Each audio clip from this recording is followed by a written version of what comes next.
Alright, folks. Welcome back, everyone. 皆さん、お帰りなさい。今日は334日目です。It is day 334. We're 2 days out, so today should be fairly smooth. We got another stack here. And tomorrow we'll have this as well, so it's actually not one lesson. There was a nice update to incorporate 24-hour clock, so that's kind of lovely. It looks like Sunday is going to be our 0 day for our burnout day, so I'm kind of looking forward to that. Get a chance to apply other strategies, work on our new workflow for our mnemonic building. Alright, this one should be relatively quick. Relatively. 174, that's not too bad. We'll see. Kawaii. Okay. Shogai.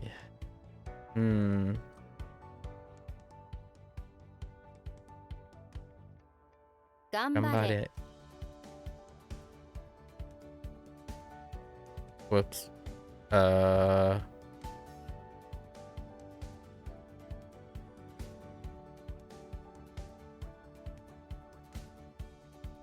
Skip it.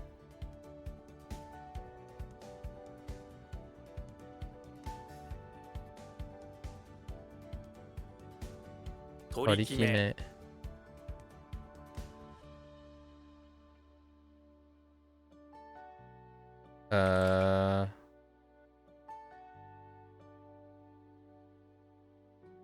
Okay.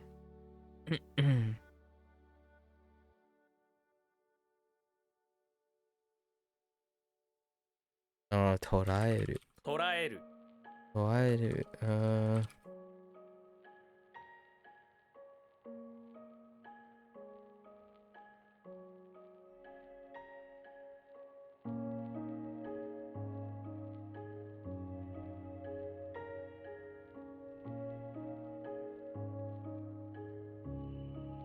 出版する。出版する。Okay.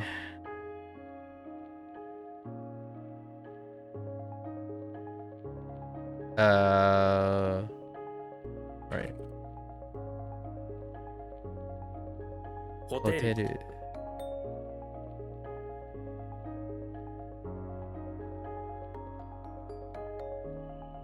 巻き寿司。ね？巻き寿司。巻き寿司。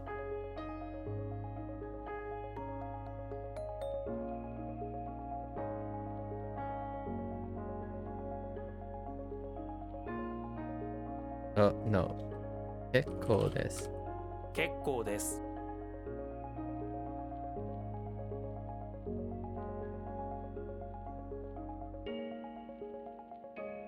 分離。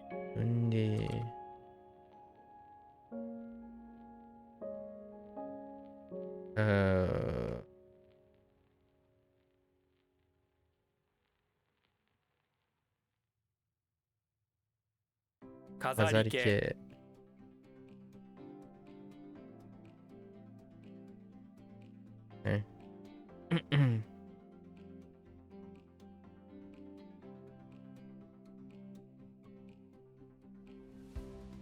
結婚式 or 結婚式。開館式 No.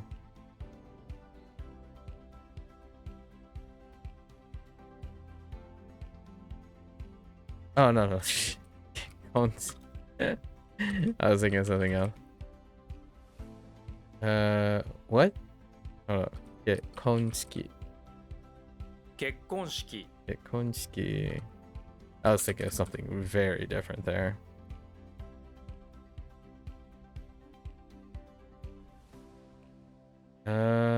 Oh, right. Cat pirate.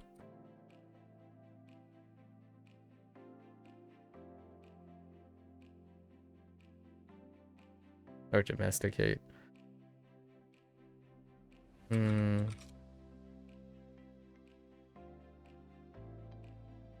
What?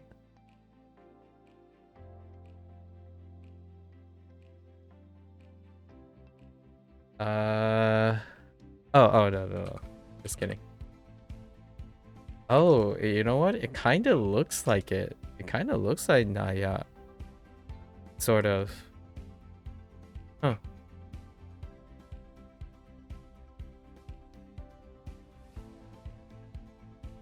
Izakaya.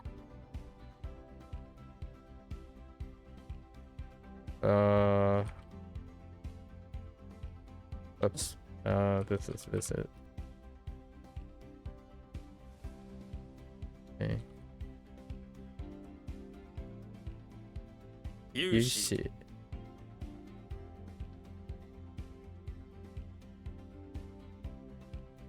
Sozo. 浮かれる。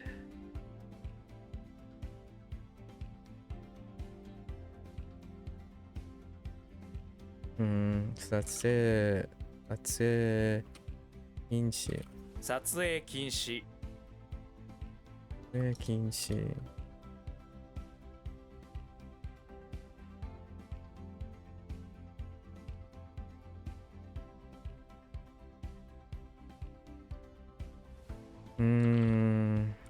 造園 or landscaping. This is very similar.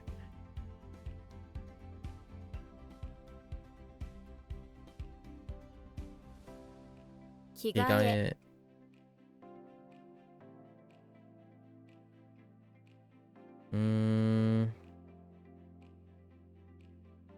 Kosu.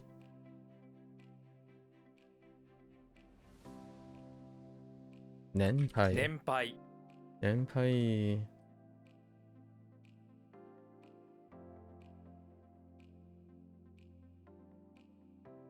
廊下。廊下。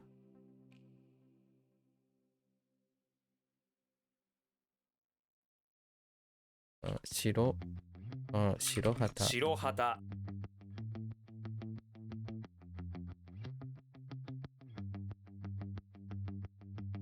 かかる。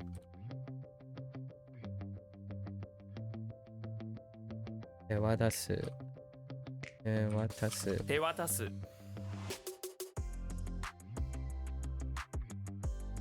Oh. 手がかり。手がかり。Okay.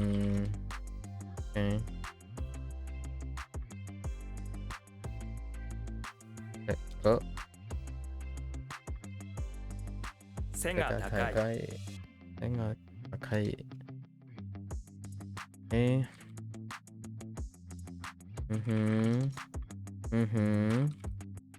較する。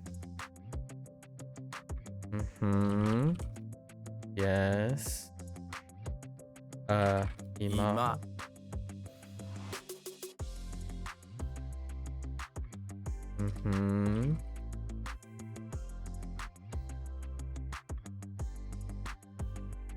第一印象。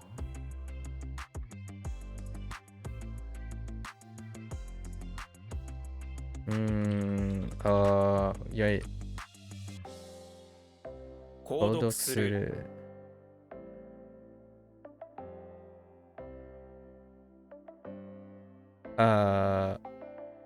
いや。離れる。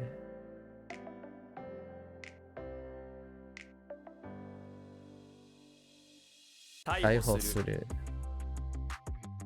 Or it could be arrest, actually. Probably arrest.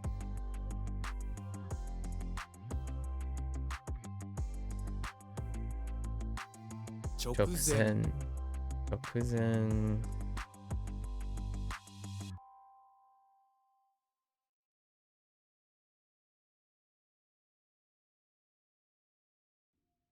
漏らす。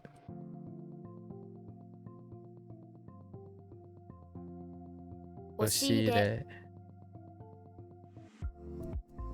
Oh, whoops. That's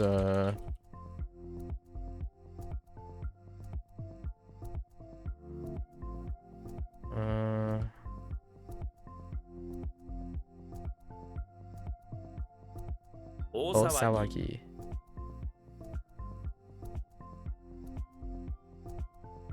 Hmm. 間抜け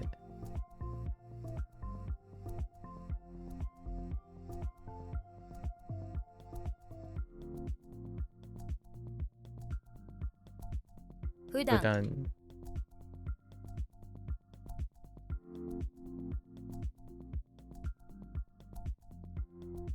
유고 유고. 음.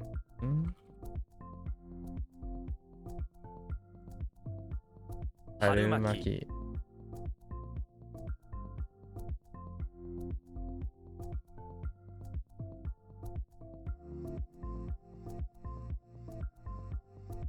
오시보탄 오시보탄.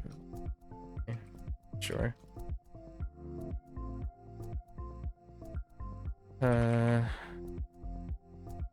編集 엔슈.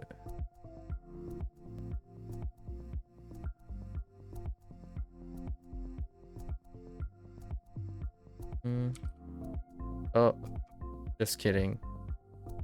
How does the eternity thing work?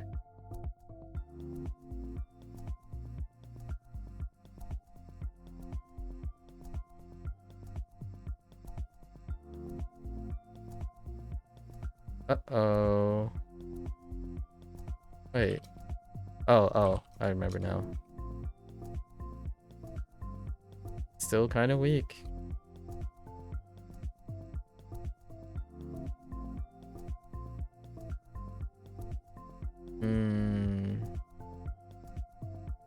진맥 인맥.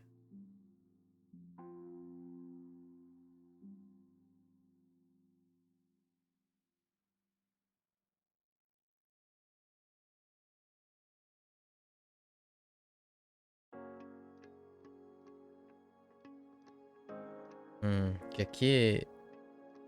객기래. 激励 객기래.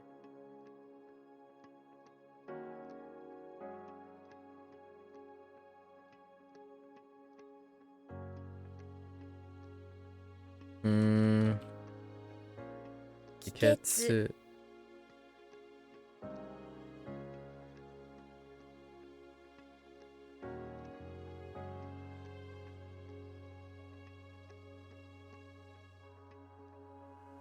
주소 주소.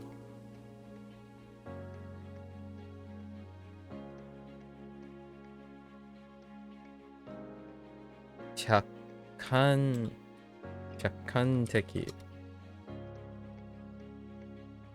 No, 약한敵. 客観的 약한敵.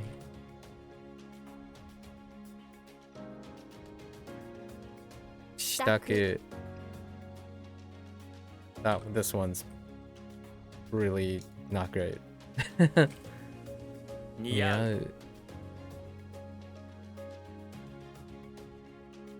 残品 잔핀. I think this is okay. Yeah, okay.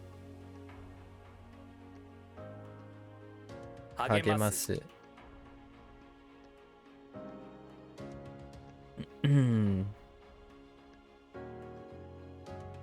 飾り 가사리.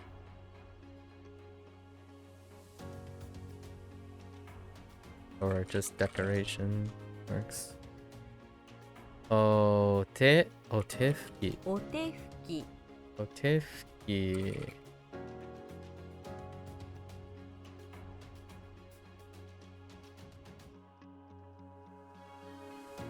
겐테 한바이. 限定販売 겐테 한바이.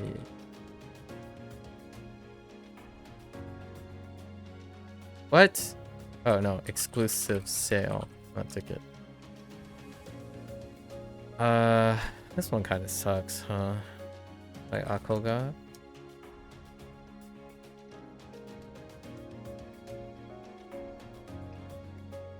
What?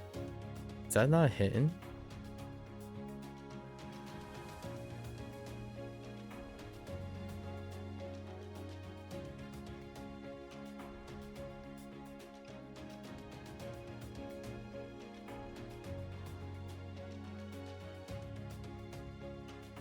What?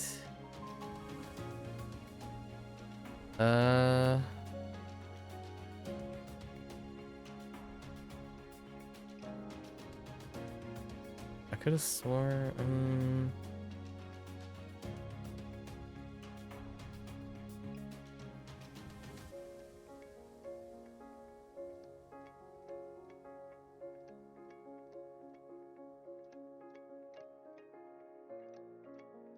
Hmm.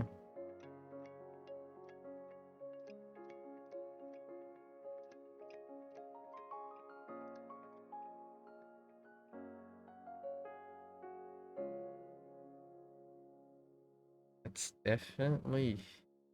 Oh, no, that's not hidden. That's this is warm. The difference between hidden and warm is like legitimately right here.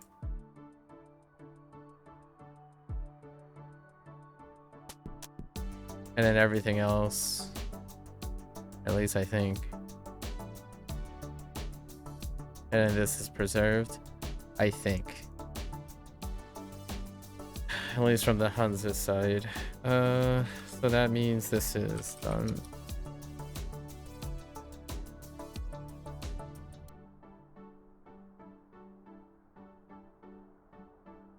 Gotta be careful.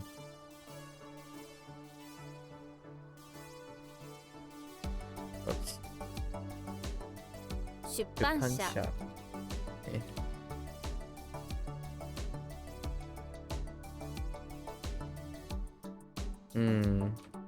Amu.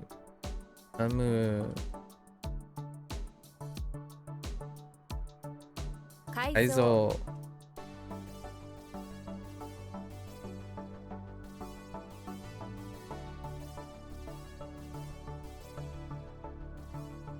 分分解解。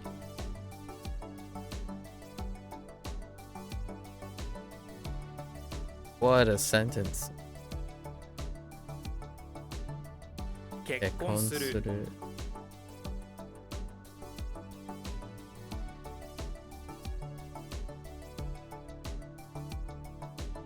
故故障障。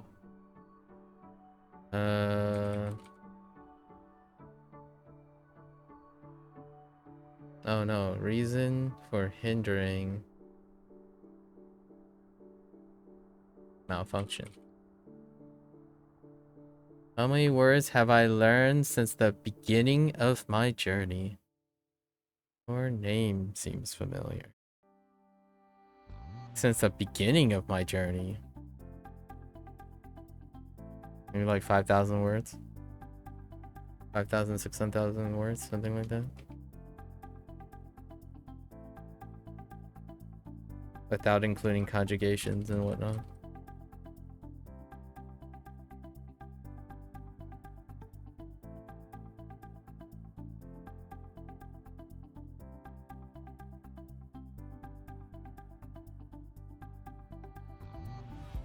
And not including counting, I suppose.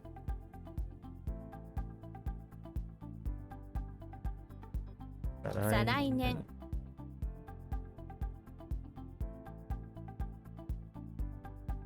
What is my current level in Japanese? These are very stock questions, but I guess N3. I'll just say N3 conservatively.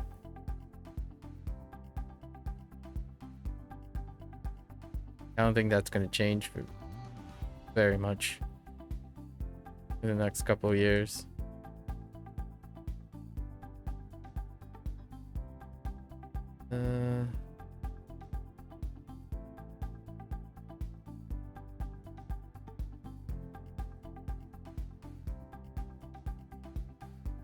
Yuko? Inko. Inko.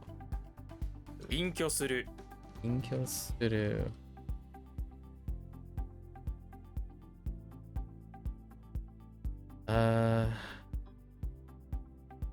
Katsu.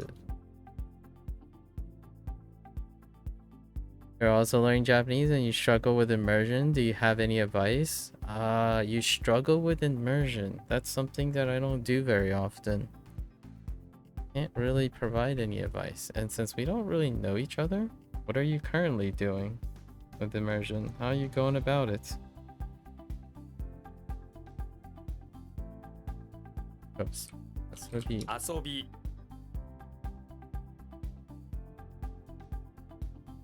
Oh, it does look like it. Sakura is just a swap up.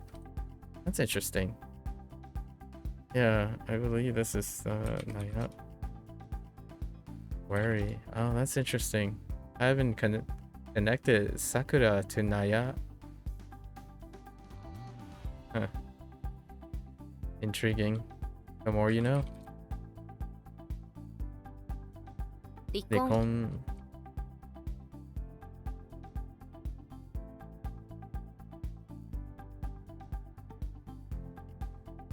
You try reading light novel and Twitter on Japanese? Alright. So since you haven't mentioned graded readers, have you tried graded readers?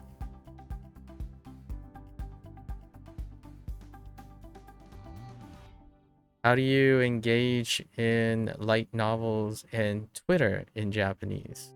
Like, in what way? What is your routine when you immerse in something?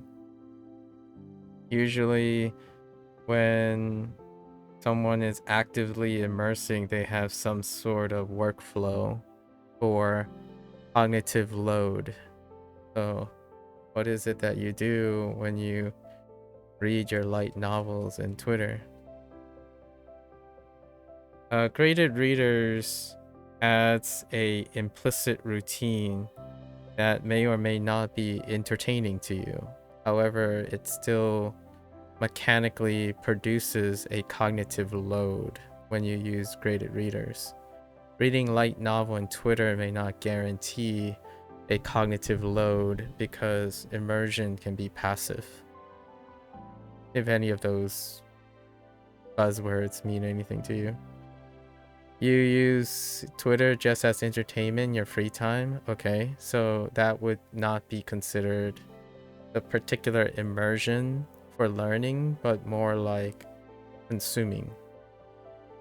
So if you're learning Japanese, using Twitter as entertainment probably isn't where you're learning Japanese. About your light novels, what do you do with your light novels?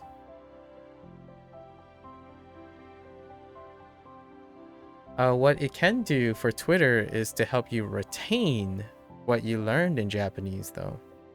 What you do for entertainment in your free time, it will retain what you already know about Japanese.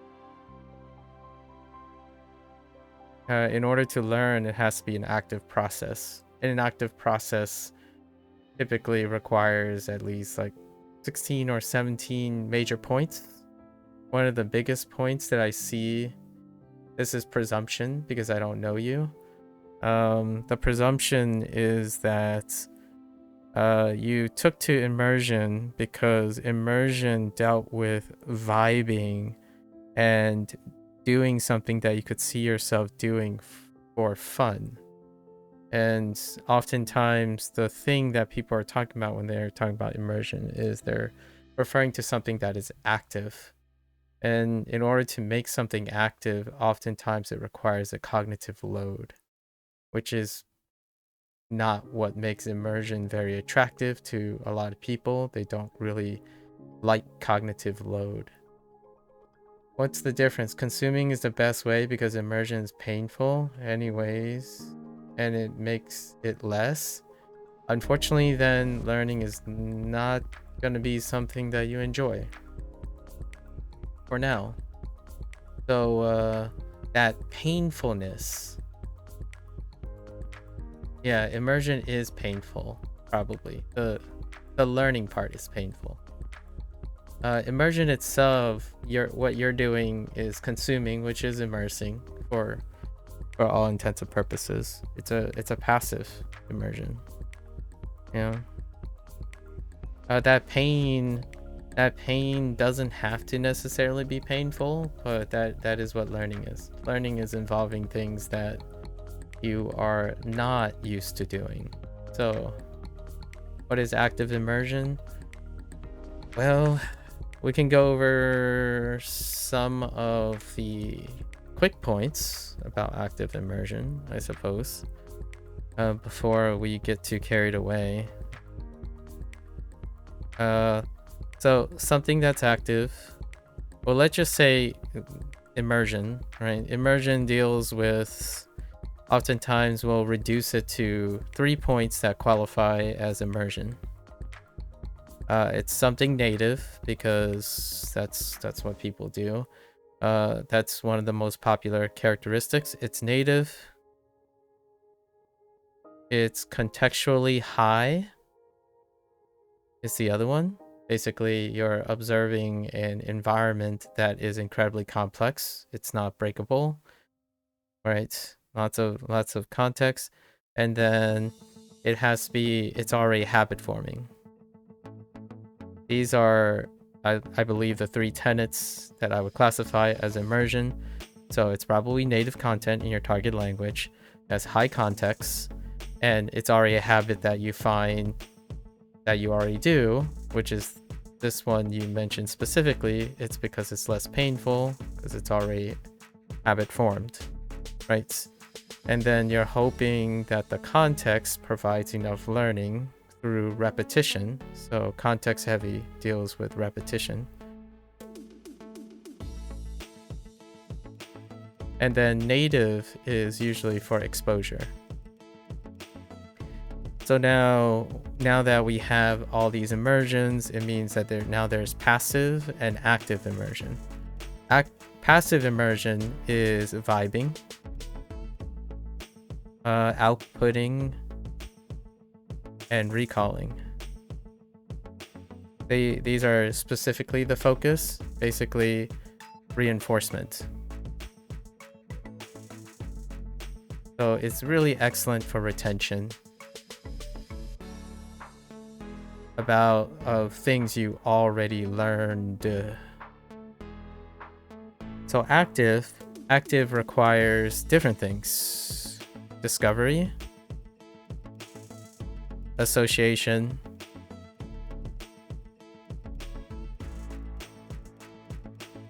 and exposure to some extent. So this is what discovery is. So I'm using different words, but discovery, association, and how do we do encoding? So we'll break out this a little bit more. Discovery means to something new. So at some point your workflow, so both of these have workflows, but for the active workflow, it has to involve making note of something new for discovery. So that's a great way to indicate if you're doing discovery. Association is to connect with something you already know. So this is, a lot of people would then highlight CI as a theory. Basically, when you form an association, you discover something new, and you discover what that new thing means by forming connections with something you already know. Comprehensible input, right? Then encoding means that you have some sort of active way to keep track of the things you learned, or the things that are new and what the connection is. So encoding deals with recording, logging, and testing. So all these things deal with seeing if it's up to in there. And then all of this, active means it requires effort and a cognitive load.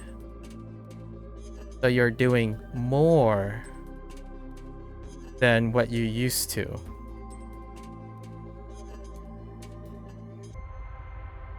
Passive is for reinforcements. Oh, it reinforces, so entertainment, entertainment, fun, use, application.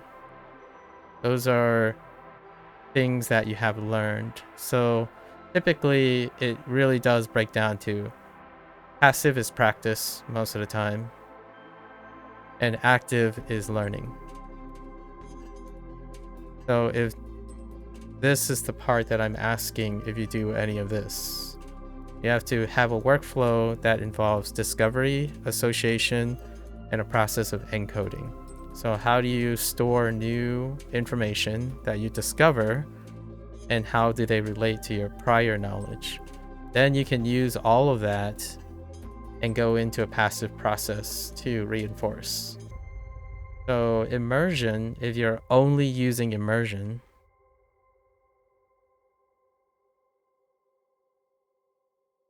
right, then you're gonna need to find some way to make you active when you have energy. So you're saying when you can tolerate pain, we'll use your words here.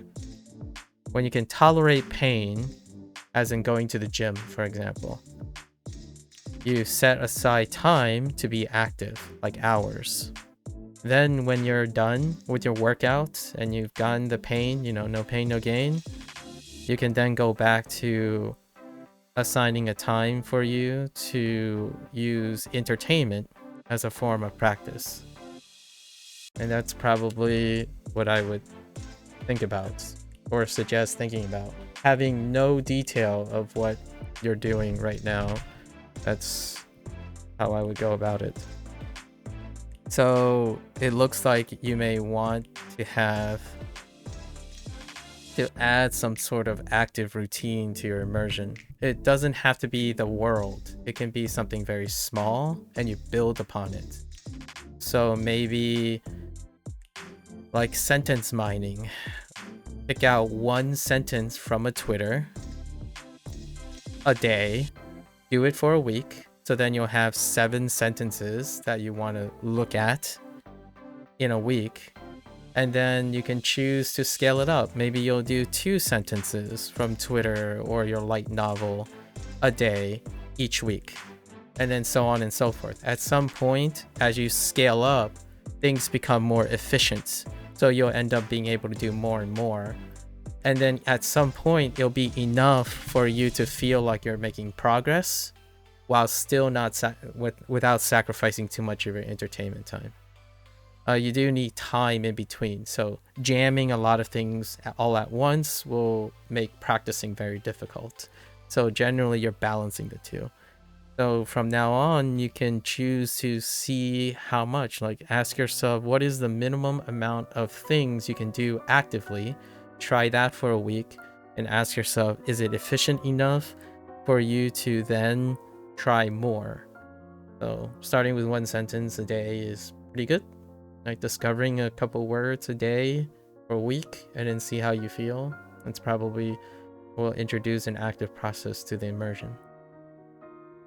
As a disclaimer, I only passively immerse in the evening, and I don't actually use immersion at the moment. At the moment, I don't use immersion as a form of learning. I only use immersion as a form of reinforcement. So whatever I'm streaming right now is what I'm doing actively. So I'm like focusing on seeing if I can learn new things or new ways to remember things. And then most of the time I'm watching anime and watching anime, listening to vlogs and podcasts in multiple languages. And then I'm only paying attention to what I already know. I'm not sitting there taking notes because I'm also tired near the end of the day. So find a time that you feel like, I can do anything. I can work hard for like the next 30 minutes or something. Find like a Twitter post or a light novel and take that, write it down, look at what it means, and then save it. And then you can test yourself later at the end of the week. Once you collect a week's worth of things, you can test yourself maybe in a week or 2 weeks or 3 weeks and then longer and longer. So then you don't have to like eat into too much pain, because pain does, I do understand that cognitive load and really early cognitive load can be very discouraging. You can work up to it. You have a whole lifetime ahead of you to want to learn Japanese, so try not to hit the books too hard. That's probably what I would say, without understanding anything about whatever you're currently doing, other than it seems like you like immersion. All right. Liquid. Liquid. Yeah. Or, yeah, liquid. Liquid works.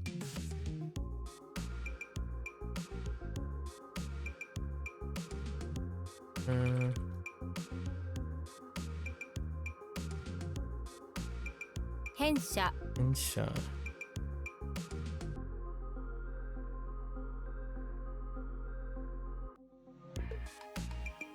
Defend. Oops. Or defense. And 腎臓 Jinzo.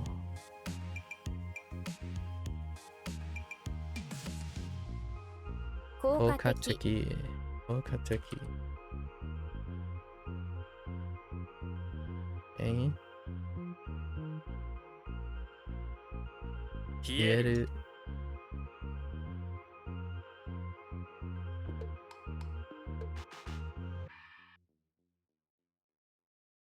Souritsu. Oritsu.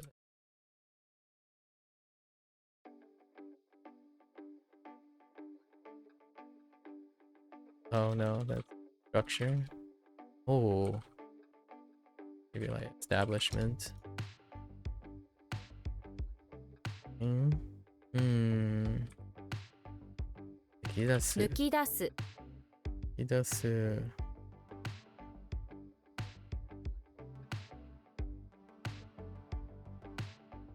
Okay. 従える. No, yeah. 従える. 従える So loud.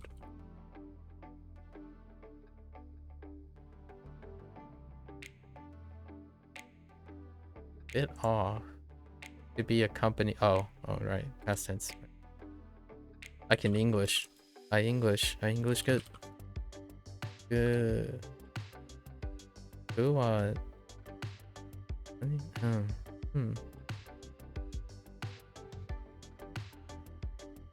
Oh. Whoops.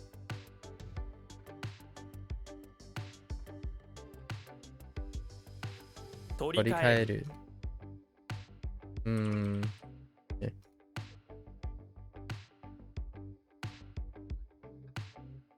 量ね。領事の領事。Oh, wait.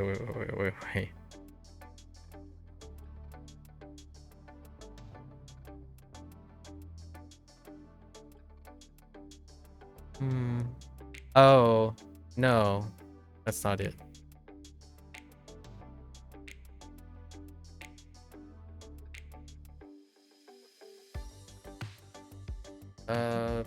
Who's husband?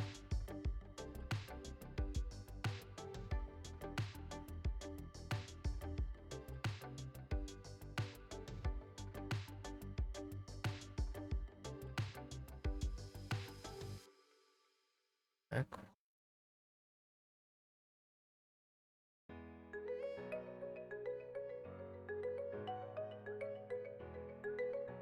Definitely something like replace, right?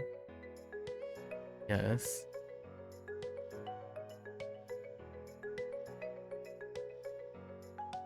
No.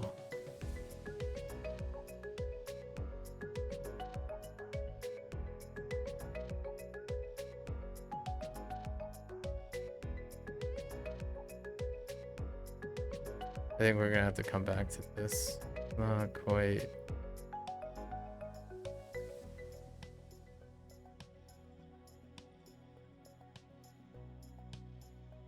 Oh,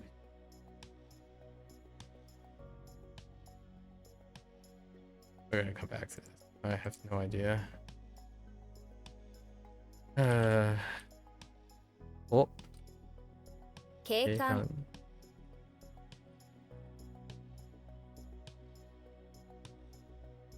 Sarai gets it. 再来月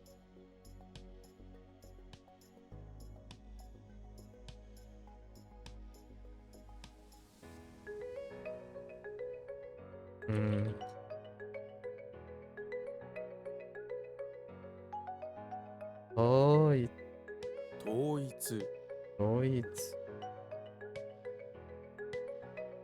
構造 also this is structure. 西ヨーロッパ。西ヨーロッパ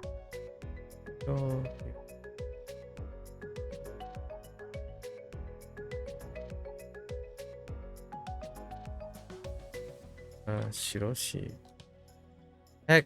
印。印印。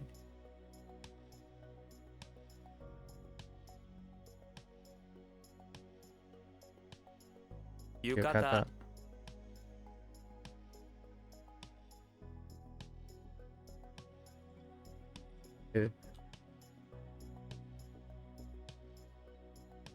濡れる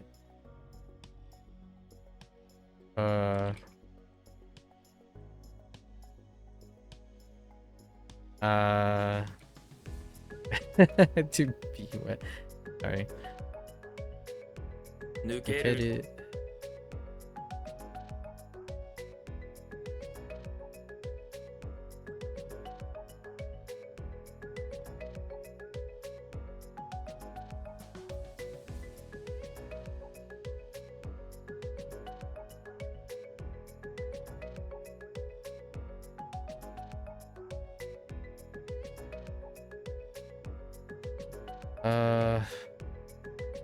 Heru. Or like to be pulled out. I don't know how to like to get.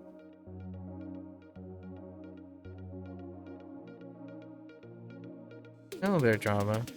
It's been some time. How are you?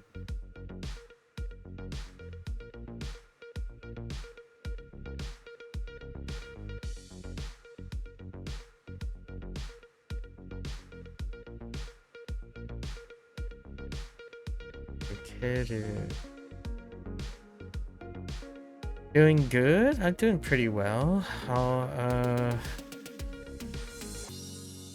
Doing good, I'm doing good. What are you up to lately? Are you back on vacation mode or what have you been up to lately?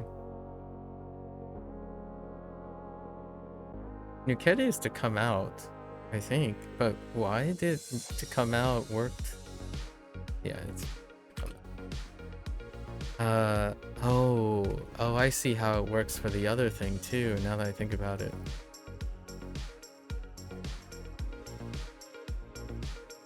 Oh, Nikidasu is probably similar to pull something out. Is probably why it still is acceptable.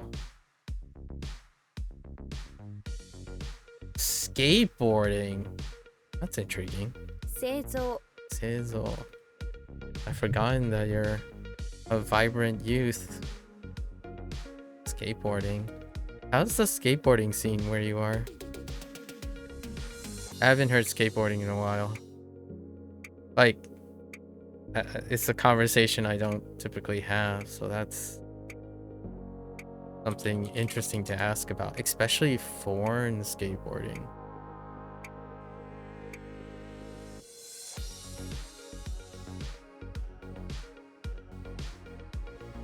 Cool.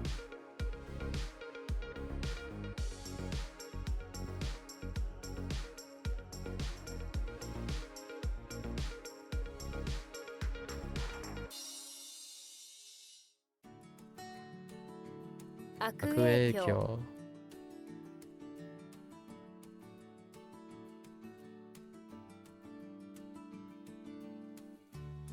You saw some skaters last month, but now it's just scooter kids at the skate parks? Oh. Oh, now in the wintertime it's kind of dead. I see. I can only imagine what it feels like when it's cold and you hit the ground. I did some various forms of quote-unquote skate-related activities back in youth, but nothing too substantial. Largely of the blade type of variety.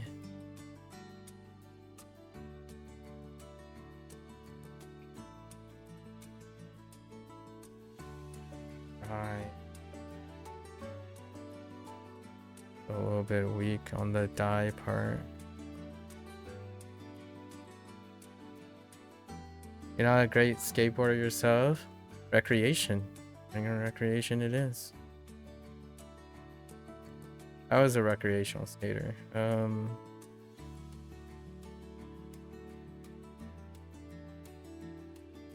For sure.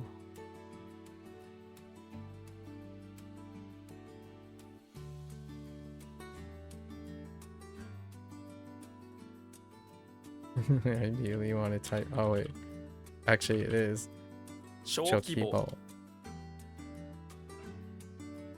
Also been thinking about benefits of stopping.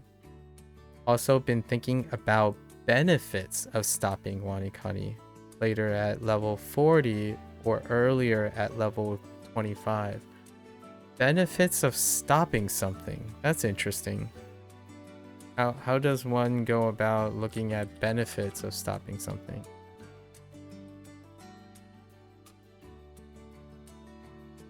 Are we talking about a transaction here?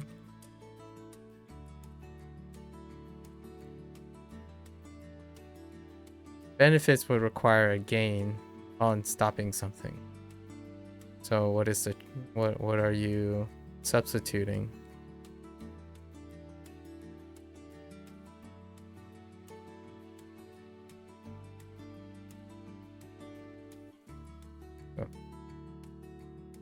Omakase. Let's see.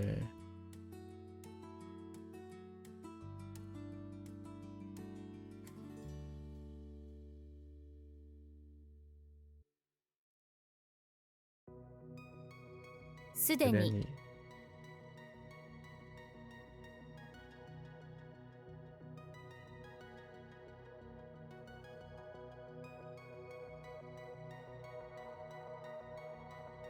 Setake.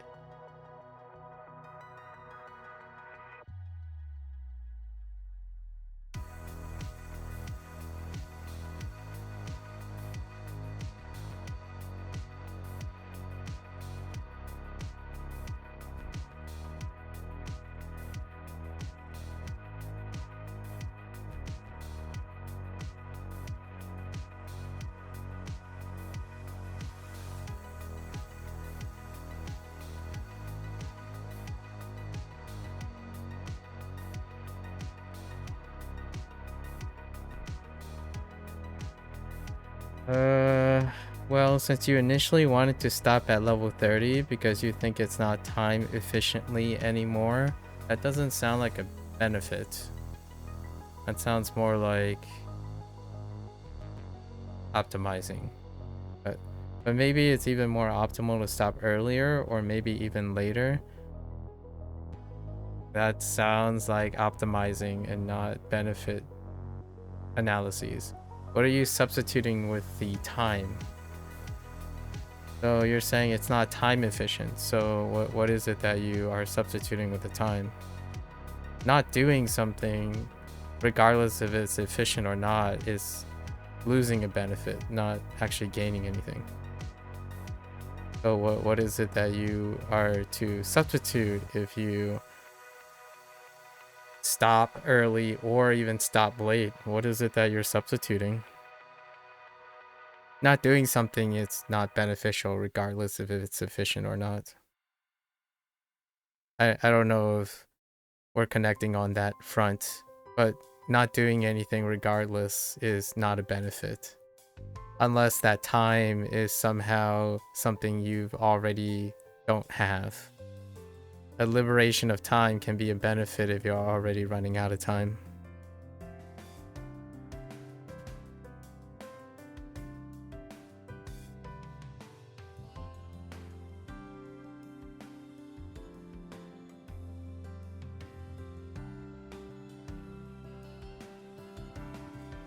Yeah, James, as a background, drama gave me like a rough outline or a tentative outline of their plans for the next 2 years.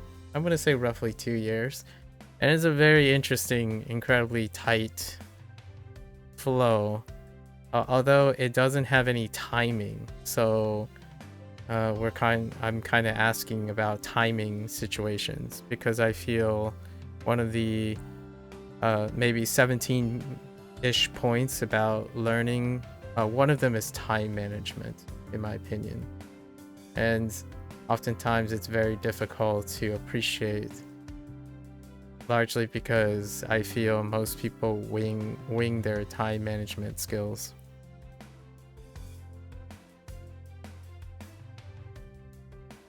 Kind of curious.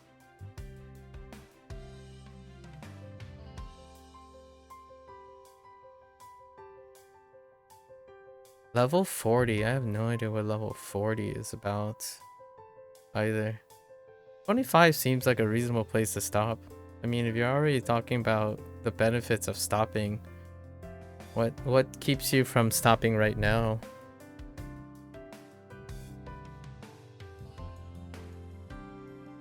Yeah, it's so interesting talking to someone being efficient or optimal in studying.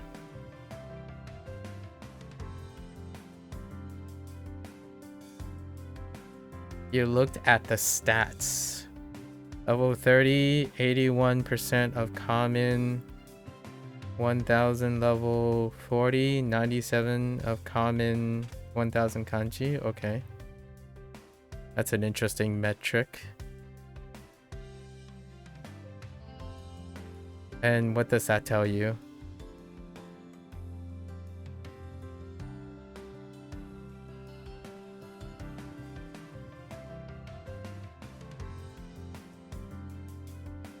So if your priority, it's, I mean, I'm not gonna try to read into it. What is that telling you? Since WaniKani is linear in time, sure. Okay.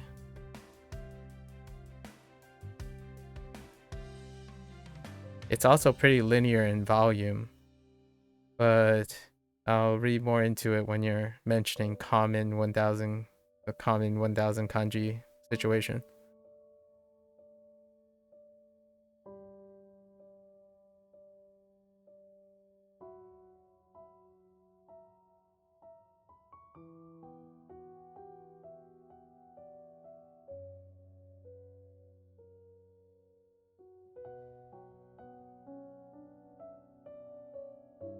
Sorry, I gotta... I'll at least finish this before I start yapping.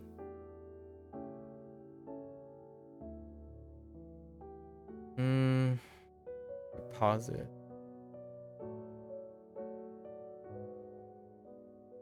This to the... Getting more close. Kyoku.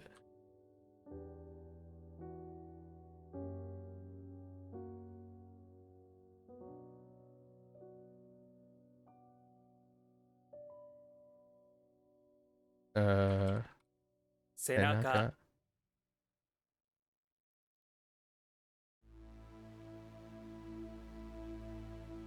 Oh.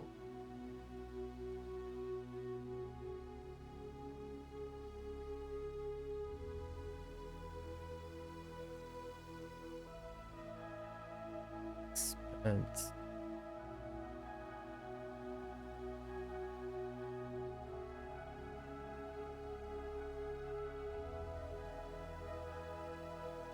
I am going to put that for now.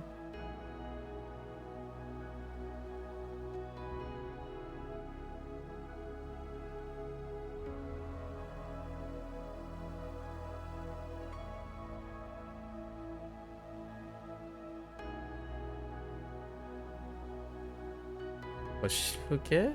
No, koshinuke. 腰抜け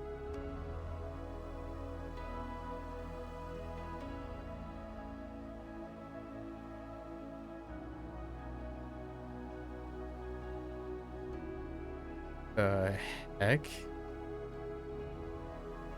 Okay.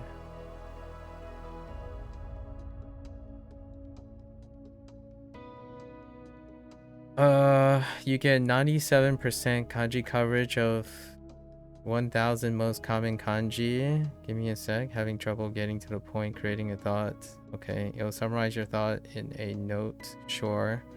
I think becoming familiar with all Joyu kanji would be a reasonable goal. It really is.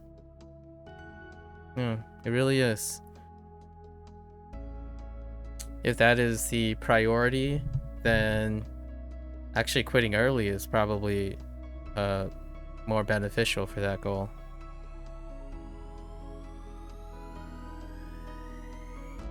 Uh, 25 would be, if we're doing if we're doing based on those metrics, 25 would be more than 40 per unit time. I do agree that WaniKani is linear in time, provided that the person has consistency. And then if we're doing linear time, it's diminished return based on the Joyo kanji. Yep, definitely. The question now is there's investment and return. So that time liberated, what are they doing? What is the goal then to cover up the rest of the Joyo in a quicker time would be the metric, right? So whatever they're substituting for the linear time gained by WaniKani has to cover the rest of the Joyo in a time faster than the time it takes to get to the rest of the Joyo in WaniKani. And that's specifically, yeah, me too, James. I'm interested in how they go about that. And we're not talking about retention, obviously. We're specifically talking about exposure now, because how they're using their metric, they're not talking about retention. They're talking about exposure. So it takes a specific amount of time to get from like a certain level in WaniKani to get the first exposure of the Joyo kanji. So additional methods is not addressing retention, it's addressing exposure. So do they just go straight to the dictionary? And like the fastest way to get exposure based on those metrics that they're using is to go to the dictionary and literally look at those words, look at those characters. That's the fastest way. I don't think the metrics that drama is using right now accurately reflects what they're trying to do to learn the common Joyo things. Yeah, and Yomitan can do that immediately. Yep, exactly. So the fastest way to get exposure are those metrics. I'm likely to think that there are far more metrics involved, but the rest of the metrics are kind of a vibe. So you're just vibing it, like, oh, I've learned it, and then now I'm going to retain it by method. We're not assuming that, because the only thing I know right now is they're evaluating based on Joyo exposure.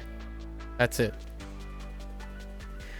So dictionary, Yomitan, some dictionary related jisho would be easily the fastest way if that's the metric that they're relying on.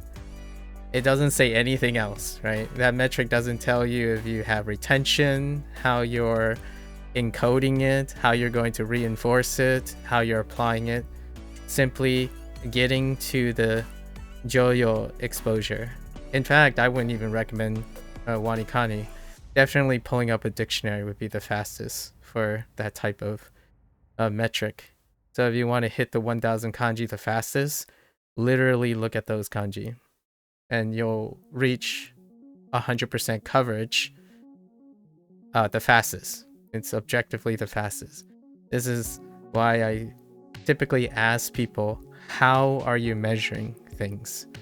Because metrics are often used very... There's a leap of logic in the metric a lot of times. They don't really tell you a lot of things when you're looking at data. Objectively challenging it with the Occam's razor will reveal whether that metric will tell you a lot. You think flashcards are very powerful and useful retaining? Yes, I agree. I like Anki because it's free and customizable? Absolutely. If you know what you're looking for and what you're using to retain your information as opposed to exposure, flashcards are amazing. Flashcards are wonderful in retention, and using that appropriately for its retention is fantastic. I think using flashcards, like from my experience now, at least from WaniKani, flashcards for exposure is like okay. I think it's really close. It's too close to rote memory, and it entrains too much rote memory reliance. What I do enjoy about WaniKani that you can sort of find not on the Anki itself, but from users, is to figure out what users use as memory tools, as in like mnemonics. So I'm using WaniKani because I'm using the mnemonics. I'm curious how Kevin and Co designs their content around the thing. And then it's a bonus that flashcards are good at retaining things. Retaining the mnemonic stuff, not necessarily retaining the use of the language. Like, it's not necessarily teaching you how to use the language, right? Because it doesn't demonstrate any of that. But it is very curious how they go about trying to isolate these things on the stuff that they're iterating on. So their ideas, their mnemonics. So that's kind of what WaniKani is interesting about. It is no more powerful than any other flashcard system. If you're not interested in any of the mnemonics that Koichi,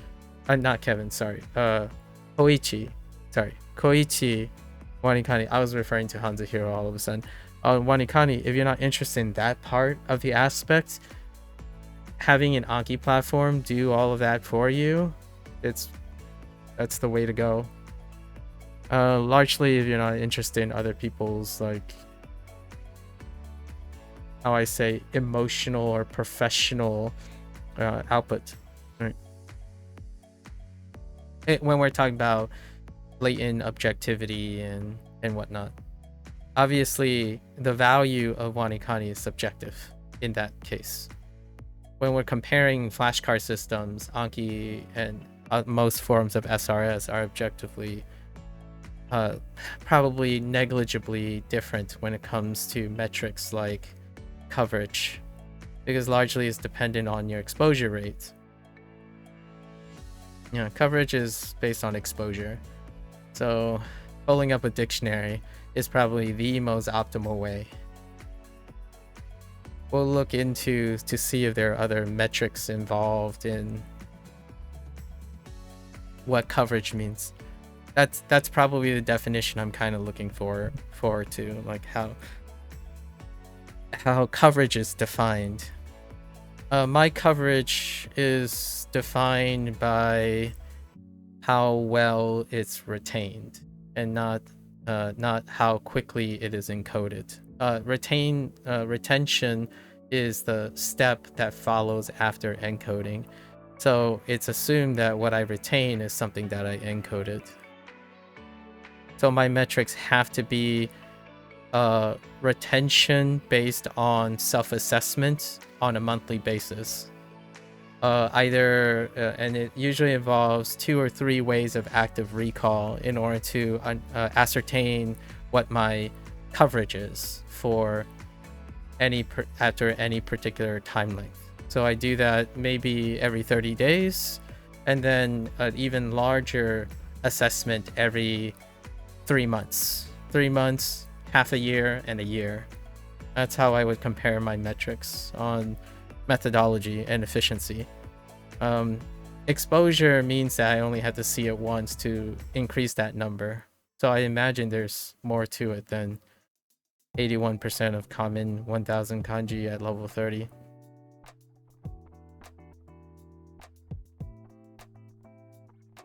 Benefit of the doubt, obviously. Let's see. Where are we at? So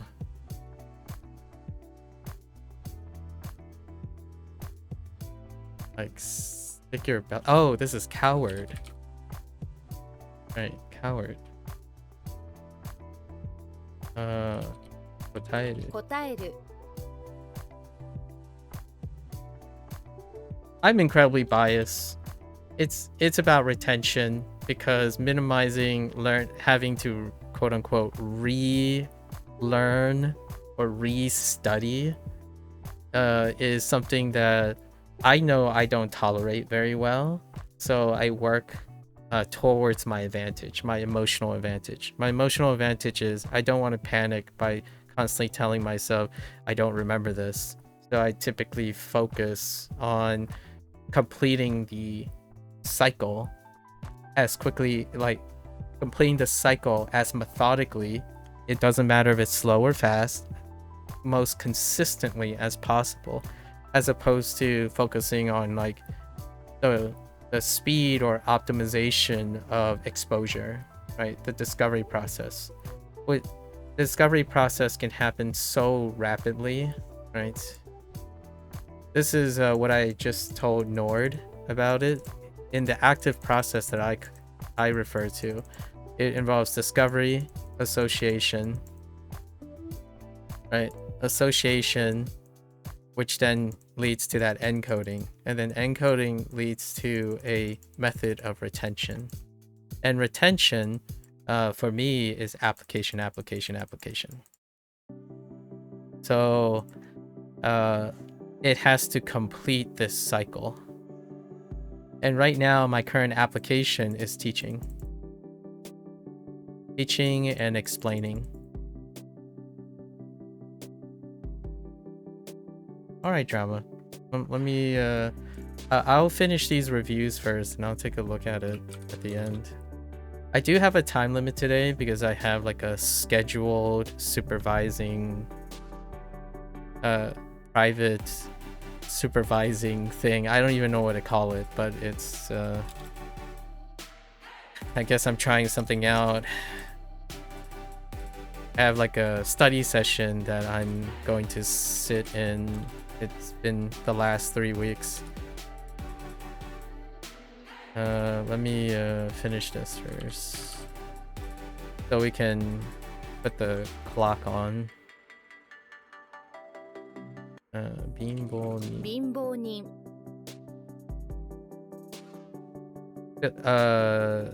人 DM's good. I'll take a look at it after. I got 21 more things. 画廊 At all.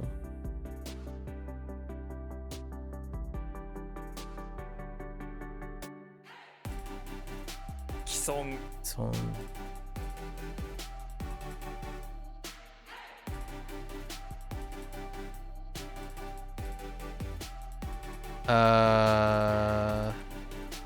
与える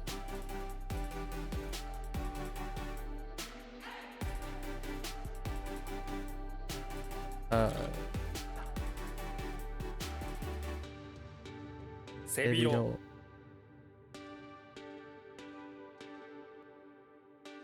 障子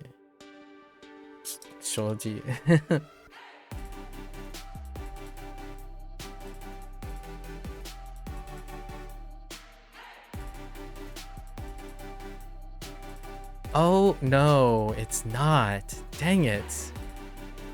Oh, okay. I got the 2. I see what I thought about earlier.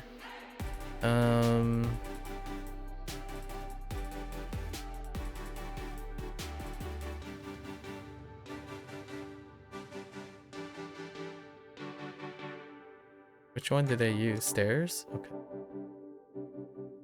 延長する Let's see it.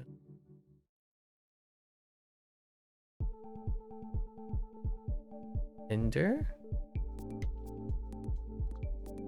触る Or to irritate. Okay. 匂い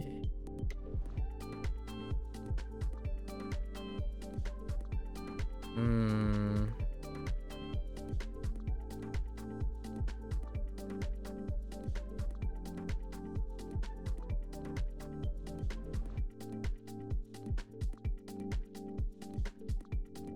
Oh, ye. Okamaenaku. お構いなく Okamaenaku. Like, don't mind me. It says not to mind. Basically, no mind, no mind, right? It actually, no mind is what I feel the katakana phrase is, like in sports and stuff. No mind, as in if someone screws up, don't mind it. And I hear that far more than that. Oh, maybe that's a new age thing or an anime thing. I'm not sure. I often hear no mind, no mind, as in don't forget about it. Focus on the game situation when something goes wrong. And don't mind me is a little bit of reminding me of that. A little bit.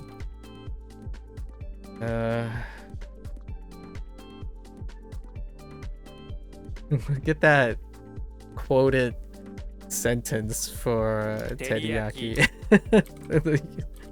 Crazy. Oh, okay. So I skipped 3. Man, I don't. Okay. So I'm kind of like stuck on the right. So the right is. Oh, this is really special. What is this? This is like exchanging notes. Exchanging notes as in currency, right? And it's really different. Or it's not really that different. It's the right that is different. Like yoga 両替 change money or something. And what was this? Huh, yeah, it was replace. That's why I couldn't get it. I keep thinking ryoka and I'm like, huh. UFO wait. Ya shaka shiteiru? No. No idea.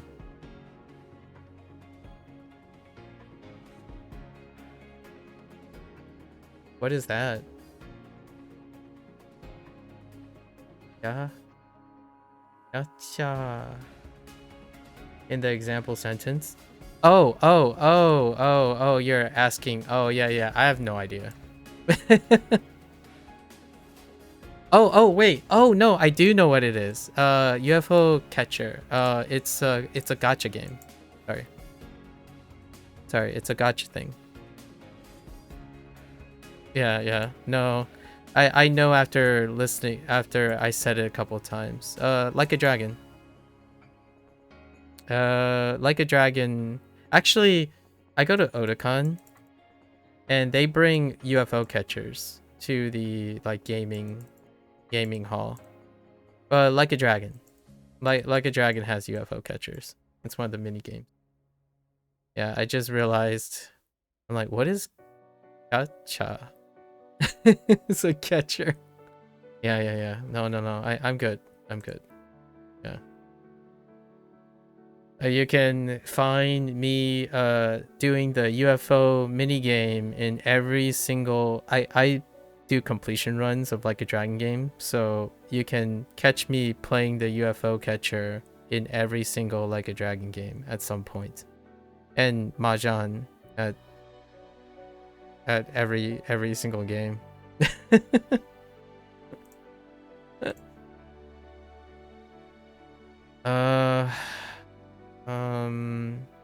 I gotta write this. Let's see. We got right. It's deposits.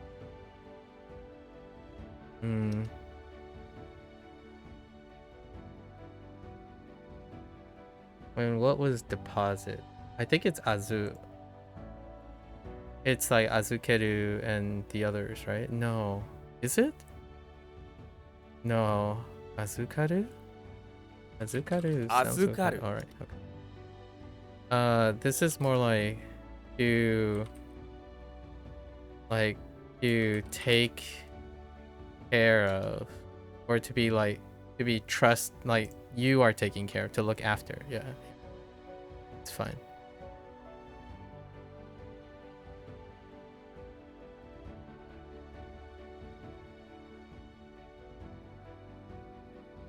They should have they do have a shogi minigame. Yeah, shogi is part of it too. So you will find footage of me playing every single shogi requirement for every game in Like a Dragon. And I only do the puzzle stuff and then like minimum ranks, because I'm not a shogi dude. Like, I know how to play shogi, but I'm not. Yeah. So most of the lifestyle stuff are all in Like a Dragon, and we'll talk about it in the future. It's only 3 months away. We're gonna play Kiwami 3 and Blood Tides. So more mini games. What other mini games are? You played a bit of chess and wanted to learn shogi. It's very different though. It's different enough to be very different. Yes. And I think in terms of those type of games, even the smallest difference is incredibly different. It changes the name of the game. Yeah. However, nearly, I would say it's kind of like Japanese and Chinese. There's like a 70% to 80% overlap in terms of like its representation. However, it's the 20% that makes it incredibly different. It's one of those things, like both of them are a game of incredible mastery, so that the nuances make all the difference. It's kind of like saying, what's the difference between kanji and hanzi? It makes all the difference, despite them having 80% overlap. The way they're used changes the entire landscape. The 20% makes the entire landscape can be remarkably different. But it does translate fairly okay. The chess foundations do work out pretty well. This is special. It's like tsuiyasu. Tsuiyasu is to spend. Okay, so where are we at for tomorrow? We're at 5 p.m.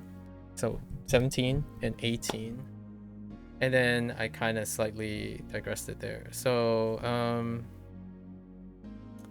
5 and 6. So we're gonna have to flip the schedule tomorrow to meet the schedule. And it looks like we're gonna have a burnout day guaranteed on Sunday, right? Because this is gonna be a 2-day cycle up to here. All right, so let's take a look at these notes. Wait. Are you ready with those notes? What do you got? What do you got for me, drama? I'll go over this while you hand me some of the notes, or share some of the notes if you want. Like, what do you got? I'm ready for it. I'm gonna go over these while you're going for that. All right, so we're on our 3rd day, right? These are some of your thoughts? Okay. Yeah, okay. All right, go for it. While you're writing that up, I'm gonna go through this. I'll read into our definitions here. So, Q, long time. Jo, preface. Shi, intention. On kindness. Sai. Gather. Sakura. Sakura. I get stuck on this a little bit each and every time. Eternity. Eki. Fluid. Or liquid. Whichever one. Gan. I. Soul. Ancestor. Seki.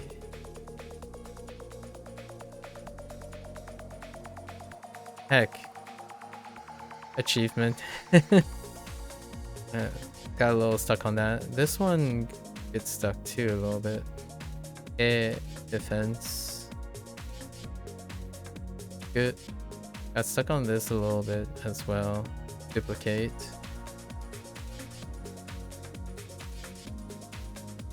That's it. That's it. Random.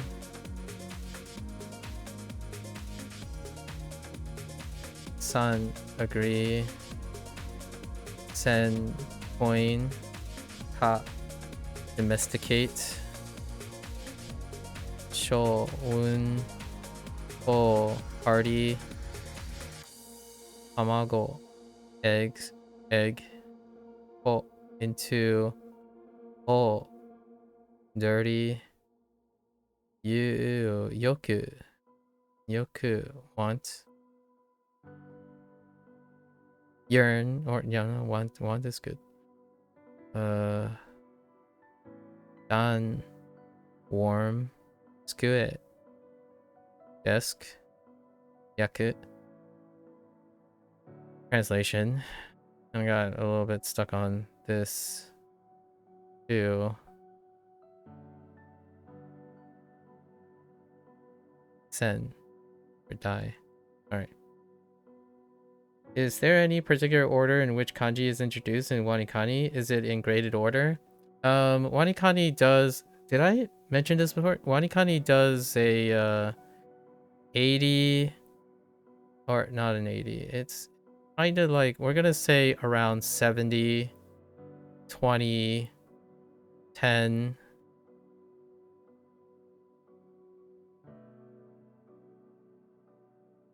15... 5 split. So it's actually kind of like 1 here. So like it starts off like this. So it doesn't it does across the board diminish curve across ends. And then eventually this hits 100% at some point quite quickly. I forgot what level it is. I can check. Hold up, give me a sec.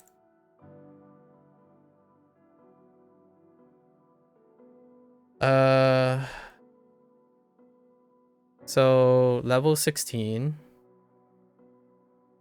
Level 16. And then it stops. So then this volume is then redistributed to the other 3. And then this is level 27. Level 27 is when N4 hits. So technically I have quote unquote coverage of N5 and N4 kanji. And then this gets at level 27, this gets redistributed to these 3. Right? So it's still staggered in a way that I will know characters in N3, N2, and N1. And here, this is where they staggered even further. And both of these are at level 51.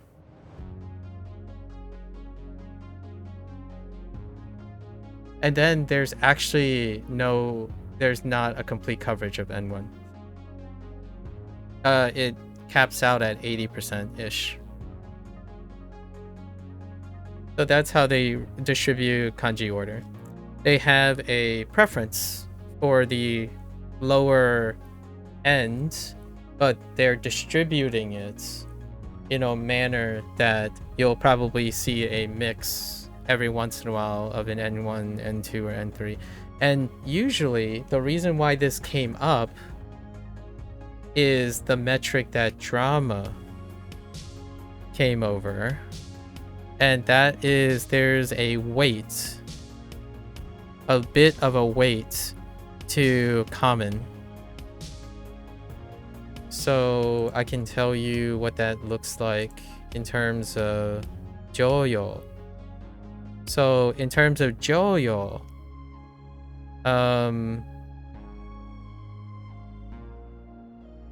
like Joyo is graded 1, 2, 3, 4, 5, 6, 7, 8, 9.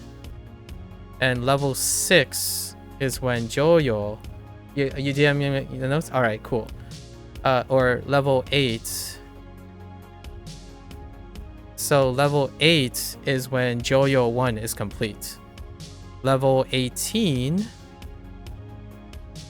is when Joyo 2.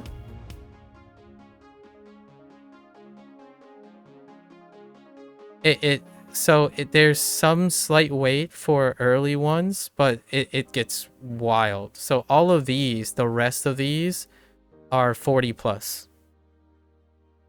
to complete them. However, they are distributed in this way, like the 70, 20, 15, 5, 11. So even when you're using Joyo distributions, they're still favoring early levels, or the earlier levels. However, in terms of Joyo, the completion is all the same. Like, it's distributed across the rest of the thing. So it's more in line with JLPT,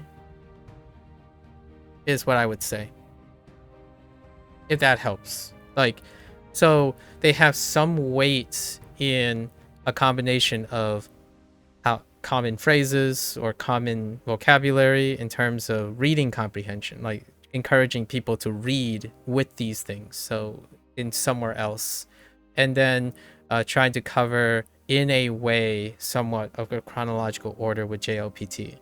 So it's geared towards a mix of exposure enough to go and read. It's usually around anywhere between level 20 to level 30 is where the sweet spot is. Go on, read something, right? And then also preparing people for the JLPT exams. That's in terms of kanji specifically, not like sentence structure and speaking and stuff, just specifically for the kanji characters that you're asking. Yeah. That's the statistics that I have come to see. All right, so some advanced stuff early, T0 is definitely good. I agree. Like, having a mix is very useful. All right, so let me check out these notarinos. Oh, okay, so we got a DM note. All right. So why stop WaniKani? Okay, let me write some thoughts. So some keywords. So this is for check stop 2025, right? Okay, it's written as highest ROI. All right, highest ROI. These levels give the core kanji foundations needed for reading immersion. That is by design. So check. This is intended design. I agree. WaniKani teachers in a fixed artificial order. That is true. Artificial. We're gonna toss out. We're gonna toss out words like artificial. They don't mean anything without a standardization. Everything you do is artificial. You're an English learner learning, or you're a English speaker learning Japanese, so everything is artificial. Not based on frequency or what you actually see in real Japanese. You're not real Japanese. So that point is, I'll say, okay. WaniKani teaches, so artificial. This is what you're talking about when it's artificial. You're basing it on frequency. Frequency based. And real Japanese. I'm gonna put real in quotations. WaniKani teaches kanji vocabulary out of context.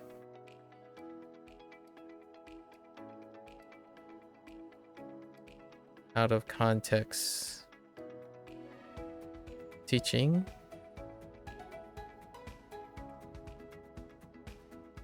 You memorize shapes and readings and English glosses.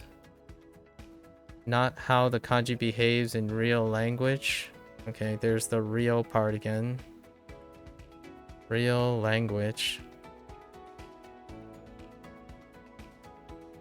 And then you memorize. So, okay, I see memorize. Shapes. Plus readings. And then I'm not sure what the English glosses means.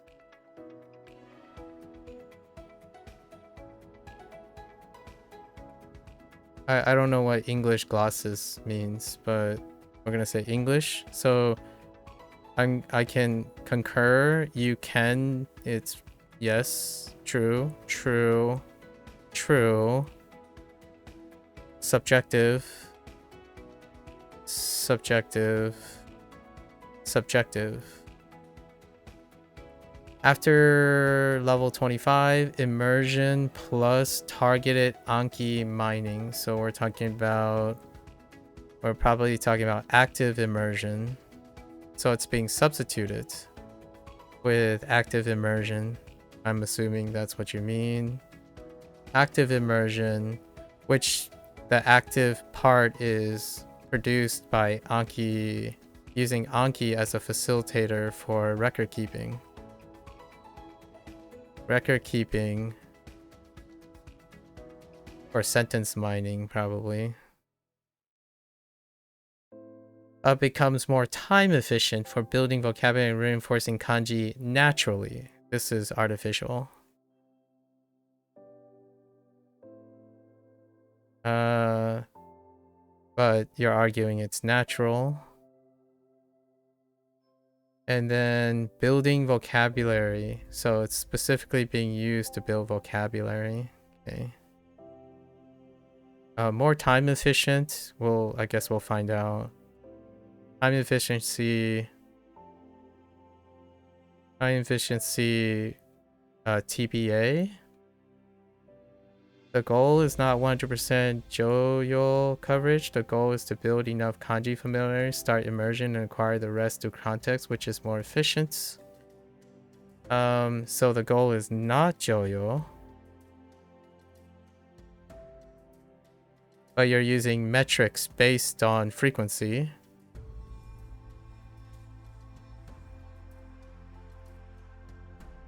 So you're probably going to need a new metric.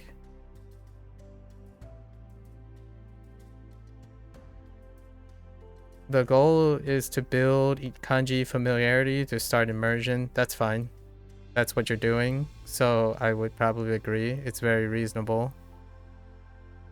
Because it's intent. This is a good intent by design. Let's see. And then the rest through context. I agree that immersion. I agree that most immersive things provide context. Saying that studying with abstraction is out of context is not correct. I do not agree with that. Fear of missing out. Okay. So you have some quotes. Fear of missing out. Okay. Yeah, FOMO is big. So I'm not sure what. If I if I stop WaniKani early, you'll miss important kanji. FOMO is a strange oddity. It will be present regardless of your circumstance. So, if you stop WaniKani, then you might miss important kanji. But if you don't start immersion, you might miss important kanji. If you continue WaniKani, you might miss important kanji from immersion. So typically FOMO is unfortunately one of those things that you're gonna have to negotiate. Negotiate like emotionally.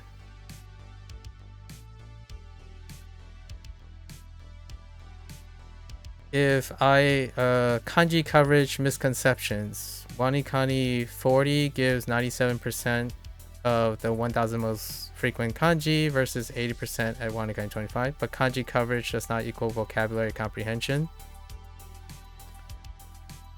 For your sub, I'm not sure what misconception is, but I'm assuming these are personal misconceptions, right? So I agree with you. That's pretty astute. That frequent kanji does not equal vocabulary comprehension. They are in fact very different things. But kanji is part of vocabulary comprehension. So this is an all or none statement. This is more like vocabulary may be less, kanji may be less than or equal to vocabulary comprehension. And usually it's not very likely that is equal to. So it's more like vocabulary comprehension has more than kanji, but it is part of vocab comprehension.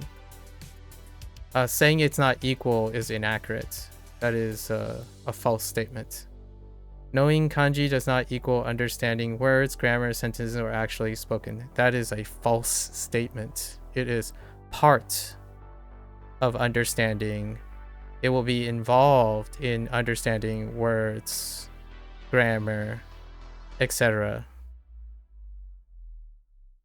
All or none statements like that are erroneous and can be easily falsified. I should rather spend time immersing mining sentences with MAKU, sure, and reviewing these in Anki than doing further WaniKani progressions. These are very reasonable statements. I think most of these are very reasonable. Most of them are subjective, not objective. And I don't necessarily see any form of evidence to support this. I feel like whatever you're doing now is going to work because you have a commitment to it. I don't necessarily think most of these are here are my, like, I don't know, commentary. It's not really a counter argument. You believe what you believe in at the moment is a good way to learn Japanese. But here's my maybe some commentary.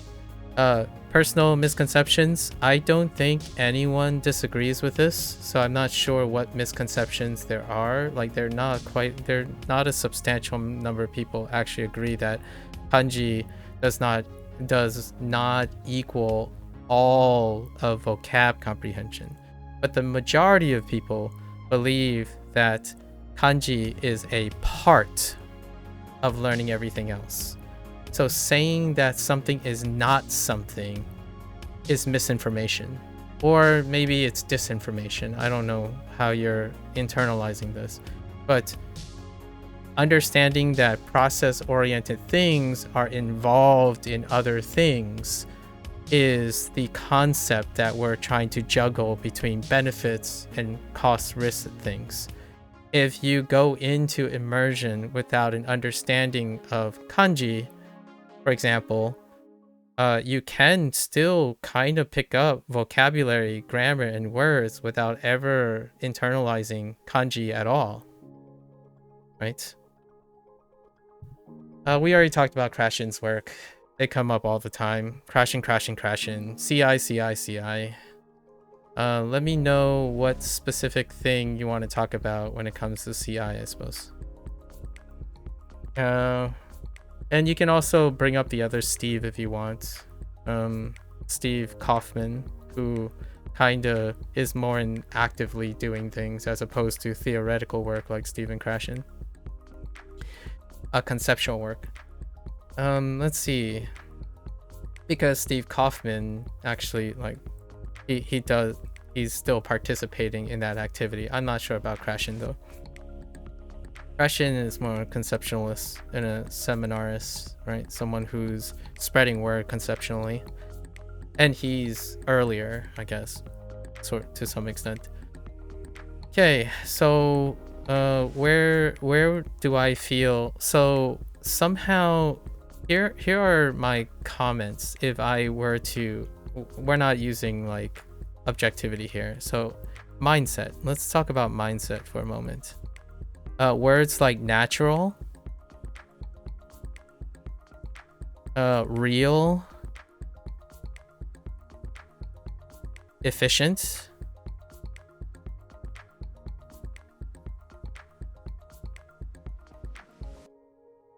artificial,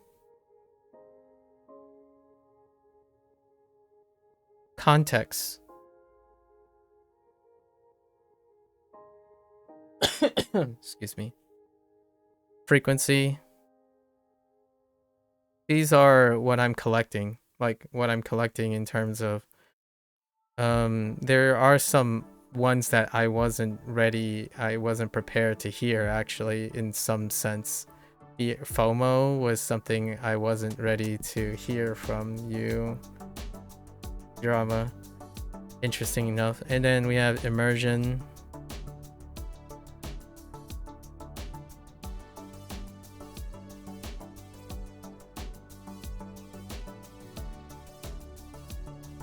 Comprehension. Some of these words are a little bit tenuous for me. Natural is a big one. Natural to me, like, I'm offering an alternative mindset here. So these are alternative mindsets. So oftentimes natural is used to create a model of learning. In fact, most of these do deal with that. Real also fits into that, and artificial fits into that. So when it comes to a model,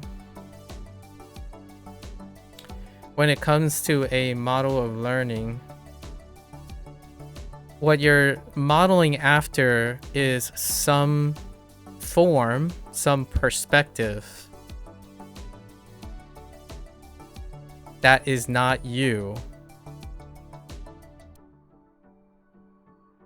So this is appeal to nature. Yeah, nature is fallacious. Yeah, so here's where, if you're saying natural, real, and artificial, you're trying to apply, in my opinion, objectivity to a model of learning that is purely subjective.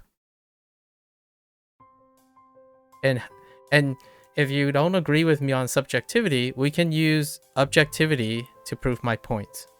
So you are not Japanese, right? Your life experiences, strategies, things that you feel natural when it comes to the properties of learning. So we're talking about learning here, not the language itself, the properties of acquiring the language. When you appeal to nature in terms of naturalness, real and artificial, that perspective is using a model that comes from your perception of what is natural for Japanese, projected onto, with you projecting your experience through it. You feel that it is natural to learn, like how you acquired maybe your first language, as well as putting it in the context of Japanese. That is fallacious, objectively, because you are no longer that. You are an adult, multilingual, as we discussed, you do have multilingual strategies, like you maintain multiple languages already, and trying to model yourself with real nature, natural and artificial things, that is kind of going at odds with what you already naturally do a lot of times. You can acquire them though, for whatever reason. Like, this is not going to affect your success in any way.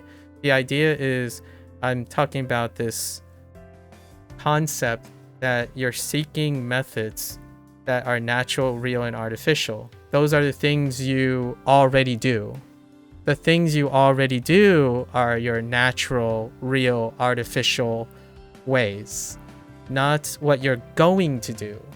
What you're going to do is an adoption period in which you're going to learn the new things. So when you're talking about natural, real, and artificial, they are not natural until you actually learn how to do them. So you are in fact thinking that things that are natural, artificial, real, however you're classifying them, to me personally, as a mindset thing, in reverse. Instead of leveraging all the things you already do naturally, you're acquiring new ability, new context, and it will take time. So this, in my opinion, is a time sink. So that must factor into your efficiency, because now we're talking about efficiency. You have to acquire this new natural, real, or abandon your artificial way. So what you're referring to as artificial is often something that's already natural to you, actually, because you start with something that's natural and you lean into something that is artificial until it becomes natural. So we have to keep in mind that I'm not saying your approach isn't going to end up being more efficient. There's a chance it will be. The idea is, the consideration is, you're learning something that's unnatural right now, specifically. The context of the thing is what natives do. You're not native yet, so it will inevitably have a learning curve, a learning adjustment, and that requires time. I like that, by the way. I love doing this. This is my favorite part about learning. I like learning new ways of learning. So in the future, I will engage in other not natural ways to learn, because they're not the ways that I have learned over my lifetime. So I actually love this. In fact, while it might not be more efficient, I make a contention that it's probably negligible. It's very comparative. I like spending time learning new ways to learn. Like, learning a new language allows you to acquire new ways of learning. So this is great. My terminology is a little bit different. Everything you're learning is artificial. All the things you have learned is natural. So you're using native models and you're ascribing them to real and stuff. In the context of learning, the aspect of learning, what you're learning is artificial. Nearly all your approaches that is required on your way to forming a new context with something you're learning will feel artificial until it is natural.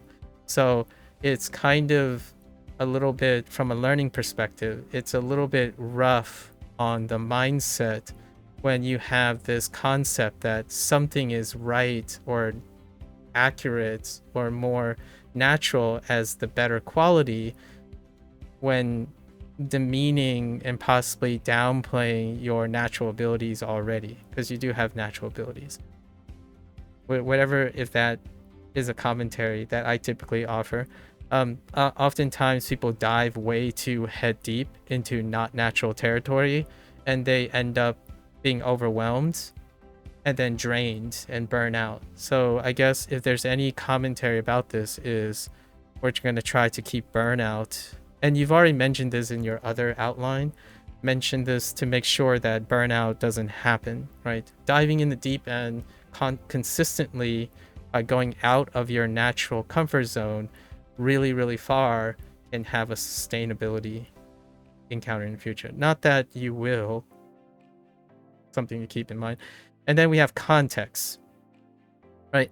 Oftentimes context is linked to this concept of artificial, real, and natural. Whatever is considered artificial is out of context. Whatever is considered real and natural is in context. That's what I see from your notes or your concerns. I have a different context for learning. Learning, whatever is natural, is what you can connect with. That's in context. When you can't connect with something, it's out of context. So when you're learning this and you're connecting it with a mnemonic that you can internalize, that is in context from a learning perspective. It's not out of context. Out of context is something that's foreign to you. You can no longer internalize it. So what WaniKani does is supposed to provide context. It doesn't not provide context. It doesn't take things out of context. It's trying to create context around it. That's what makes it learnable. Like it's easing the learning because they're trying to provide context. I think that's a misnomer when people talk about the idea of out of context in terms of the language. But people learn in context by association. So the things that make things memorable are the things that are in context with your memory. Otherwise, out of context things typically go to rote memory. And then in context is association. So to me, whenever I see this, you will be surprised, in my opinion, how much of the strategies that you use in WaniKani will end up in your Anki portion when you're doing immersion. Immersion is another form of exposure. Until you form the context, as in connect the associations, regardless of how much you immerse, it will not be internalized. It requires an adequate use of comprehension or association, which is contextualizing it. So whenever someone says like, oh, you're doing it in context, I'm like, you can watch a lot of baseball games and still be out of context. Like, you could literally be playing baseball and have out of context understanding. Like, for example, I don't know, James, we mentioned Justin, right? Justin's song. And Justin, YouTube's been recommending me Justin's song lately because they overhear my conversations. He talked about like this pyramid of knowledge, right? Pyramid of thinking. It's very clever, and I like his organization of it. Context. This also parallels with context. Your level of thinking increases to a higher level when the level of context goes up. So at the bottom is memory, like memorizing things, and it goes up. At the very tops, these are comparisons.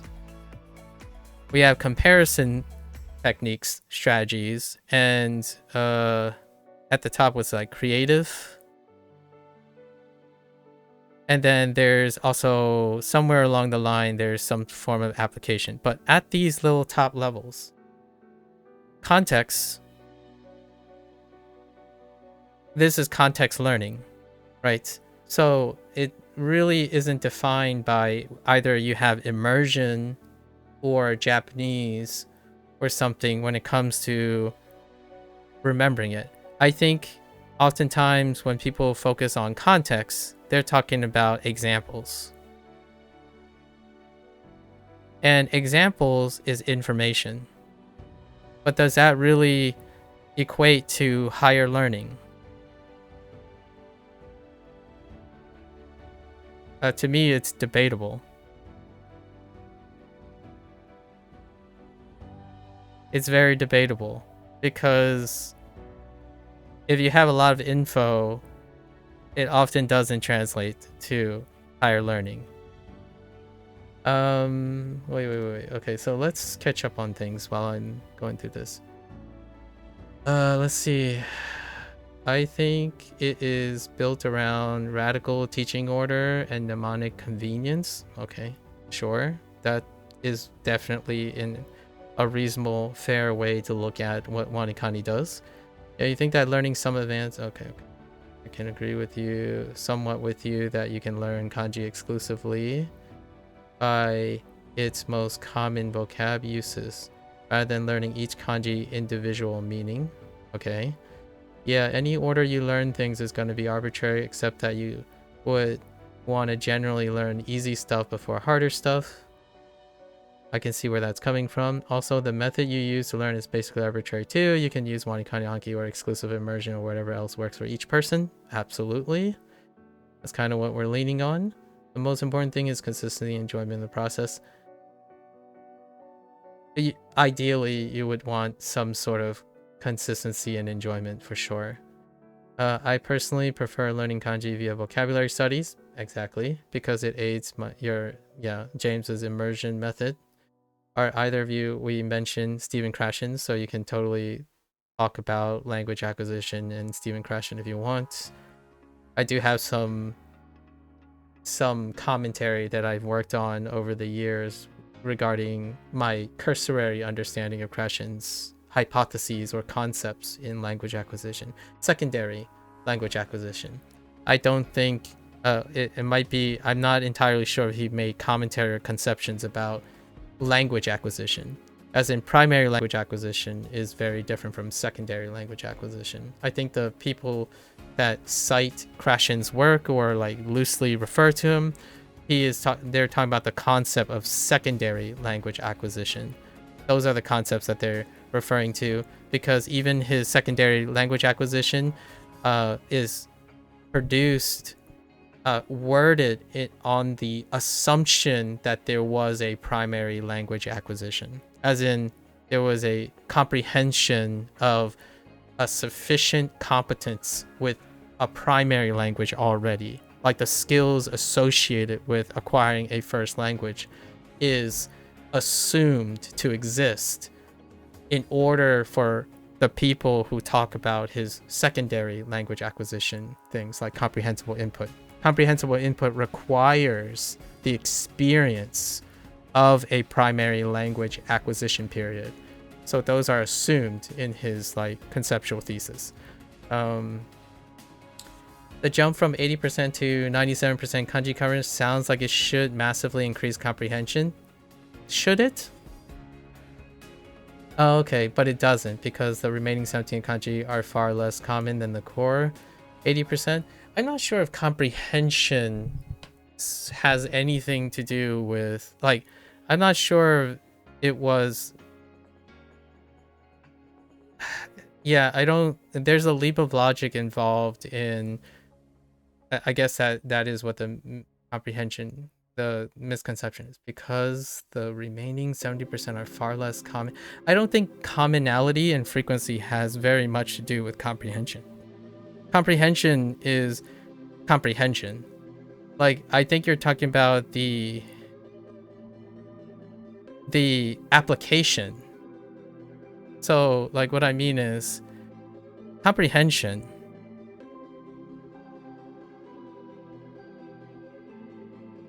Maybe I'm missing something. Comprehension might have... I'm guessing your comprehension has some sort of frequency component to it. Comprehension... I'm having a little bit of trouble, because comprehension is often dealing with accuracy and like consistency. And what I mean by that is by either you know the thing or not, right? Frequency deals with the consistency component. But comprehension, like if you know 1,000 kanji, then the comprehension is 1,000 kanji. If you know 10,000 vocabulary words, then the comprehension is 10,000 vocabulary words. How often they come up is sort of related to comprehension in the sense of retention. So like if you can recall the thing, like if you remember what the thing is, I guess that deals with that component. Maybe that's what we're referring to here. But if you know something, knowing more is an improvement in comprehension. Like I guess I'm talking about capacity here, as opposed to if you can recall the thing. So 80% to 97% is a 17% increase in comprehension of the common kanji. So it's neither like seems more or less, it's more coverage of the thing. But you're saying the remaining 70% of the kanji is far less common than the core 80%. Yeah. But if you're assuming that recall is not a problem, which I'm guessing it is, so we're involving recall in comprehension, then I agree with you. I agree with you that comprehension deals with whatever comes up most frequently. But that's not dealing with learning, so you're not learning. You're not learning anymore. So comprehension is practice, I guess. And that's fine. I just want to emphasize that when you're going from 80% to 97%, you are learning 17%. When you're going to comprehension, you're measuring it based on what you practiced. So if your comprehension goes up, that means you have learned more things in order to comprehend more things. So those two things, I think there's a leap of logic here. You can infer the meaning of unfamiliar when the context makes it obvious. Well, yes, but that doesn't deal with... That deals with literally having more tools. It's not related to frequency.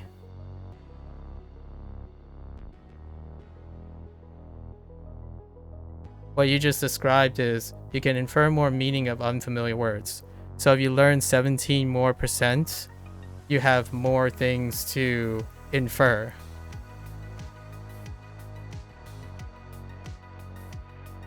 You're making it about time, and I totally get it. I totally get you're making it about time, but there's a leap of logic between valuing 17% more kanji, meaning more information to infer unfamiliar words when the context makes it obvious. The context is dependent on how much knowledge you have learned. That's how comprehensible it is. So frequency is not... There's a leap of logic required to understand how frequency is even involved in someone's comprehension. If you factor in time, then yes. The idea is that 17% don't show up in the first place. They may show up, not don't. If you're doing probability, that is absolutely inaccurate. Yes, they are less likely to show up, but your comprehension goes up when you learn those 17%. It's not based on frequency. Like, that is incorrect. That is a leap of logic in my opinion.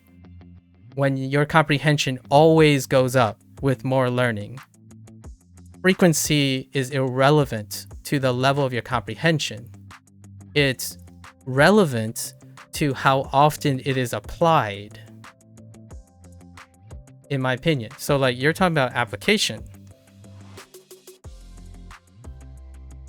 Like, okay, say you have a pool of 100 characters and only 80 of them come up, right? Only 80 of them come up frequently. This is not a test of comprehension. If you know 100 kanji, you have higher comprehension. You have a higher comprehension potential, regardless if the 80 come up or not. You're always going to comprehend more with 100, with more kanji. The frequency deals with its application. Basically, you find that the 20 are useless because they have no application. You have no opportunity to use them. That doesn't mean you don't comprehend more. You know more. You just don't use it. So comprehension is always higher when you're learning more things. When you're applying things, that's retention. Or output in another way, I suppose. Most people would say output. So your output is more consistent if you focus on the things that are useful. I totally agree with that. So I'm not disagreeing sort of with your point of priority. I'm not quite understanding your logic when it comes to comprehension.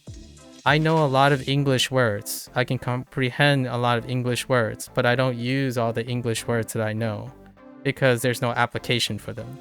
So there's a chance I might forget them.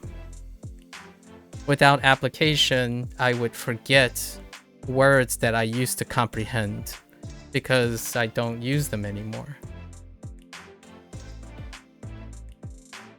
Learning, maybe you're talking about learning too. Like, learning is more efficient if you focus on 80% of the things because they come up very frequently. I agree with that. Like you can retain the things more efficiently because you can learn them. Yes, obviously you have more comprehension, but I said 70% looks like it makes a bigger difference than it actually does. Well, it does. It always does. It's 17%.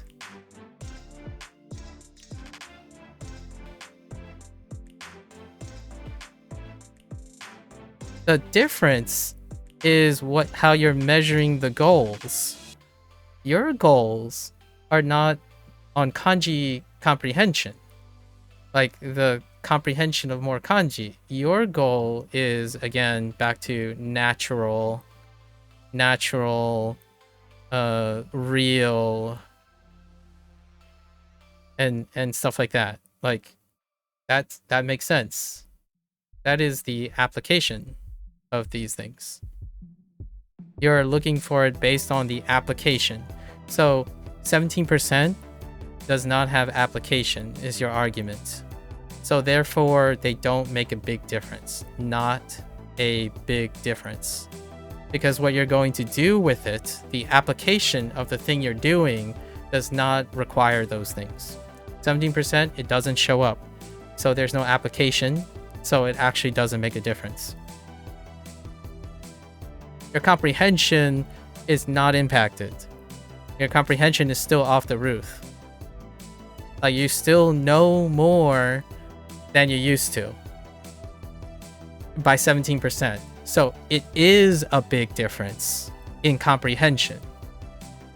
It is not a big deal when it comes to application. Maybe something like theoretical physics. Theoretical physics versus applied physics. So a theoretical physicist. So you're misusing comprehension with application. I'm sharing how I'm understanding you. So like we're splitting hairs here. I think what you're doing, whatever you're going to do, is going to work. It's pretty much going to work. My thought is, if I wanted to add something to your thought process, sometimes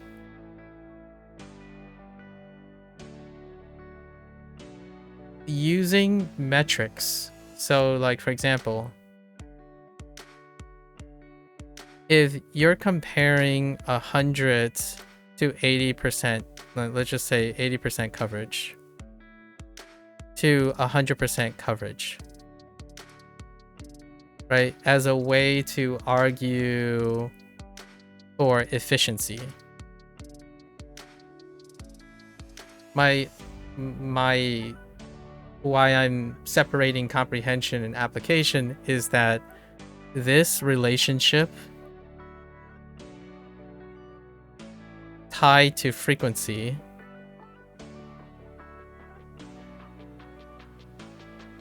and comprehension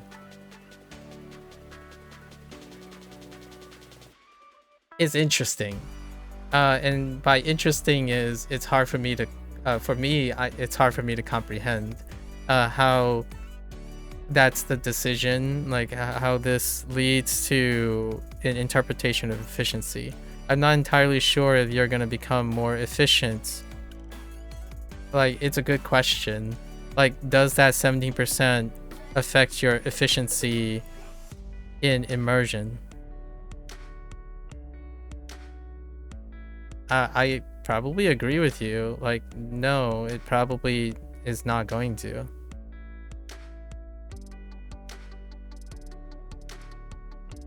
Right? You're probably going to be more efficient without having to learn these 17%. Yeah. So, and no disagreements with that.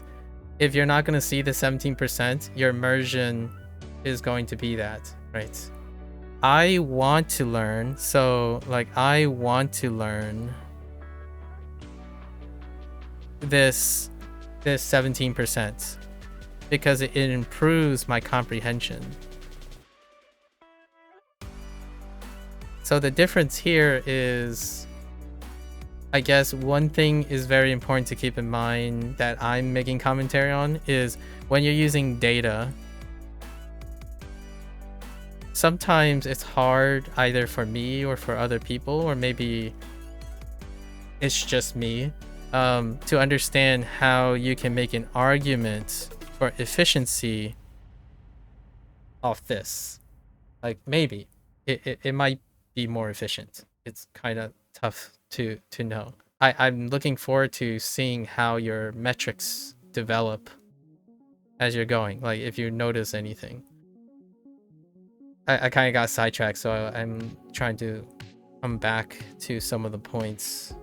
Let me read the rest. I need to catch up because you guys typed quite a lot of things. Nuka. Okay. So 17% to me is 17% in increase in comprehension. However, it has fewer applications. I agree. You can purposefully damage the main language center of your brain, so your brain is forced to think in the target language. Oh, yeah. The interference.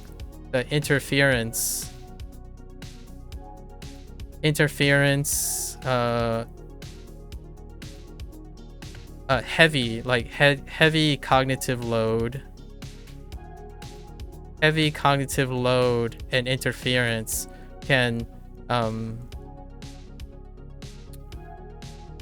both actually emotionally and intellectually. Yeah, this is an interesting topic, and it's kind of a black box right now, but the idea of engaging in trying to favor a model very rapidly and increasing your cognitive load like substantially by trying to engage in interference can be something that can be damaging. Can be obviously not guaranteed, but that is one of the things. Then get adopted by a native couple and learn from zero. Then get adopted. Yeah. I think in context can also existing meaning within a particular text medium include. Yes. So The thing that one topic that I didn't finish was the idea of context. And this is contentious, by the way. This is contentious. I want to offer my piece here. So context is often a double standard. It's a double standard in the current modern way, like the trendy way of things. There's a double standard. Abstraction. There's abstraction to me. So this is complex learning or complex thinking versus how should I say it? We're going to use some buzzwords. Realistic. I'm going to use the word realistic, but most people say real. Real and native and observational. And observational typically has another word too. What is it? It's like recognition. There's another buzzword with this. Recognition and declarative. I think that's the word. Or proclarative. Declarative context.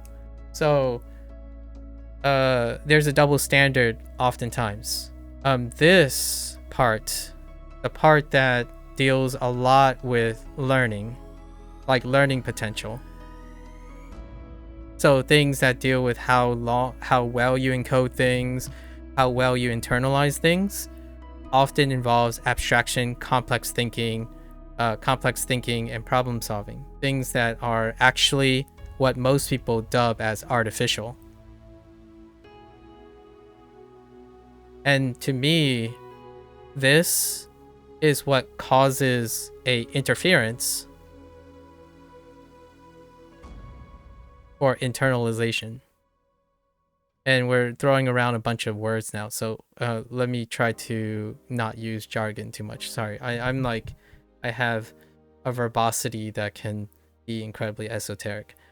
What I'm saying is, oftentimes when it comes to context, it has to be observable. So therefore, you rely on one aspect of learning, which is often triggered by recognition. And it's declarative, as in you see it, you've seen it enough, you mirror it enough, and with that context, you can engage in it. So as in, if you see enough Japanese people talk to other Japanese people, being in that environment and observing that environment sufficiently will allow you to trigger the behavior that you want. Or maybe even the memory that you want. This is one of the lower levels of learning and thinking. So the other side of things, near your, like, if you want to be fluent or, I don't know, lead conversations and get that clicking moment, eventually most people believe that, at least in my opinion, when you do enough of this, it will lead to higher order complex thinking. That's when someone says, I finally get it. I understand why they do these in this context and in this nature. So this often is viewed as non-context. As in, because you came up with it. You're the one who synthesized the information to conceptualize this. And oftentimes, this can be used for learning. And often, very, very often, contentiously often, and debatable, this is almost equally as efficient. The difference here is a lot of people use these tools the same way they use immersion. They observe, they recognize, and they declare it. They recall by declaration. they do not form the aspect of comprehension. They form the behavior from their memory. So it still works like gangbusters. And a great way to tell when someone does this most of the time is because they also look at these things the same way. If it's not there, then it can't possibly be related. That requires, in order for that to be related, it requires abstraction, complex thinking, and learning potential. So the thing that I feel James is leaning off to more is that you can doing a lot of things, like more things, and seeing their connection might actually end up being a higher in efficiency. However, how I'm understanding the way you're learning right now, drama, this is more efficient. I agree with you. Immersion will be more efficient for you, likely the case, because you're viewing it based on observational and declarative methods. You want to be able to see something, observe it, and then reproduce it.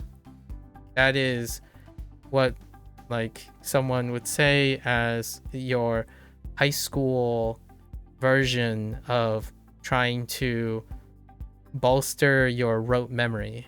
You're memorizing things, looking at the pattern, and then reproducing it in hopes that one day it will be internalized to complex thinking and creative process and comparison and contrast. So when you're immersing, you don't require to compare and contrast or conceptualize or see the relationship between like one word and another word. The context will provide that for you. So you no longer need to remember that this is water, and water is not the same as oil. So if you learned oil and water, you can associate them because oil is slimy, water is wet. But if you're observing it in immersion, you'll only see water in the context of when water is there, as opposed to conceptualizing the idea that water is not oil, for example. So comprehension comes in different dimensions. There's comprehension through abstraction, complex thinking, which is a context. This is a context. But this is what most people believe is the only context. So in order for me to illustrate what I think about often, this stuff comes freely. You can go to your vlogs and podcasts. It's good. It's great for learning. This is also great for learning. And what James said was the idea. It depends what your goals are. If you want to read novels easily, you need to know those kanji. If you want to watch shonen anime, then it's probably fine.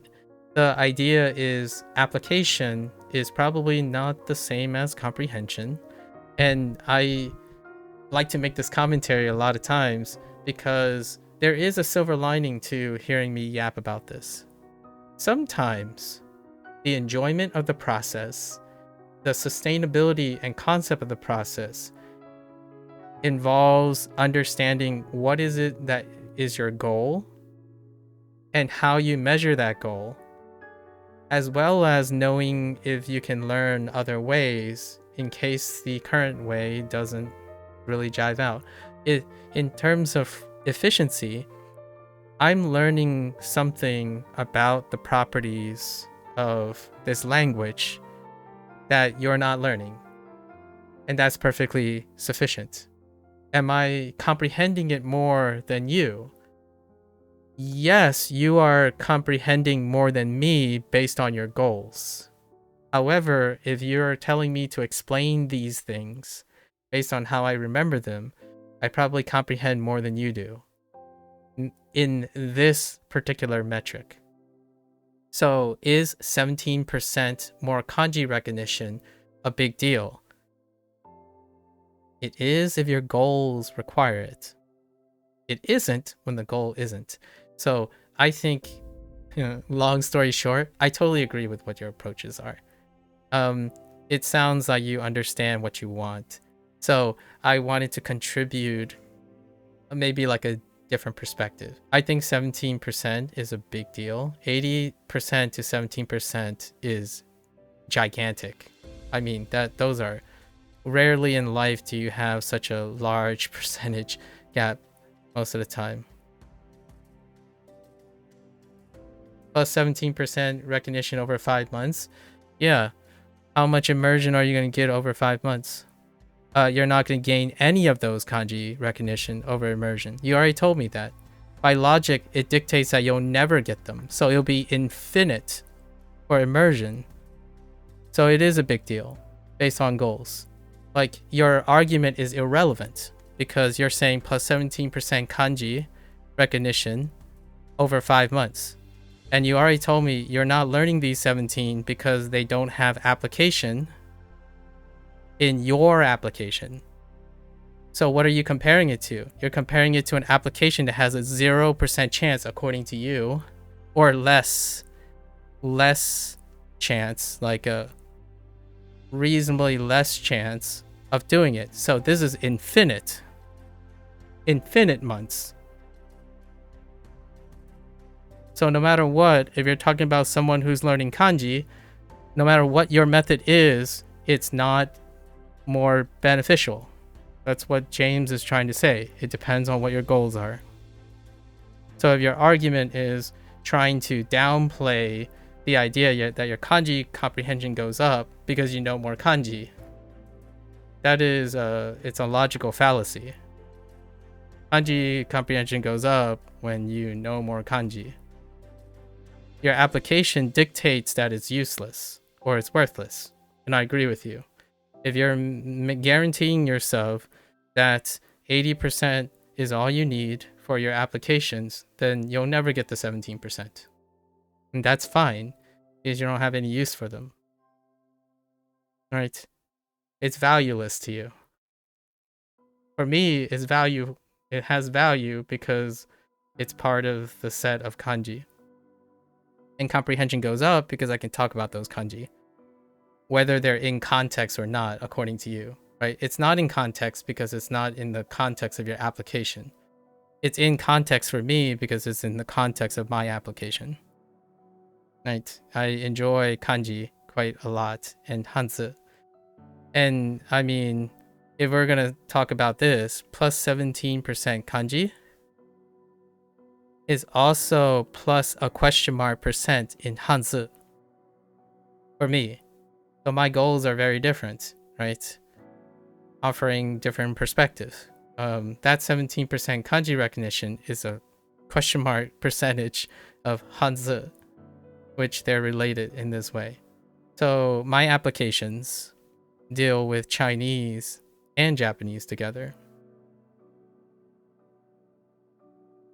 I have another application of this. So one application is abstraction. How do I teach someone how to take an arbitrary set of strokes and associate it with a context by the strokes? Your immersion learning does not do that. Unless, I guess, maybe the immersion learning is teaching the artificial way of doing it. So this is kind of a meta thing that people counter argue with me, where unless you learn it from a native teacher, so you can immerse in a native teacher to teach you the artificial ways of how the stroke is associated to an abstract context. And I'm like, okay, well, now you're saying both. Both are important. And that's where I get into my wheelhouse. Both. The answer is both. If you have time, you balance both. If you're dynamic in time management stuff, typically a balanced approach is often the current song that people are playing. It's largely a balance approach as opposed to one or the other. And hopefully something clicks with all the balances. Now, there's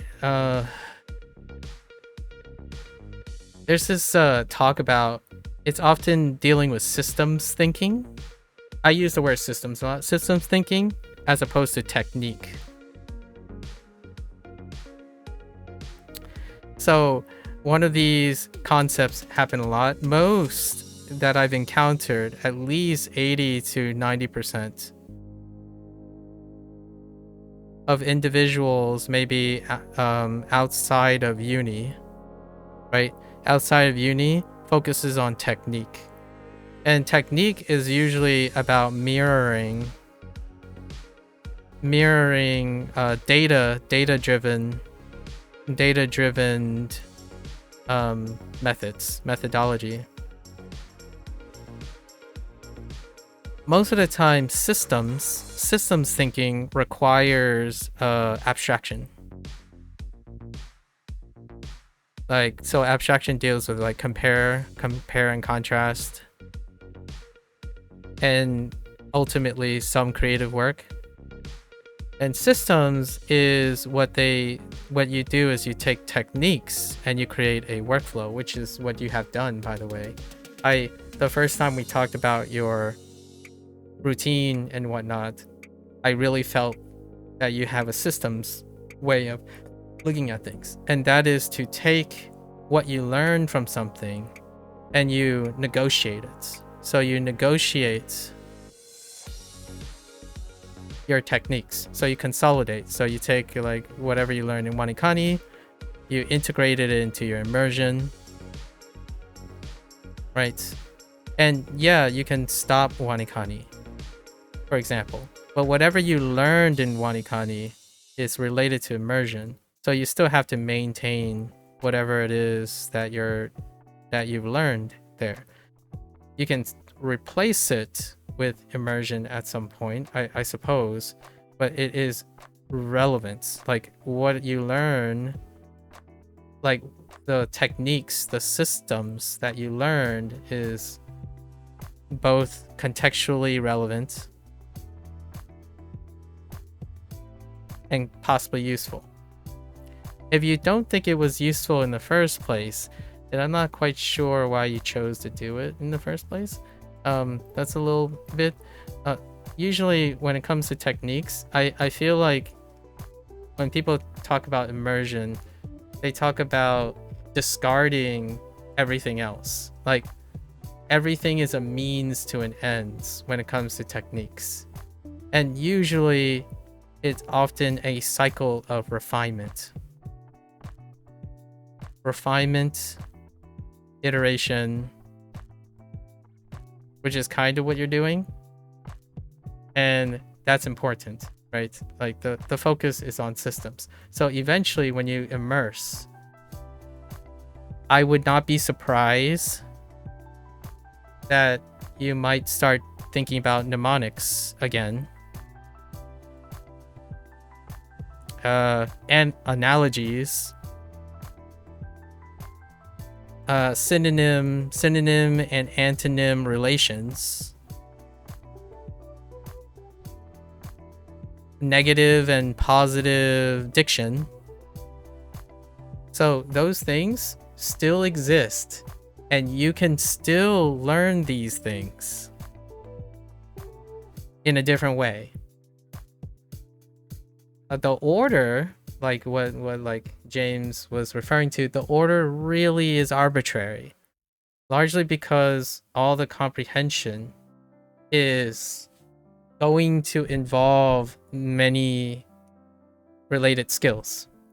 We'll see what happens though. You can definitely discard all these. If you tell me later down the road that when you're immersing, you do not do abstractions of positive, negative agreements like grammar related things and like using other strategies you have in order to refine your weaknesses and your strengths in a systems oriented way, then I would concede. Your technique that you acquired through the means of other people, it works as is, I suppose. But generally speaking, I think you give me a the impression that eventually a comprehension of what we said today about how you qualify what is natural, what is real, which makes it possibly more efficient and higher in frequency and level of comprehension. I feel like we can revisit this topic and it would become far more like everything, anything goes situation. And then you get to a point where James made that comment about, yeah, you know, sticking with stuff which is within reasonable reach of understanding is important, right? And then the order, the process is arbitrary in the sense that you're acclimating to an understanding of the way you're learning, and you're commandeering what you're learning in order to slowly acquire new learning strategies if you have forms of weaknesses to increase efficiency. What is ultimately not efficient most of the time for a brief period is whenever you have to acquire new learning methods. One of the biggest determinants in terms of learning efficiency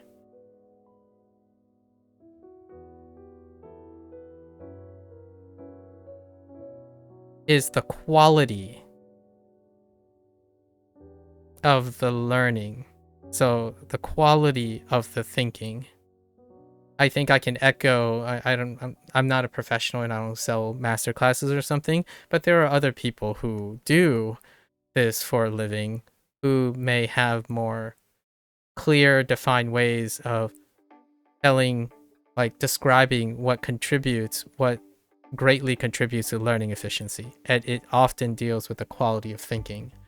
And constantly thinking that having an example, a realistic example, even that, or a natural example, or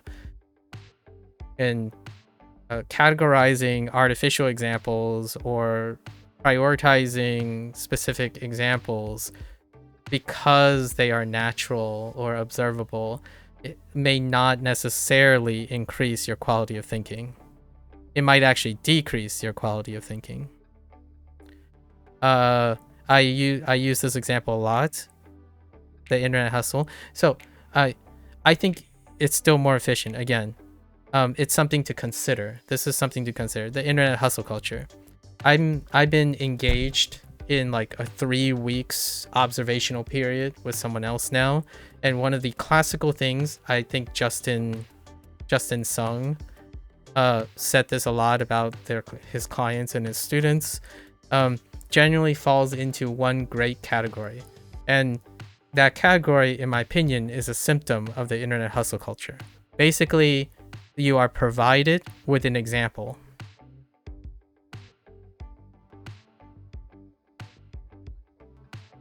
And nearly, I would say, greater than 50% of your learning capacity deals with recognition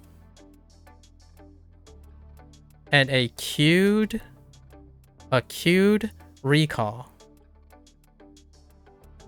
A cued recall, and well, it's declarative in nature. And sometimes it can also be so passive, it's procedural. And that's usually like most of the quote unquote learning dominance in people. And like him, I also emphasize that you can be successful to a great extent doing this. And the anecdotes and analogies that I'm offering is that you don't necessarily have to always do this. And I don't come from this background anymore. I feel like this thing is something that's incredibly trained. So whenever you're defaulting to something that you're incredibly trained in, you would be efficient in doing that. Does it lead to greater results and more comprehension? I guess that would depend on context, right? However, when you're not learning new things, it's usually more efficient. So sticking to something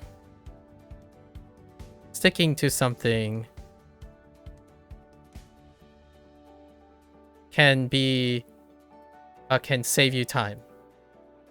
What you're doing now is not sticking to something, so it's something that will probably take more time for the time being. Whether that is what you want or not, it's interesting. I like dedicating more time to learning more things, like learning more ways to learn, so to speak. So then I can tweak it in a systems-oriented way, so that I can adapt to most of the things. It's interesting how you go about it by seeing it as a linear process at the moment. Let's see. What if we define the context? Oh yeah, sorry. You can define the context if you want. Yeah. I'm sorry. I have so many thoughts because you wrote a lot of hot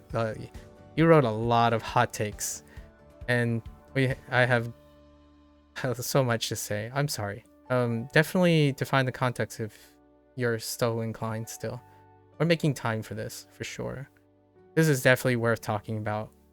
I love doing this stuff. Actually, I like doing this stuff more than actually studying Japanese.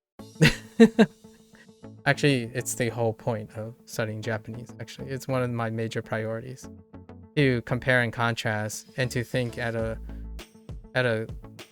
exchange way of looking at learning strategies right now. I'm trying to get an idea of contemporary learning strategies. My 20 years have not quite aligned with the current contemporary learning strategies. Thanks to James. James, you're the one who introduced me. No, actually, was it Drama or James? Which one of you introduced me to Justin Sung? Someone, I think Drama, you're the one who raised up Justin Sung. And because of that, my phone picked him up, and I've been watching a lot of his videos. And, man, he totally beat me to the punch. Oh, James is no longer here? Oh, okay, that's fine. Yeah. James needs to go. Yeah, you raised Justin Sung. It's so fun. Like, it's not every day that I get suggested by someone and then they cover a topic that not a lot of people kind of care about. I know you're saying like, oh, but Justin Sung has 1.7 million subscribers, but we're talking about that's 1.7 million, like compared to hundreds of content creators that focus on something else, right? So it was really wonderful that you introduced them, because I don't often watch something and this person is like, where have you been all my life? Are you my twin brother situation? Like, what I mean is professional colleagues. Like, why weren't we colleagues when we were growing up? It also, we might actually have an age difference, like in a generational difference, but he also has an accent that doesn't quite tell me if he's American. Is he not? I don't know. He's Korean, obviously, I think, right? But I don't know where he is. He kind of sounds Australian, really. But he's probably not Australian. He might be in a different country, so I don't sense American, but the way he like use words. Oh, he is Chinese? Oh, okay. He is Chinese? Wow, that's surprising. Oh. With a name like Sung? Dang, he's Chinese? Oh. I'm not too sure if I've seen, if I've encountered too many Sungs. But anyways, I'm not sure if he's American. He has this accent when he says certain words. But anyways, besides his nationality, it's so refreshing, and I don't get this a lot. And in my opinion, like, hot take about myself. I'll share a little bit about myself. Here's a hot take. Most of my life, when I need motivation nowadays, and by the way, I'm 38, if that rectifies something. I'm 38 of age. Most of my life, motivation comes from within. Like 90% of my source comes within. However, there's always a time when I watch something like Sung's work, and he provides such a wonderful affirmation. I'm not sure how often you get this drama where, like, it feels like oftentimes, well, most people don't sing the same song you sing. But one day, you meet someone like you, drama, and then you drop a name, and I'm like, yo, those words are awesome. Like, I should use some of those words. Credits to him, obviously. Although they're kind of very common words, like memorization.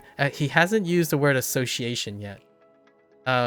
He does use things like comparison, critical thinking, and some other fancy words, and the context is still similar. Like, I recently, before I started this, I need a topic. By the way, I don't know if I said this before while you were around.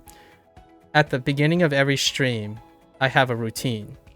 I watch a video or doom scroll, and I form a comparison analyses of it, and then create something from it. So I create a narrative and a story prior to every single stream. And if it doesn't get used, I shelve it and then continue to do that. So I'm always priming ahead and studying ahead in order to present something prepared. So I watched his video. It was 58 minutes, and it has your classical YouTube. He clearly understands and learns the algorithm based content creation, and it said something like, I'm the most important points in his 13 years of coaching, like learning coaching, right? Coaching learning as a professional, I suppose. And he had 17 points. He was born in New Zealand. Ah, that explains the accent. He sounded slightly from that area. I'm like, there's no way it's a coincidence, right? First, we were talking about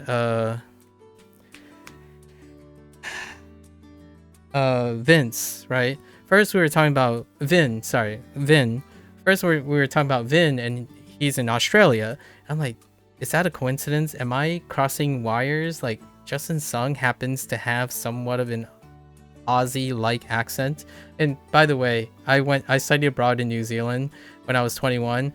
I do not have the hearing acuity to discern between an Australian and a Kiwi. Maybe in English, like a British person, an Aussie and Kiwi, but it is very difficult for me to discern the difference. Even to this day, like, I do not listen to Kiwis enough to distinguish them from Australians. Sorry, Kiwis and Australians. Maybe one day I'll have enough hearing acuity. Anyways, that's neat that he's coincidentally from that side of the world and is associated. What you call it? Sung has this way, and he does these things, and it sounds crazy. Sometimes I feel like humans, there are times when you feel like humans are unpredictable, right? When you derive most of your motivation from yourself, you find yourself at a unique perspective, and you often feel this idea of emceeing. Emceeing is also associated with a lot of imposter syndrome, right? Imposter syndrome is horrendously and fantastically a motivator. If you have imposter syndrome, it could drive you to greater lengths. if you have imposter syndrome, it can bury you in obscurity because you feel like you're alone. So oftentimes this is what's the pros and cons about having motivation come from yourself most of the time. This happened in my 30s. Like when I graduated, defended my thesis, started wondering what I was going to do with the rest of my life. That's when all of this became necessary, because there are things that I think about that are rarely represented in the populace, for good and for bad. Like for bad, some people could say a sense of loneliness, a sense of lack of affirmation. So you internalize your affirmation. Whenever I bump to people like you who are looking for like advice or engaging in exploring their intellectual things, the chances when you share something and it leads to a source of affirmation, it's incredibly refreshing.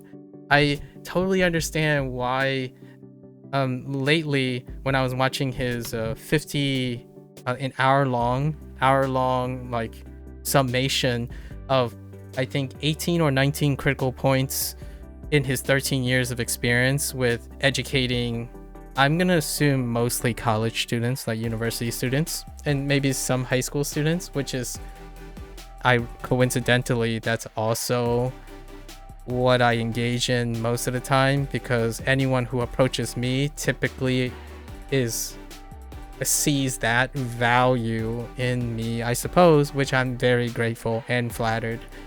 Right. Right now, I'm in the process of doing this very thing with 2 or 3 people in private as a friendly thing. I'm not a professional, or I don't even think you can be a license.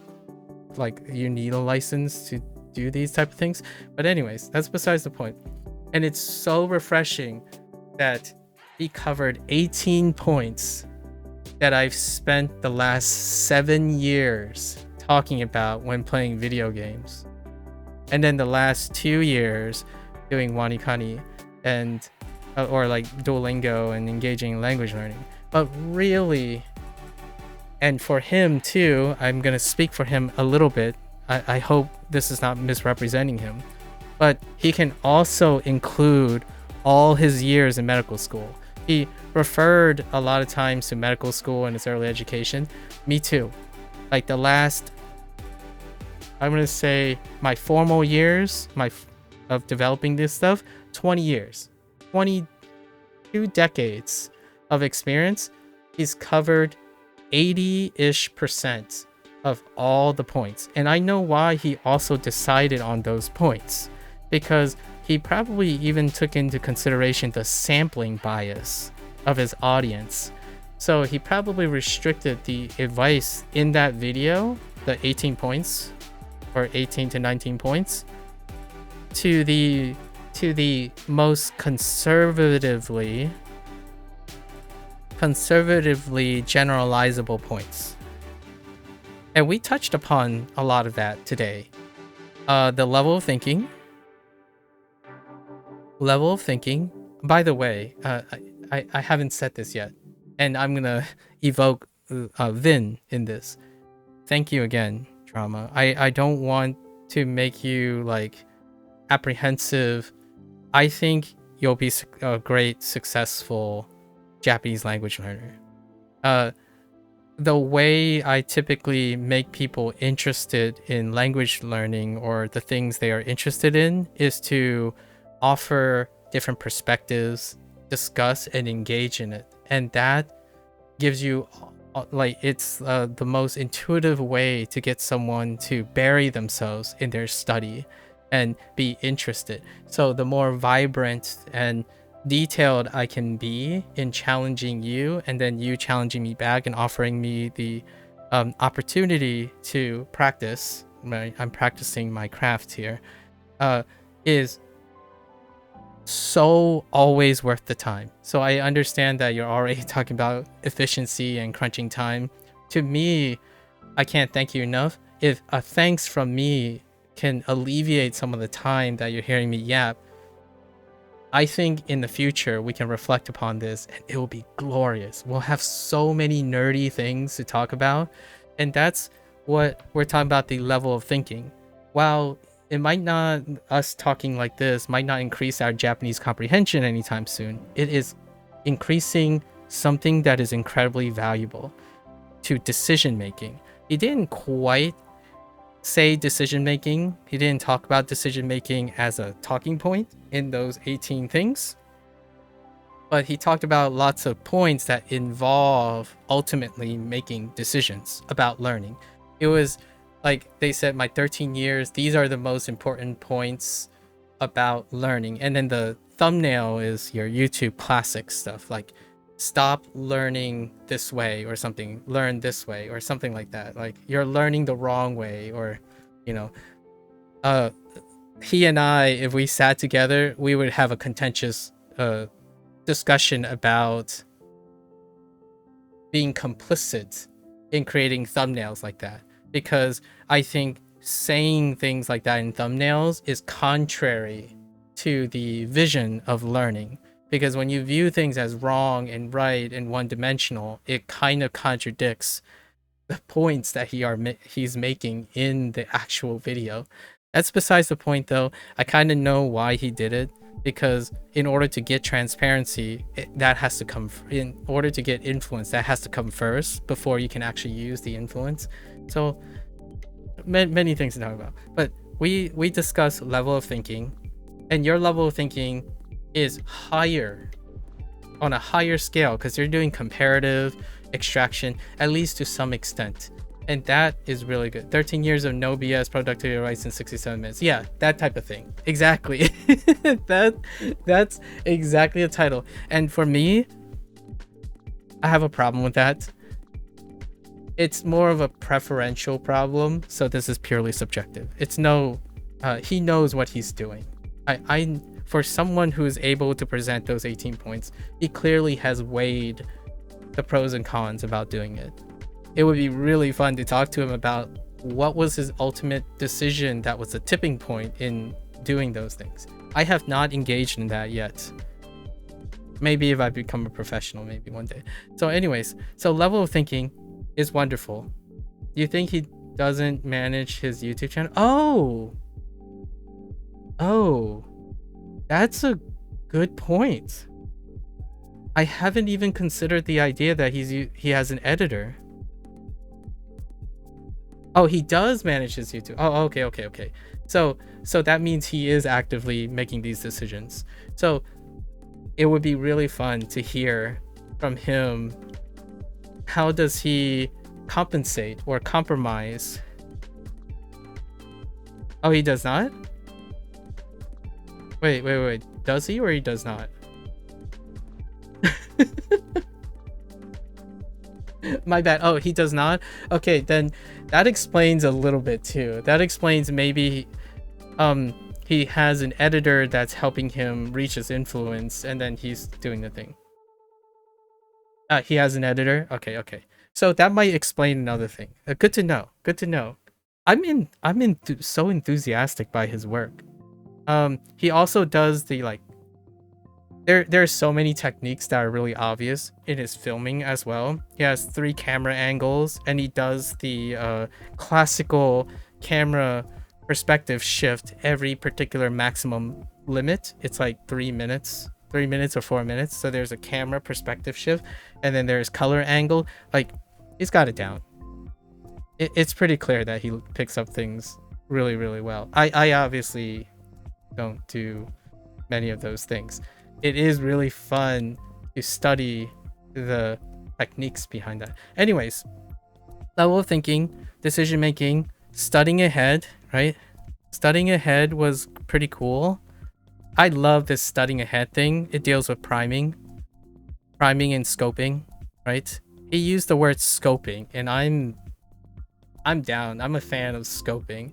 I usually think of it as just active, just proactive thinking. I don't have a fancy term. Scoping is good. Like, you scope ahead, so you can prime yourself to understanding the general framework, and that's what kind of brings to mind of what you're doing right now.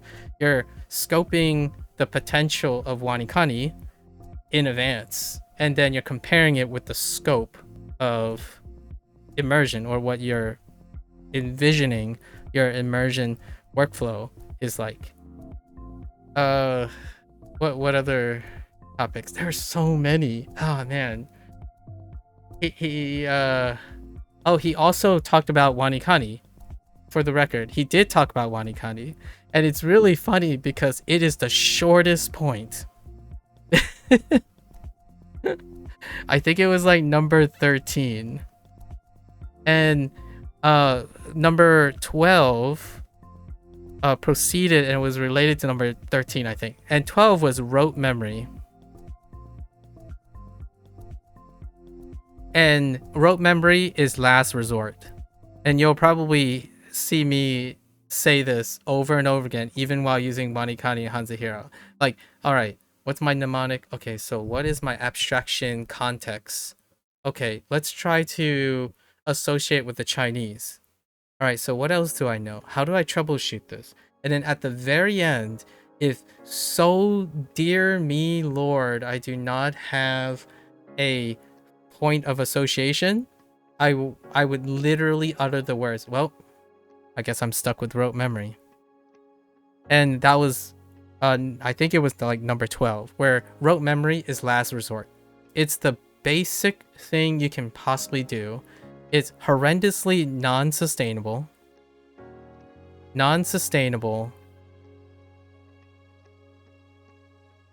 And it rarely ever scales. Even temporarily. It can't even scale temporarily, right?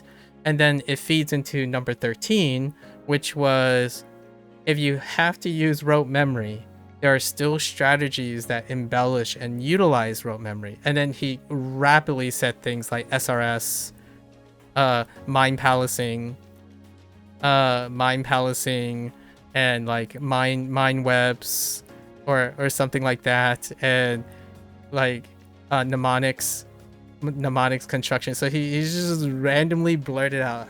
I don't know what the jargon was, but what it did was it referred to this. It basically referred to the current iteration of it. And yes, that is one way to do it. And that's only the beginning, because you are also able to layer context through abstraction. And he didn't quite talk about this, but it's the combination of the point he made, which was like I'm gonna say 0.8. It's around 0.8, where he talked about the level of thinking, right? And you can combine these two. You can increase your level of thinking by combining them. And combining them leads to, I think, I'm going to say 0.16 or 17, which is systems work, which is what I mentioned earlier, which is what you might be developing now. You're in the process of, you started with something, and then you're combining it because you understand, you've already tested your rote memory, right? Your rote memory. And oftentimes SRS, things like this, is a challenge for rote memory. Then you comparatively use your level of thinking, which is like level 4 or 5 in his pyramids of stuff. 6 is creative work. So level 5 is the segregation. The first 3 are what I would call, I agree with him, pre-high school level. So high school and younger typically relies on 1 and 3, which is like memory,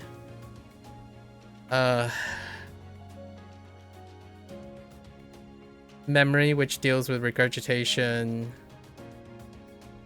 then like observational skills, right?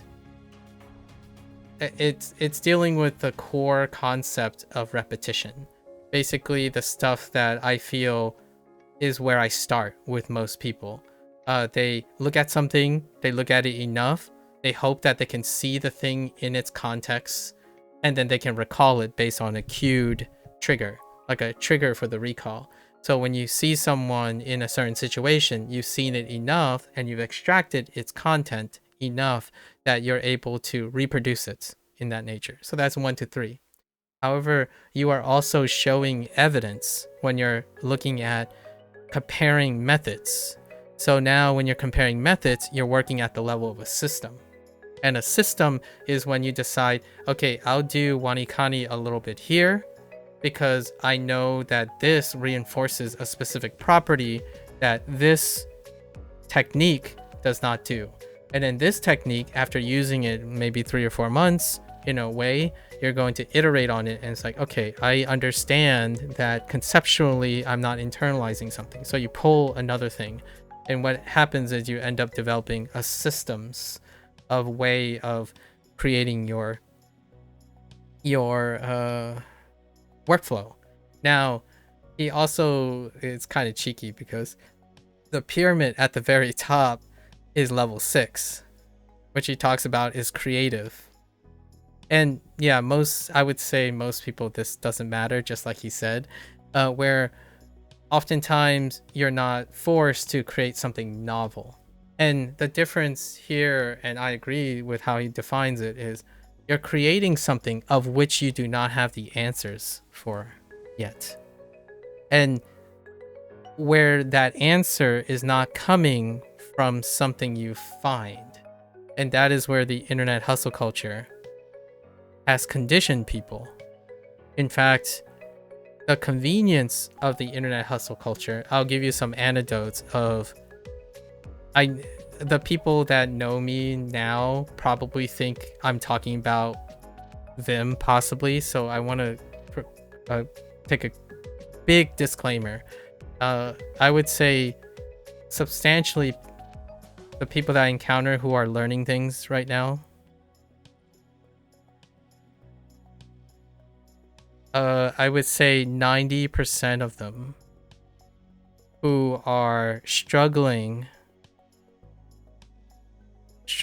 with problem solving, not optimization. Problem solving is, you don't sound to me, and I can't spell problem. You don't sound like, when you're writing this note, other than the FOMO thing. The FOMO thing is a problem solving task, but most of the things you're talking about optimization.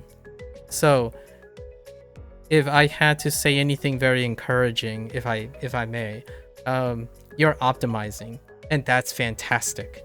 That means you're doing systems work with your learning. You don't have a persistent problem.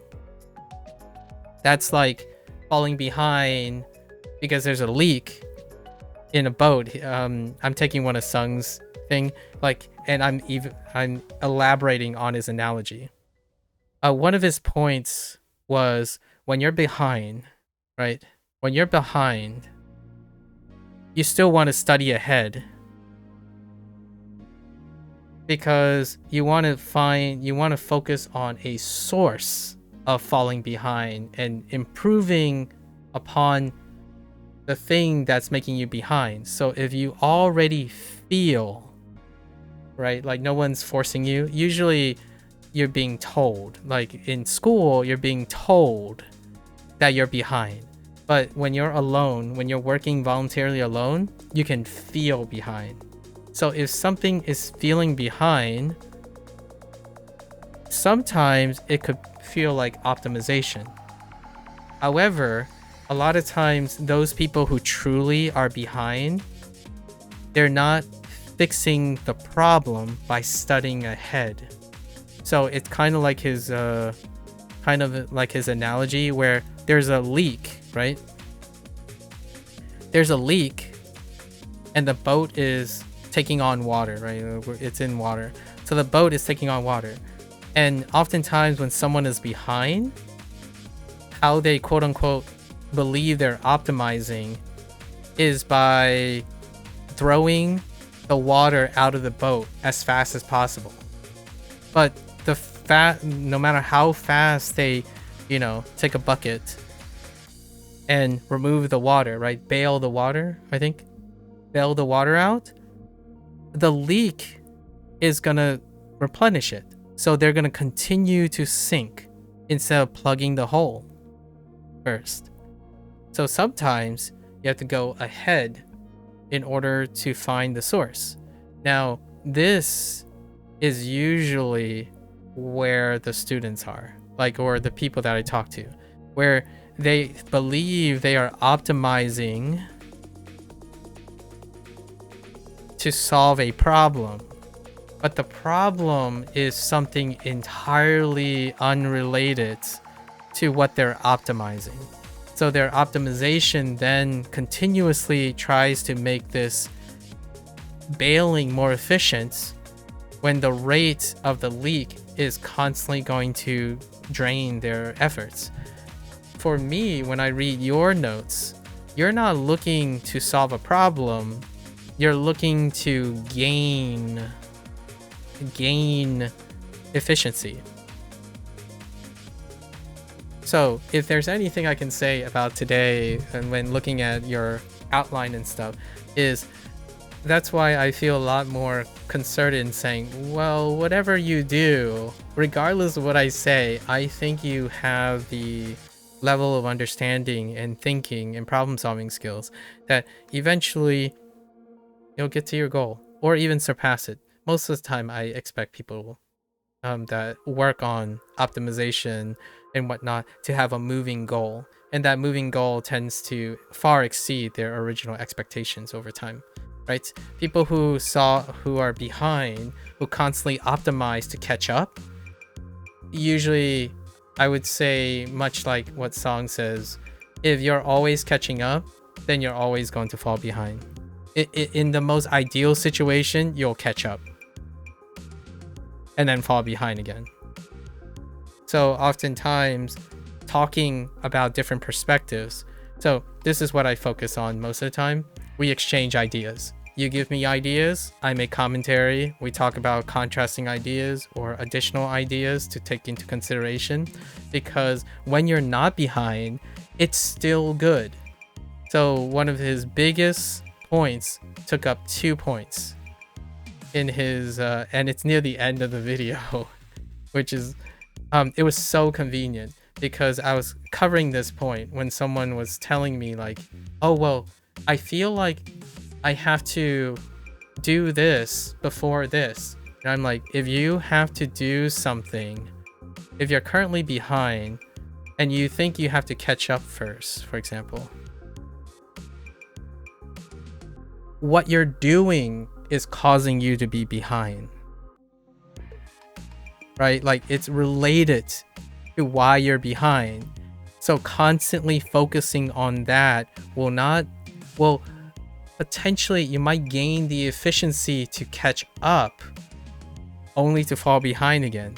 It is through the idea of optimization, iteration, and refinement in systems that you're able to climb ahead, so that when you fall behind, you're still ahead, right?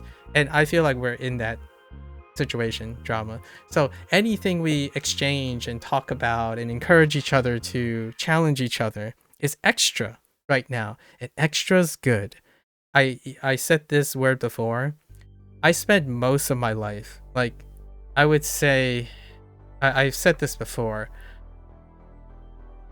it took me 32 years before I actually feel like I was caught up.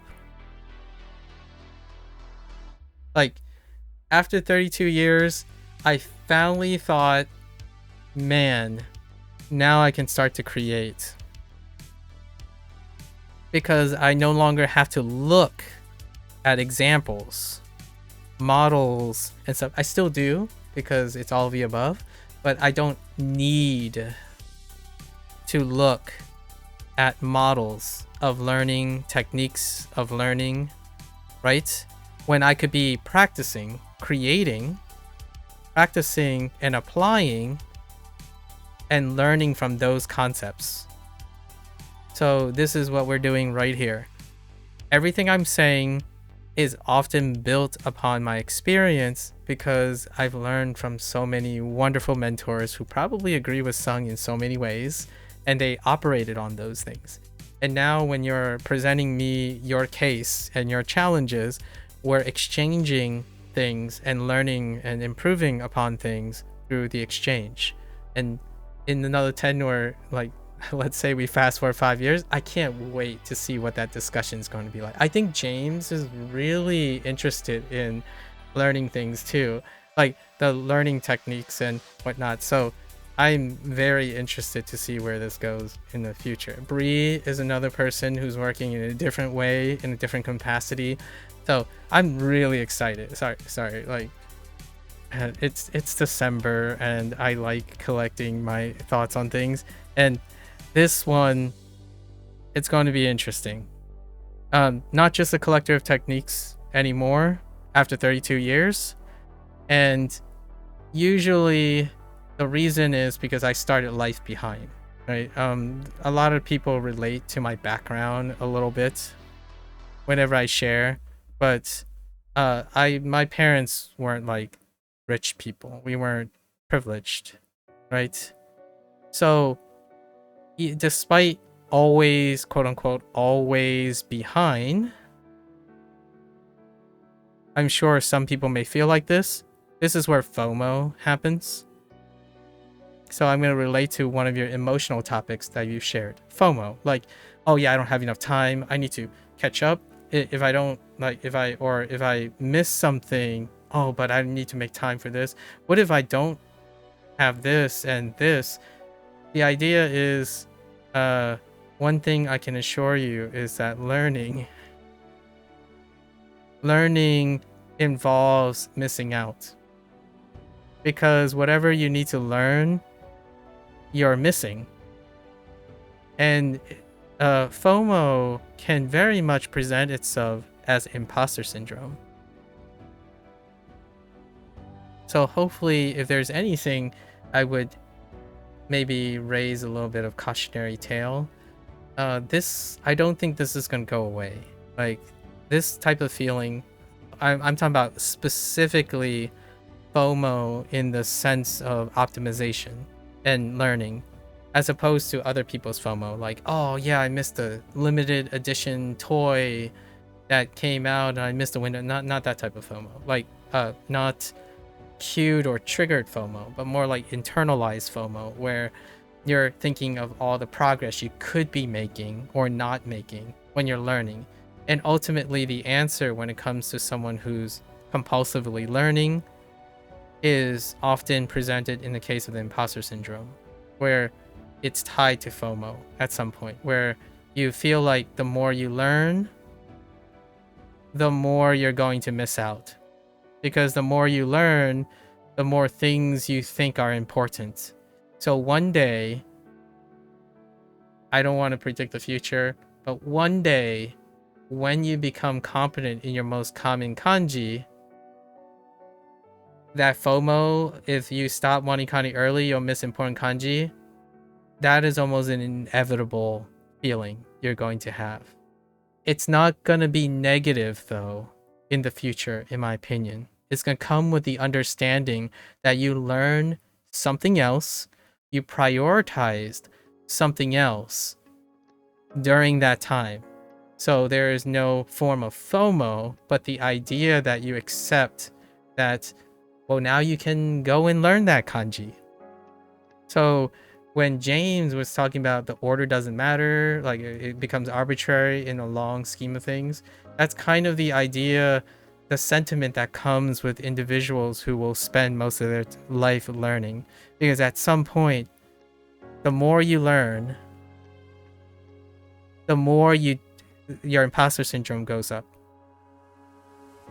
And management of that imposter syndrome is to know that you're going to miss out on things. Because the more you learn, the more your knowledge of other things that you'll miss. And that usually fuels imposter syndrome. And one way that people mentally, at least in my opinion, that has a healthy relationship with this is when you get smarter, quote unquote smarter and smarter, you'll know how dumb you are more and more. Because when you learn A, you learn that C, D, E exist. When you learn C, you're gonna learn that F, G, H exist. And you only have enough time to like pick very specific things and make time for it, right? Like F prime and stuff. You'll only have specific time to prioritize, which prioritizing was one of his other was Sung's another point. I think it was maybe 12. Yeah, like Dunning-Kruger. Yep. This is why the Dunning-Kruger thing exists with the advanced Dunning-Kruger. This thing. Kruger, sorry. This thing. The inevitable valley of despair. I can map this out. I was at the peak of my, you know, Dunning-Kruger thing. Right here, I was 13 years old. It's up to 13 years old. I was naive. Thought I had some level of competence, but I thought I knew the world. Like I thought I knew everything, right? Because I didn't struggle with anything. And then here, my peak was around like 26. The mounting stupid. The mounting stupid. And here is during a time when I'm like going from college and transitioning into graduate education. I'm gonna say like 25-ish. And this was when I was in graduate school. Arguably the peak of my acuity. But during this time, around the age of 32, this is called the enlightened period. You realize that you spent so much time understanding this aspect that the higher your competence go, the lower you feel like you understand things. And at some point, you continue to progress in your like perception of your competence, despite knowing that it's the reality is the more you know, the less you know. And that's kind of where the most of the time I feel like there is a level of competence for a lot of youngsters. However, it's hard to know if they're gonna survive the valley of despair. And oftentimes there are short not really. Oh, one of his points. Oh, sorry, I keep remembering more of his points. I think point number 5, stop looking for study hacks. There are no study hacks. Like, I've said this in not in this aggressive way, but no, stop looking for study hacks. If you're looking, if someone tells you like, oh, just follow this procedurally and it somehow solves all your problems, it's not going to. Like, because his argument is what I have said about your current plan. It's individualized. The very nature of a study method, and that's why my concern is the whole like real thing, real, natural and artificial learning thing. The idea is there's sufficient, I'm not saying it's entirely individualized. There are principles, right? I'm going to say 40%. 60%, there are principles and core principles of learning that pretty much 99% of the human population shares. However, I'm going to write about 40. There's a substantial portion that makes all the difference. Like in the end, you know, we were talking about how big is 17% in kanji. Objectively, it's still 17%. Subjectively, it can be as low as 0%, which is what you made an argument for, and it could be 17%, what I was arguing for, because I haven't found the application that's beyond kanji yet, right? That's on me, right? So that individualization is making up for that value system. So it makes up all the differences. And here, what's happening here for the individuals that are right now my range that I interact with, which is pretty much coincidentally, this is pure coincidence with Sung. It's probably around 17 years old and 23. And these are either high school students, they're usually high school students transitioning to uni, or uni students, right? Or on and off uni students. And most of the time, there's a deficiency in understanding how they create systems in order to alleviate the 40%. If I was being really generous, I would say 80% and 20%. And even then, that 20% becomes such an enormous emotional baggage. Like emotionally, it feels like 100%. Because we all know the lovely thing about our brain chemistry, about being negative about things. You can be cruising and making progress at 80%, and it will feel like it's not good enough at some point. And that 20% makes all the difference. So that 20%, which is, I think it's more like 40%, that individualization, I am very vigorous at trying to dispel the idea of real, natural, and artificial, largely because it's all the above. The most natural thing to do for a human who is learning all the time is to engage in as many complex quality thinking by pushing their cognitive load. Oh yeah, cognitive load is number 19. I think I love this term, and I've been using it today like multiple times already. Cognitive load. This was his last point, I believe. And that is, you juggle as much as you can in order to trigger complex thinking. That complex thinking elevates your quality of learning, or quality of thinking, really. And then that translates to learning. So all our discussions here, this is a demonstration of how I approach most questions and considerations, topics. When someone asks me, do you like the movie? I'm doing this. And I'm going to echo someone else now. Echo a lot of fitness people that I talk about. Routine is your bottom line. It is hard at first. But when you get going and you gain the momentum, you feel like you're doing less work, but you're doing the same, if not more.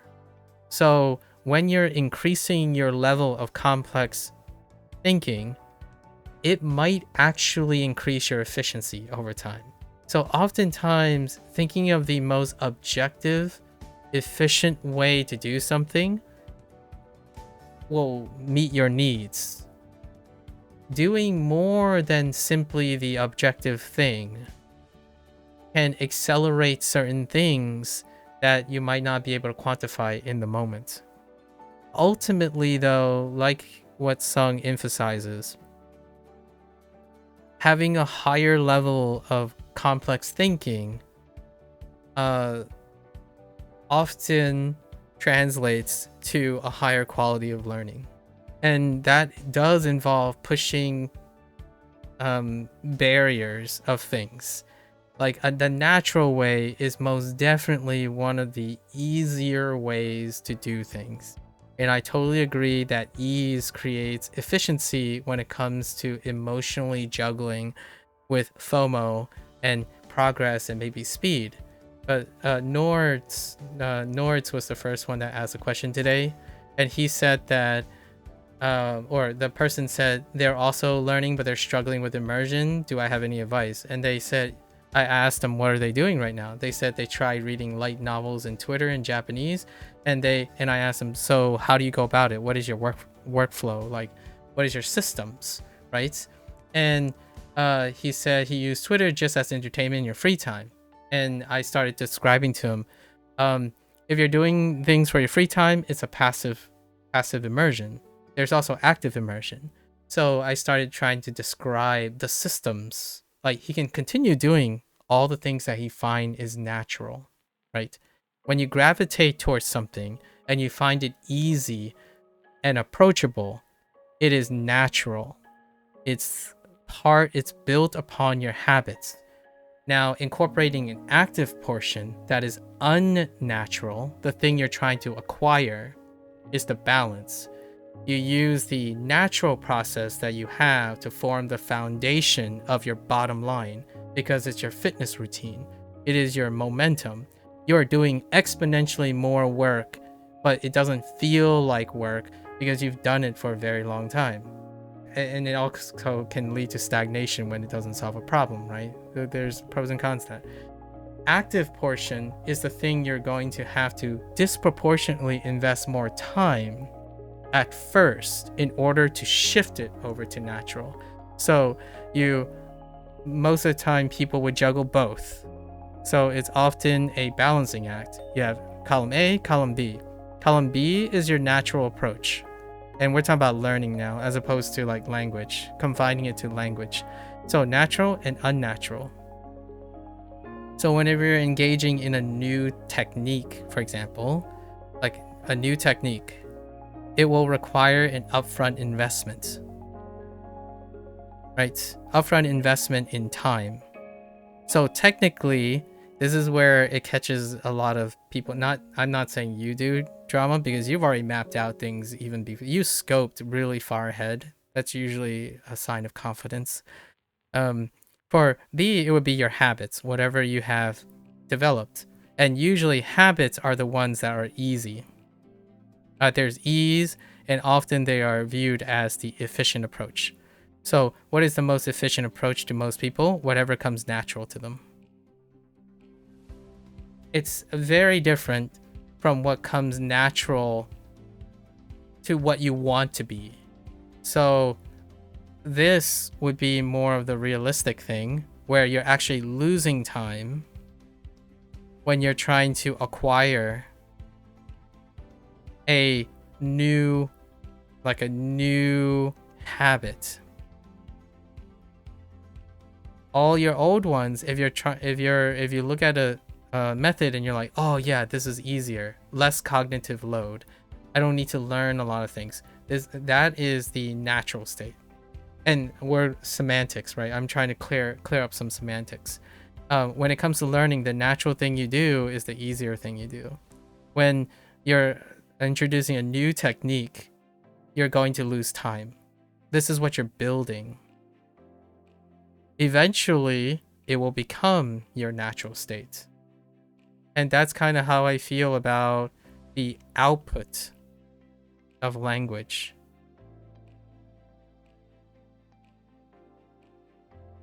You're working to form the new techniques, as in how to speak in Japanese, how to construct in Japanese, how to comprehend in Japanese. And that will ultimately, regardless of what you're looking at, will have an upfront cost, right? How big that upfront cost is dictates your decision. So if immersion requires less upfront costs, then it would be a great place to start. Usually upfront costs is the barrier to acquiring new techniques to create better systems of habit. So for me, I can't wait. I can't wait to find a clever way to show immersion on stream. It's neither more efficient or less efficient for my purposes, because when I'm looking at techniques, my goal is appropriate. Which is, what is the point? I think it was like I want to say it's like 0.8. it's before the big points, but it's like point 8, where when you're using strategies, you're prioritizing. So, and that's where James, it's unfortunate that James isn't here anymore, but when James says it depends on what your goal is, it's prioritizing. So if you're using WaniKani, for example, I'm prioritizing how to use WaniKani. If I'm immersing, I'm prioritizing how to immerse. So when I compare them to, it will feel like apples and oranges. However, they are both fruits. So when you optimize for WaniKani and you optimize for immersion, to me, only then it would be appropriate to compare them. Largely because we're not comparing now with a skill you're developing, a skill you're going to develop, and skills that you already have. Largely because when you compare their efficiency, even by vibing alone or objectivity, it's very difficult to predict. Largely because you already have predisposed efficiencies. And that's kind of where we're engaging in the idea of natural. I hear this.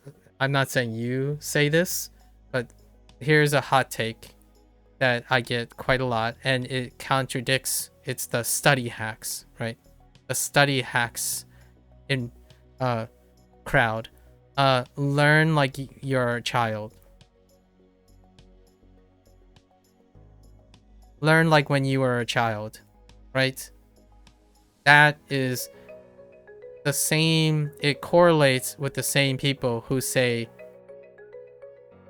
native, real, and artificial. Now it's a bit of a mixed bag what this will actually translate to this commentary. But the idea is that a lot of these things, oh no, not the child stuff. Yeah. So the idea is I understand what you're trying to qualify, right? I really do. I really do. And this is in reference to language itself. And I totally get that. You know, there is native language. There's real Japanese, as in Japanese used in Japan by real Japanese people. And then there's artificial, where it's not Japanese in whole. Like, it's not whole Japanese. It's part of Japanese. It's a building block. It's not the whole picture. So it's artificial, right? Kind of like a kidney. A kidney, right? A kidney outside of the human body. This is not a great analogy. Analogy was it's analogy. So one of the 5 levels, like 5, either 5 or level 4, it's analogies. Analogies is one of them. But anyways, you finally get your validation. Yeah. So in kidney situation, oftentimes when someone says the kidney is outside the body, it could be artificial, right? It's not the whole human body. However, there are times when you're transferring kidneys from a human body to another human body. It's still real. It just happens to be not your kidney. So it's not the greatest analogy. I need to work on some of these analogies as I'm going. But the idea is there's also fundamentals in artificial thinking, or what I refer to as taking things out of context to your perspective, right? Taking things out of context that can engage in higher level thinking. And higher level thinking is not always better. It's different. And the more types of thinking you do can lead to the things you may or may not struggle with in the future. It makes you like great thinker. And to me, that's why I framed everything in the context of learning, because you're gonna learn another language. I hope you're gonna learn another language. You already mentioned German, so the idea is what you're learning now, you're not only investing in Japanese, you're investing in German, or your next language, or your next career. And to me, that's why Japanese can be a life skill, because you're going to move to Japan. However, the things you learn about learning while you're learning Japanese, I know, learn to learn, etc., it will transfer into how you troubleshoot for careers and communication skills and whatnot. So ultimately, I'm a bit biased, and obviously it goes without saying that Sung is a bit biased. I mean, that's his professional career. My offering of commentary is often, we view this stuff critically. Very, very critically. Well, see, after Japanese, you're, oh, I'll polish your Russian. Yeah, so I think about, when you think about efficiency, right?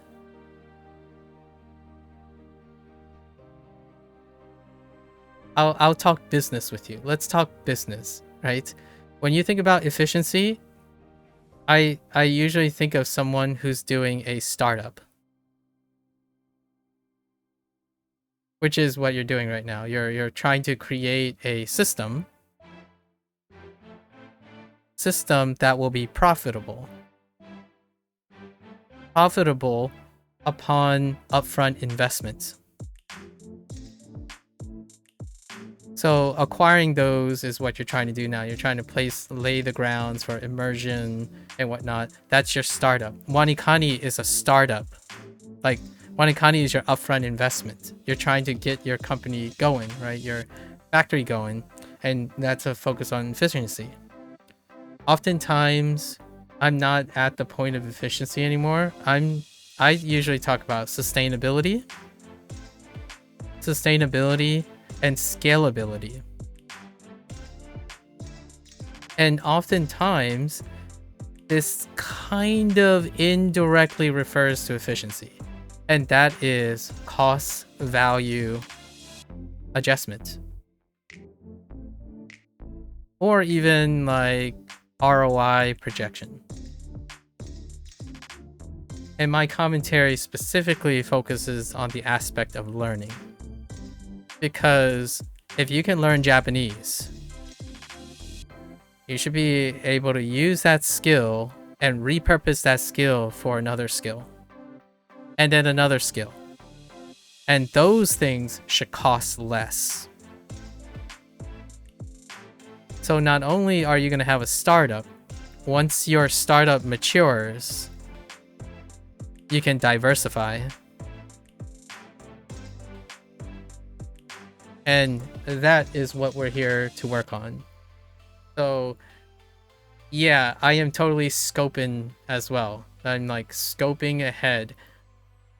And in no way should I be discouraging you from doing what you're currently doing, because I think that's perfectly sufficient. And one day we'll revisit and see how many different ways we have collected. I'm starting a new thing, by the way. Boom Pro is soon, right? Boom Pro is 2026, so we're going to talk about grammar and see how they write grammar sentences and whatnot, like how they're doing that. So it's going to be fun. I purely love studying strategies. I'm almost biased to the point where I might contradict some of Sung's. Yeah, Boom Pro is fun. Yeah, so we'll have some overlap. This time we're in reverse, right? You have more Boom Pro experience than I do. So now you're going to be able to provide commentary and observe and compare and contrast over time with me on the reverse role. Because right now, the things that I'm gathering from WaniKani might not be the same when you reach, like when you get to a point in one. Actually, how close are you to stopping at 25? Aren't you like on level 19 or something? So your decision is very soon, right? You're saying 20 to 25. I'm pretty sure you're like at 20 or 19 or something like that. Yeah, finish it quickly. You're at 21? Yeah. So you're already there. And the idea is hopefully we can compare and contrast whichever decision you made. And then Boom Pro is very similar. So now we'll have a reverse perspective and it'll be really fun to compare and contrast. I don't think either of us are right or wrong. There's just better. We think, we discuss, we exchange, and there is better. Not right or wrong, better. And probably not best or worse. It's up to our collective wisdom and ability to individualize. You didn't do the traditional Boom Pro approach? What was the traditional Boom Pro approach? I haven't done the traditional WaniKani approach in some time now.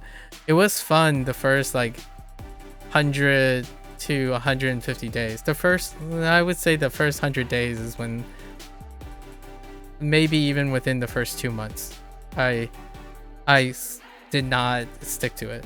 Doing all the in linear. Oh, I see. In a linear fashion. I see. And then like complete it. You simply use Boom Pro to a probably N3 or something, or N2, and then hope that immersion that's enough sufficient to lay the groundwork of immersion. You probably applied the same logic to Boom Pro. So learned enough of the grammar concepts to get your startup on immersion ready, and then go from there, and you'll absorb the advanced grammar from exposure, right? Am I close to what you're trying to talk about there? I will probably not approach Boom Pro traditionally. You did a community made deck with all the grammar Tim K covered. Oh, intriguing. Oh, I see. So you mirrored it in a way. Yeah, Tim, take him is a great resource. I already shared that I used Tofugu the first time. So during my Duolingo, like the first year of Duolingo, I used Tofugu as the cross-reference for all the grammar. So whenever you can still see it in the stream, whenever I come across a new grammar thing, I'm like, okay, I should write a note to myself. So in the evening, I would look at Tofugu. That's how I was introduced to WaniKani, because Tofugu is the managing crew and partner of, like, they're the ones who constructed WaniKani. So things lead to other things. I see. So we'll have to compare. We'll have to compare how it works out. The thing I was talking about is I genuinely don't end up using these. I don't use a tool traditionally. Like I call it the, we traditional plus it. Maybe traditional plus it. To give you an idea, you could go to any like 200, 300 day Duolingo video and look at that session. The session is very different. Like Duolingo's the part that is Duolingo represents like 5 to 10% of what I'm actually doing while using Duolingo. And this is something that Sung emphasized. Two people could be doing the exact same thing, like literally appearing to do the exact same thing, but there could be a margin that's like at least, I don't know, we'll use an arbitrary. There could be a statistically significant margin between the two people's results.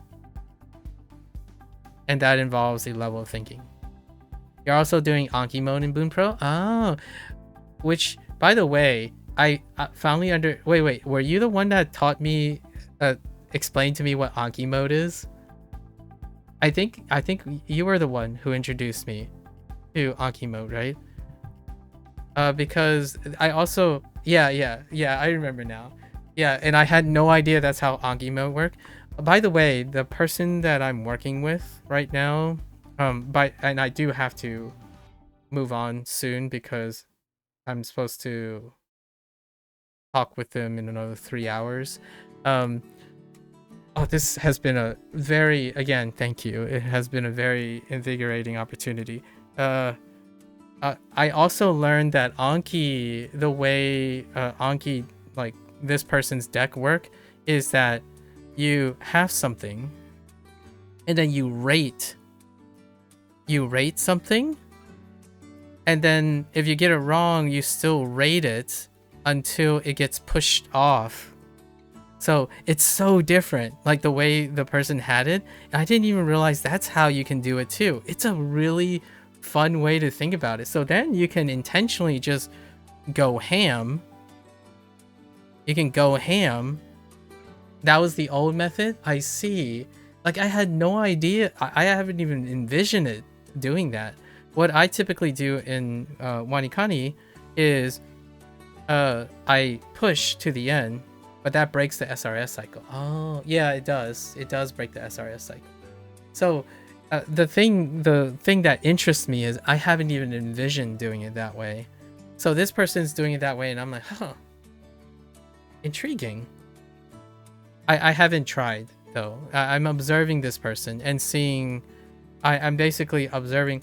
That's why you only choose again and good. Oh, I see. Intriguing. Hear me out. I already do this, but I combine again with again wrong, or like again good, with a tier system. I already do both. Migaku even removes the other option when creating a card. Yeah, so hear me out. This is pure coincidence, but this is why I can demonstrate why I don't do things traditionally. I do things meta traditionally. So right now, WaniKani uses a wrong and right system. Right? You either get it wrong or you get it right. There's no again. And immediately I was thinking, oh yeah, no. You need again. So it became an again and right system. And I'm like, no. That's not good enough, because there's an upper limit. We need to rate how proficient it is. So then it became a again right system and a tier system. And tier system was based on efficiency. So tier 1, intuit. Tier 2, mnemonic. Tier 3, association. And tier 4, troubleshooting loop. And then we're like, okay, what else can we add? We also add a later button, because now we also have to cluster all the troubleshooting together. So that's the current model that I use for WaniKani. And I don't know about you, but my WaniKani doesn't show mistakes, because 99% of the time I'm working on how to be more efficient at recall. Again and right was sufficient to cover 99% of my recall.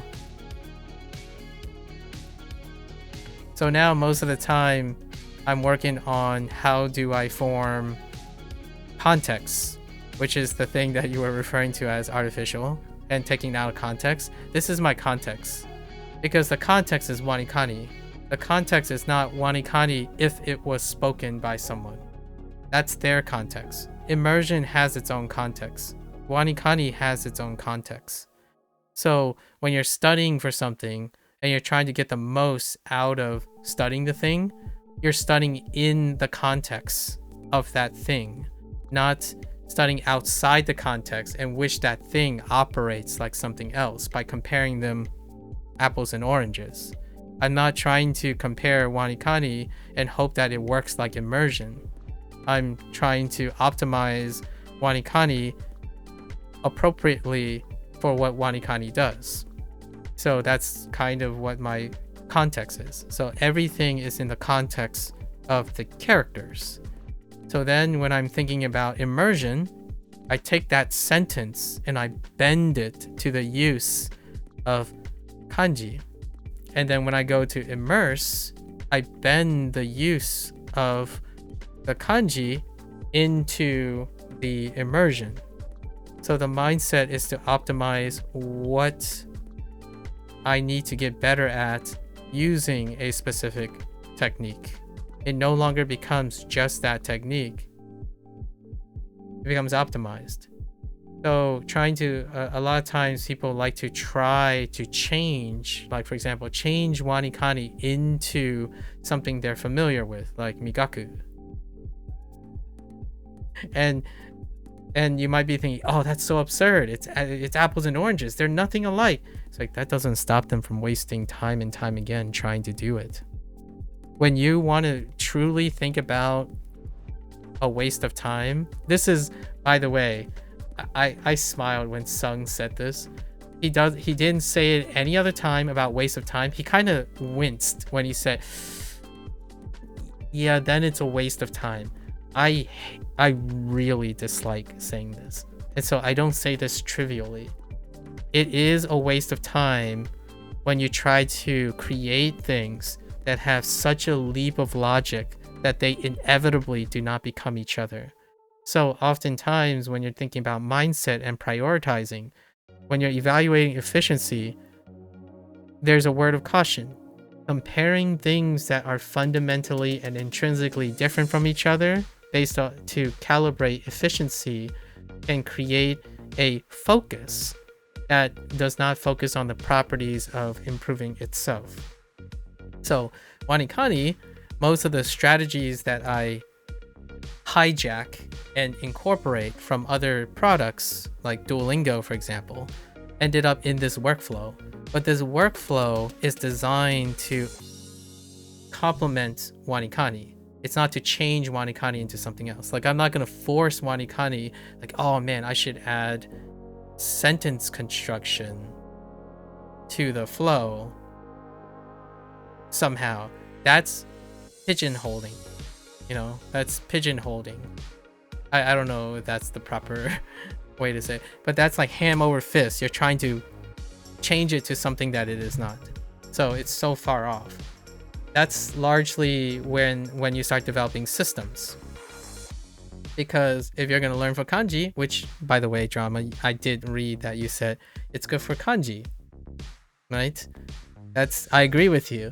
And focusing on what it's good at, and then mitigating or complementing what it's not doing with other strategies, builds a system of collaborative working tools together, which is called a system. It's generically called a system. When you gather all the tools and show how they connect to each other to build a machine or a company or a startup or something like that, right? So here, this is my loop. It's a very generalized loop. It's really complicated. Like, it took me 8 hours to explain this last time. But this would be the most generalized way of saying, I did take what Anki used to do by coincidence. That's how I explain to this person. Like, I technically do something like this, but it was not after integrating, which coincidentally, by the way, I didn't know that's how Anki worked right now. This very moment, you have told me how it works. And I already do this. I do the again and the right. WaniKani doesn't actually do this. WaniKani only does wrong and right, and then space it out obligatorily. I don't do that, because ultimately this leads to 99% of what WaniKani is already doing for me. This is my natural approach. I work at it until I get the right answer. But there's quality controls on how I work at it. If it's intuit, that is awesome. When I require mnemonics and association, less awesome. And knowing that there are these tiers allow me to know where I can troubleshoot them. So when they come back up again, I'm solving my mistakes. And this is the last and final point from Sung's many points. I think I'm gonna say it's like 11. Or is it near the end? There's a point.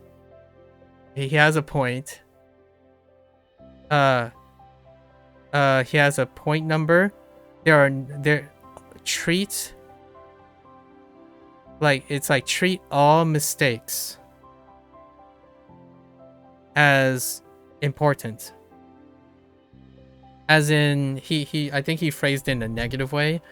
There are no silly mistakes. And I still give myself a pass every once in a while. You probably hear more of me doing this in Hanzahiro's case, in the interest of time. However, eventually I get back to them. So when I make a mistake, I know where I stopped. I know where it is. I know where I can improve upon it. So anytime I make a mistake or there's a pause that reaches a lower threshold, I change it. And I don't change it by replacing everything that I've done, like rewriting your notes, for example. Rewriting your notes doesn't work. You're improving, or it rarely works. It works because you're repeating things. That's rote memory. The higher level is to take your mistakes, change it, and contextualize it into it. If you already have a habit of doing that, you can reframe it in a way that is functional. So through 300 days of doing that, rarely is there a mnemonic and an association that is insufficient to recall the word when I need to use it. And then all the ones that stay intuitive, they stay intuitive. And yes, when someone says, but you spent all that time doing it and you're only going to forget it later, what's the point? Isn't that a waste of time? No. Because when you go and do another skill in the future, you can use all of these skills you've practiced. Most people are thinking of it as a compartmentalization.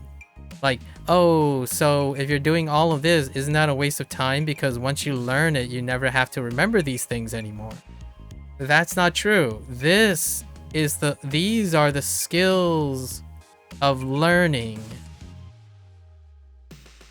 They're not the skills of Japanese. You don't do this for Japanese. You don't do this for only Chinese. You don't only do this for Spanish.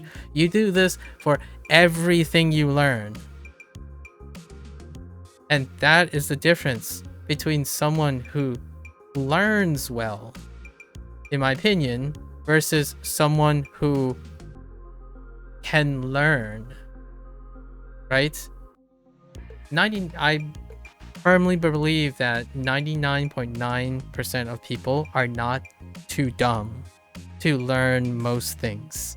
Like, if you're there sitting there and saying, I've tried everything right now, since I've tried everything, the truth must be that I'm too dumb. Sung actually used this exact example, and every time someone says I'm too stupid and dumb and useless, I push back very hard. And he was a little bit more kind because he was like making a self monologue, but I literally had people come up to me and say, like, I must be just stupid. I'm like always behind, so I can't do this. Like, you've done this because you were smart and you're intelligent. Like, I can't even begin to tell you how inexperienced I was, and I encountered very much the similar problems. And Sung does that too. He talks about when he was in med school. It was because of his trials and overcoming that he learned how to develop those compensations. Is through problem solving that he led to those moments of realization, as well as I did. Catching up, someone keeps saying you're behind, you didn't have opportunities, you're behind. Being behind was the very reason I'm in this position now. So it's a common self-talk. Yeah, self-esteem issues. People are really harsh on themselves and their mistakes. Yeah, welcome back, James. way harsher than how they view others. Yes, exactly. And I can't tell you how many times I hear someone say like, everyone, for whatever reason, I don't get this. Everyone seems like they don't have problems. There's no way they know anything. So I don't want to appear stupid. So I'm just going to keep this to myself. And my first thought is, so your solution is that when you have a problem, you prefer to wallow in your problem than try to solve it. And then your rationale is, since no one else appears to have that problem, of which you don't know for sure, you believe that you shouldn't have that problem. If you have that problem, then you're dumb and useless and you can't possibly solve the problem. And to me, 90% of the time, that's the cycle that I have to break. Like, somehow. And I don't do the tough love thing, so I'm a soft guy. Like, sometimes I do consider the idea that I should be more direct, but I'm a softie. So I'm that guy that challenged themselves to figure out what's a like a clever way to do it. How can I get this person to be like happy and gain agency and develop skills maybe they'll come to realize on their own, that type of thing, as opposed to like you do know if you're gonna keep thinking about this way, nothing's gonna change. Like, I don't want to say that. I rarely ever want to say that. So whenever someone says that they're dumb and stupid to learn another language, right, to learn a second language, I'm gonna talk your ear off, but I am not going to use these words. These words are easy. They are easy ways to tell yourself you don't need to try. Or do, even. You know, sometimes people go and say, there's no try, there's only do. Right? That's a little too aggressive for me, so we're going to still stick with try. And that is what we're developing here. You can, if you still like learn Japanese like gangbusters without listening to anything I said, that's fine. You still win. Like, I'm happy for you. The thought that I really like is that if you did that, there is still a chance that you developed enough skills and retrospection that the next skill you develop is going to be easier. Then the next skill, then the next skill. The actual skill itself can be harder, but you're doing more work. So this is one of the concepts. I think it's another point that Sung brought up. It might be early. It might be the top three. Like the first three. Is that when you build a skill through like high level thinking, right? Complex thinking. So you are challenged basically. Complex thinking. The next skill you tackle, like skill number 2, is going to be likely intrinsically harder. So when you have problems again, you're gonna acquire those skills, right? And then you're gonna go on to skill 3. But it might actually be harder. It will always generally feel harder because you're striving for more. You're not discounting, one of the points was record keeping. Or the other point was record keeping. I'm basically going through all my hot hits because Sung went through his hot hits. Or I heard him through his hot hits. So record keeping will help you determine, did you gain efficiency? Did you gain efficiency? Did you gain efficiency? Because ultimately, when you're a learner and you're a complex thinker and a problem solver, you end up tackling harder problems. But they will feel like you're treading in place. Because oftentimes you're tackling the most loosely feasible thing you can handle. So that means that your problem solving skills should have improved over time. That's the great nature of having a habit and a routine. How many things do you think you can do by the time you're 20 years old or even 30? This is where that whole child thing, learning like a child, is so childish. This is such an immature way of looking things when it comes to adults. Like when people say, oh, you know what the secret is? I wish I was young and a child when I was learning a second language, because it was easier. It's like, you have no idea, man. Do you know how long it took for a child who spent most of their time in a language only to be like barely high school level? You're trying to do this in a matter of a year or two, and you're juggling complex thinking on the interaction of all the skills you've ever acquired up to that point. I don't think you can understand how big your brain is already. And to appreciate that is like walking. Do you think a child is good at walking when they start? How long do you think they practice walking? Do you even think when you walk anymore? Like, I don't even know if as a child you even think. But anyways, there's so many things that you do now in your habit formation routines that are so complex that you barely bat an eye in. So ultimately, when you are challenged, you typically rise up. So it comes to that whole Dunning-Kruger effect with, you know, Valley of Despair situation and stuff. Things scale up with your skills. And that's hopefully what I think happens when someone learns another language. And you don't have to be successful, by the way. You don't even have to become fluent in Japanese to dramatically improve your ability to learn things, because the quality of thinking is actually not that highly correlated with the specialization of a skill. The specialization of a skill ultimately enters diminished return with respect to time, because you can only optimize so much about the process, right? Acquiring a different skill and applying your ability to learn different skills from different contexts improves your consistency in skill. So your skill learning competence goes up. Whether you use it or not is not going to be revealed by its application. So if you don't apply it, you don't see your competence. You can't measure your competence, which is what one of the comprehension, right? When we were talking about comprehension and application. I have a self plug. One last self plug.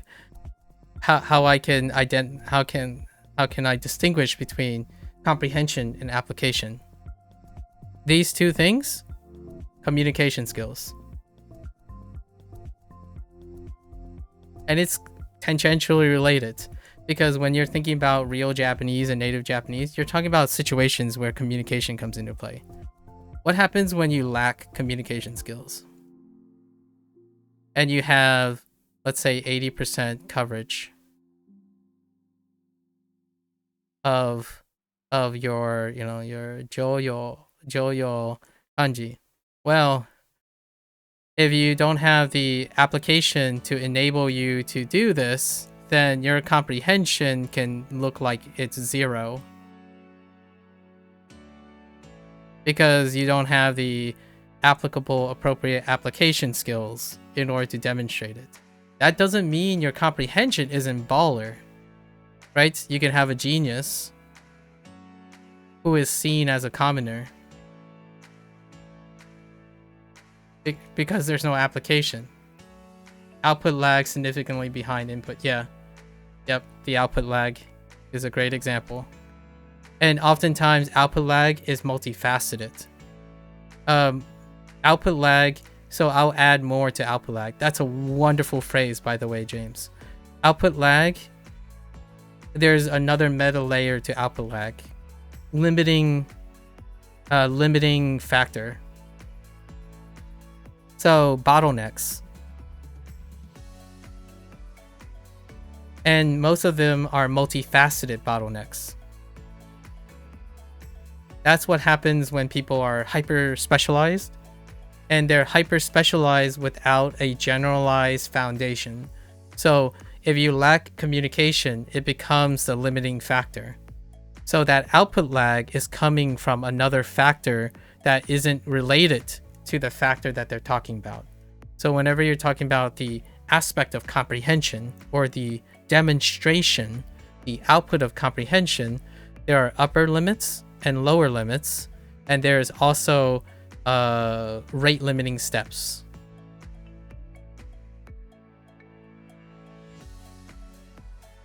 So you could be a genius and still come off as someone inept. You can have an incredible comprehension of physics with the inability to teach it. And that perception of comprehension will dip. And it also happens in self-talk and self-checks. And the idea of the foundation of understanding how learning works is that you can get yourself to self-check yourself. So like, if your bottleneck is kanji, then reading more vocabulary is going to become bottlenecked by kanji. If you're reading a lot of vocabulary and you're doing really like you're falling behind in vocabulary, then something else could be bottlenecked by vocabulary, like sentence structure. So the idea is you're constantly self-checking yourself. That's one of the points too. I think it was point number 4. Constant self-check. Learn to create a routine that checks for bottlenecks, for rate limiting steps, because you have upper limit, lower limit, and conditionals in evaluating data. Usually more data is not always the best. It's more appropriate data if you're measuring the checkpoints. I can't tell you how many times someone tells me their English is amazing and they talk well below the proficiency level, but they know a lot of English. Their comprehension of English is really great.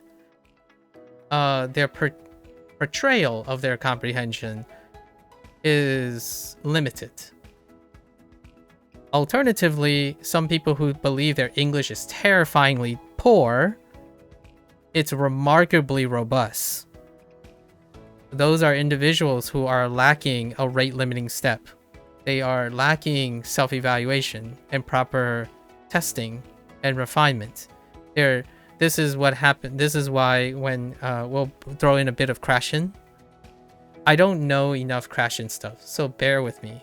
The one concern that I have, and I would not be surprised if this is a problem, the I. When people talk about I, this is assumed that when you learned your first language, in my opinion, the concept of CI is related to the idea that you learned your first language. This is what I meant about the commentary about it's more the concept that people are referring to when it comes to language learning. They're talking about second language acquisition, not primary language acquisition, because the concept is inferring that you already learned your first language well, and you have the capacity to do this. And also motivation, emotions, all the other effective factors, right? All the other effectors, right? Those things. But this is when you start thinking about learning. This, to me, is one of the biggest stopgaps, rate limiting steps that I have encountered personally in interacting with language learners in the last 2 years. This ability affects expectation, desire, and time management. You can throw like these things then impact motivation, consistency, and discipline. Which all of these things will eventually lead to poor decision making.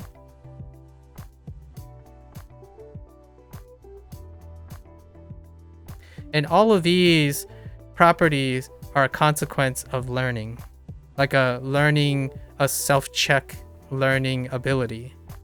You have to be able to gauge your competence, right? I is your competence. What type of competence are we talking about?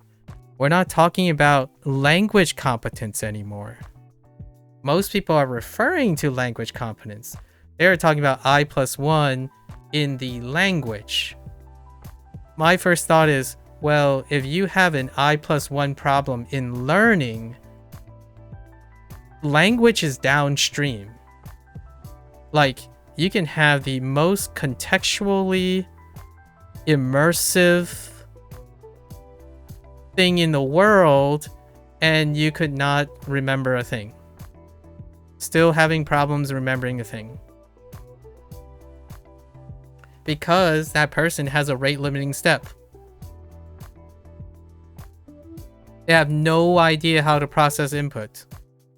No idea how to process input. It could be the most richest contextualized immersion and overwhelmed. So tools like this, like WaniKani, exist. It's to help you lean in and explore and hopefully tackle how you learn to negotiate input by exploring your learning strategies. And that's what most people do in the beginning. They go and sample Duolingo, WaniKani, Anki, textbooks, italki, MAKU, LingQ, those things. Graded readers, right? Satori readers. That is your exploratory phase for trying to discover your learning techniques, because that is the rate limiting step for a lot of people. It's the thing that's common in how to beat a puzzle game, right? How to graduate from high school, how to form relationships, how to get better at communication. Like if you take Vin, right, who was talking about how to improve your communication skills, his like 5 steps, quote unquote, hack to improving like your 10x communication skills, those 5 things are bathed and overlap with Sung's, like 16 of Sung's points in those actions. It might not look the same because context is fluid. So what you think is not context could be someone else's context. So that's kind of my like ultimate plug for things. You are smarter than you think. The moment you underestimate how much you can do in a safe way, in a productive way, then the bottom is the limit, not the sky. So if you so help me, if you tell me you're dumb and you can't learn something, I'm gonna softly virtual tap you in the face somehow, maybe with my words. Like I really dislike when people talk down to themselves and like give up and then like kind of nickel and dime their own ability to take action and study. So yes, in a way, drama, I'm kind of indirectly saying that optimization is awesome. Careful not to burn yourself out and like let the valley of despair, like you want a soft landing in the valley of despair, so then you can explore the valley long enough to like slowly make a nice home, pitch up a tent, and slowly progress out of the valley of despair, because it does happen, and it happens every single time you attempt to acquire a new skill. So burnout, some people call it burnout when you don't ever make it out of the valley of despair, right? That's usually where burnouts happen. People fizzle out, they run out of fuel, and they get stuck, right? I've developed this this analogy for so long now, right? You go down and you're like, oh no, I'm out of fuel, right? You didn't prepare. When you're up here, you didn't prepare for the journey to the bottom of the pit, so you have to climb back out, right? To reach true enlightenment. So, grain of salt, hyper optimization can move a little too fast. So that's probably the only thing that I think would be related to FOMO, right? FOMO is not going to go anywhere. I can't really paint a glamorous picture here. FOMO doesn't go anywhere. FOMO wears different suits over time. For me, I run at it. Like, I be wearing different suits every day. Next Boom Pro, you're gonna see me scramble through Boom Pro. Like it's been a while for grammar, so I'm gonna fumble through it, and I'm gonna smile and have fun and figure out things that I can do with Boom Pro. Then you're gonna watch me play another video game. I'm gonna bumble through it, yap like 8 hours about a particular point, and we're just gonna continue on, right? Like, continue on, but bring all those memories and experience with me. If you want to be a learner and be great at it, these are kind of the tenets of negotiation with your emotional side of things. Way harsher. The best time to start is when you're 6. The next best time to start is right now. Yeah. Fair enough. Yeah, you agree with the kanji battle now? If I'm reading a physical book with no furigana lookups are significantly harder, but there's lots of resources for furigana, plus you can use Yomitan digitally. Yeah. You watched a ton of channel comprehensible Japanese when you were starting. It honestly was an amazing resource. That sounds awesome. I watched I watched comprehensible Japanese too. Yes. I think same person. Yeah, the comprehensible Chinese. Now I watch this person. Did I share this person? I forgot. Hang on. It's like I watch. This is what I typically watch now. Oops. Sorry. That's hang on. I gotta heckin' switch to my personal. I'm not doxing myself. Don't worry. It starts with an S. I keep forgetting. Oh. Because it's not a Japanese name. This one. This person. I think I shared it with Drama already. But she does skits contrasting American culture. I know, American culture and Japanese culture. But her skits are in half Japanese and half English. And what she does is the English persona always speaks in English. And the Japanese persona always speaks in Japanese, and they talk to each other as though there's a universal translator. And in the middle of the screen, it has both languages in writing. And it's very rapid. Like, she talks very quick. She goes back and forth. And that's what that's the type of content that I watch most of the time. People talking back and forth in 2 different languages. I really enjoy Takashi interview stuff because they go back and forth too, and you can hear that he also speaks, like, he's a Japanese speaker who learned English, right? So I like being able to hear Japanese accented English as well as the other way around, and then people who have like different degrees of English and Japanese. Yeah. Oh there, Bree. Welcome. We digressed really hard, Bree. So welcome. I hope your workday was awesome. My evening is pretty awesome. Thank you, Drama. Good luck. Sleep well. Drama's in the past midnight situation, way past midnight situation, and I do have to finish in 2 hours and 20 minutes to make for a study session with someone. So we'll have to switch gears now to Hanzahiro and maybe do a little leeway to go a little quicker. Yeah, we're still within good time period. Well, let's read the rest. You think the teaching method based on comprehensible theory are really effective, or they were for you at least? Yes. I do the opposite where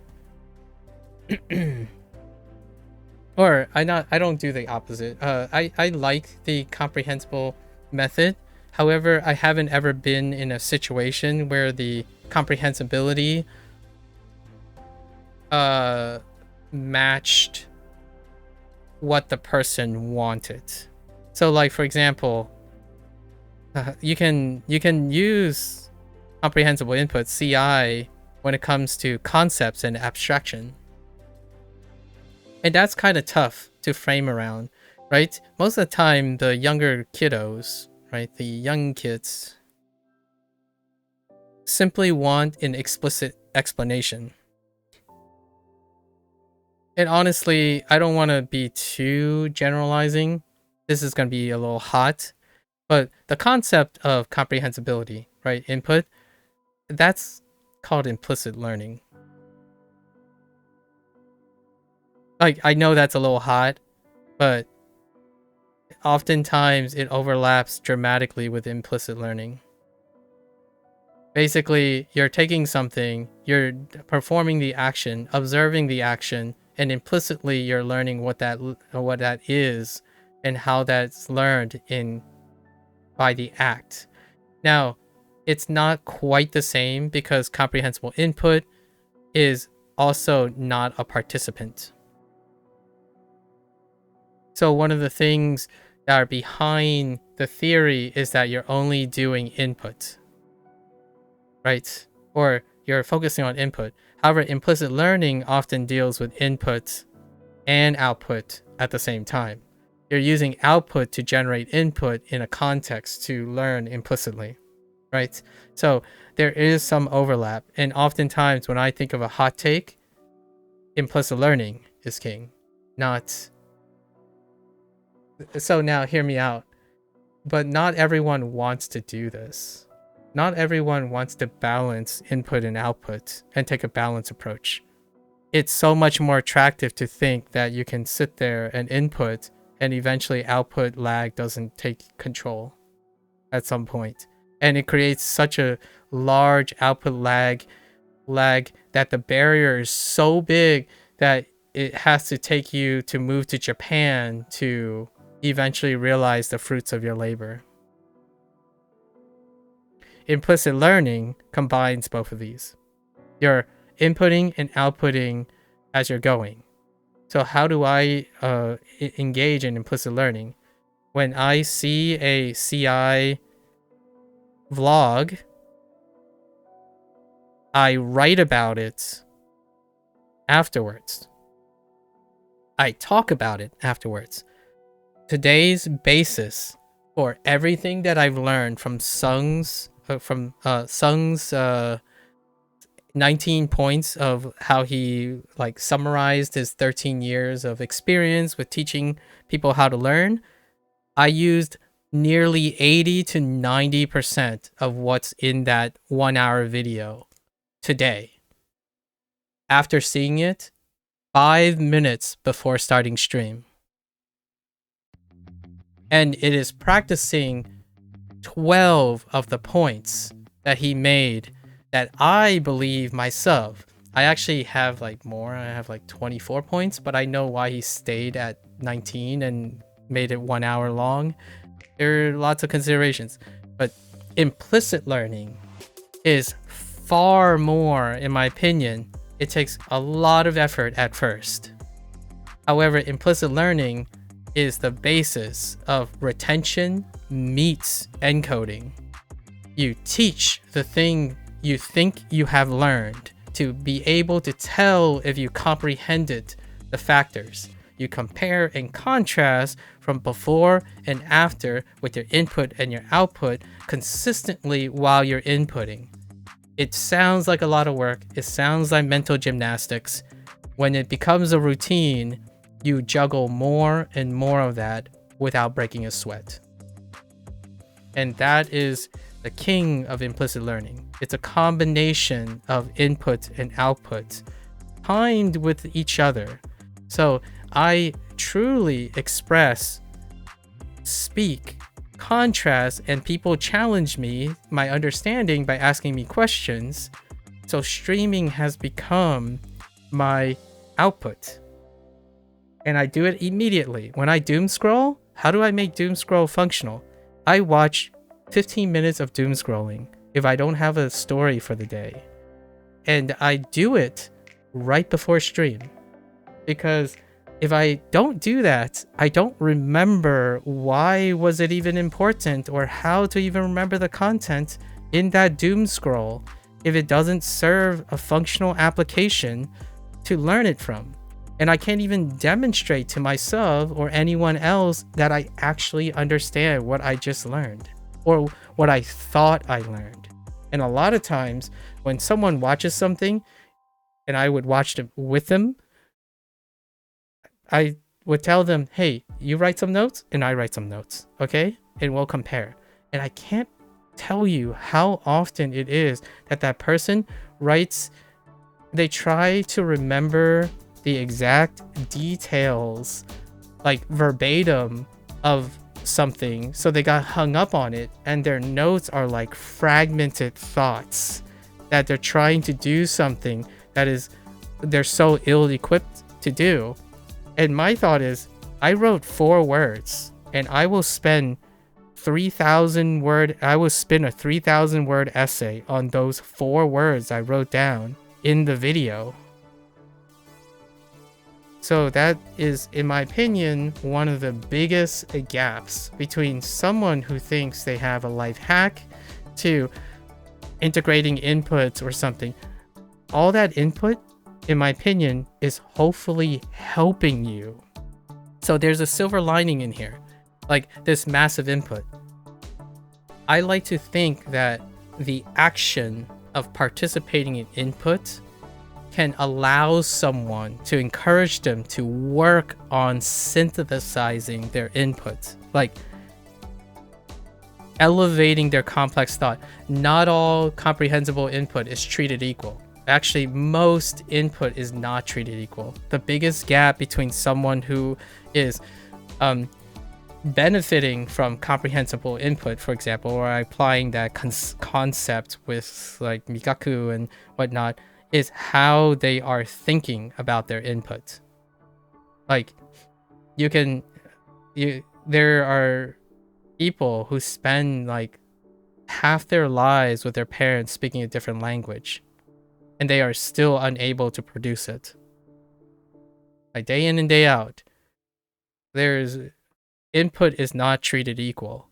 You can still memorize things, but integrating it into your life and finding application for it is like so much of a lag nowadays. Like, on the internet, it removes any need to do anything in the first place.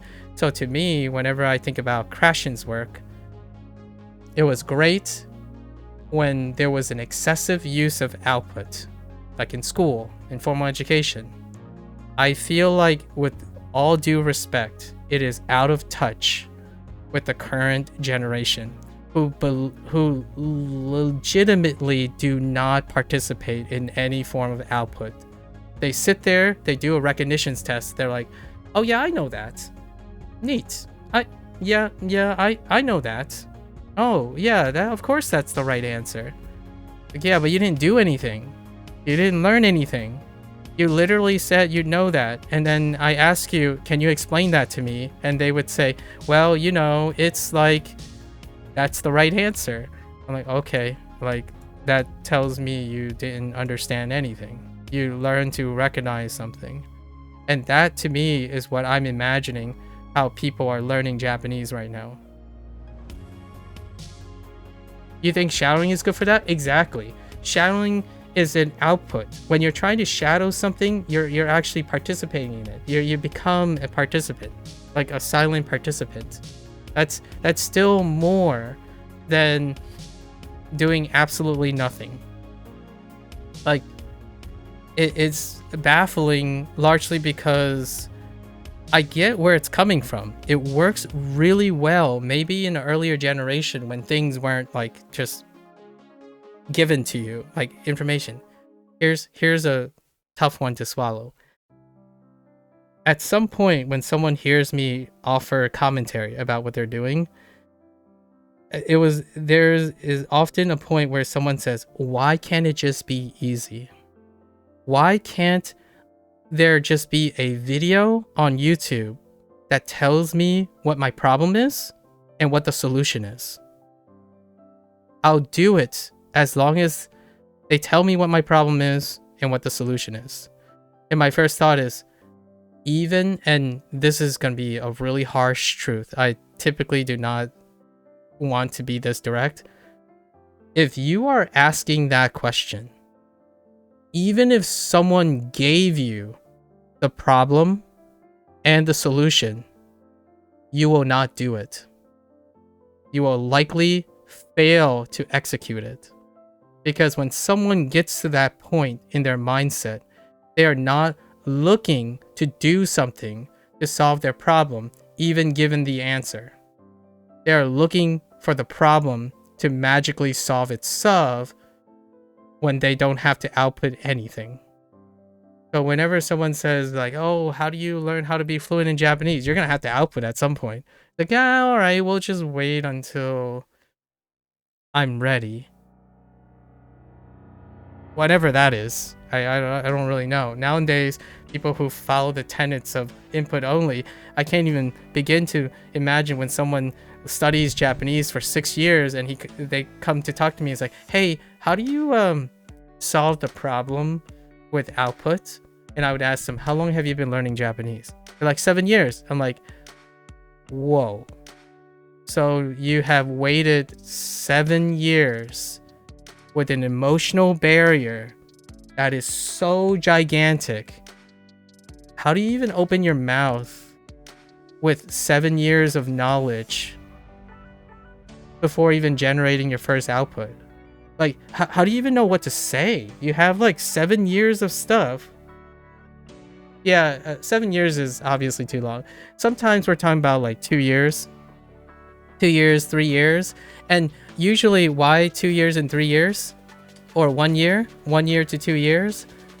They usually get to a point where they say, I'm feeling demotivated. I'm feeling demotivated. I can't actualize my progress. Like, I don't know what to do anymore. It feels like I'm learning things, but I'm not really learning things or benefiting from things. That's usually when 1 to 2 years come up, because they have no balance in providing feedback to themselves. There is no tangible feedback.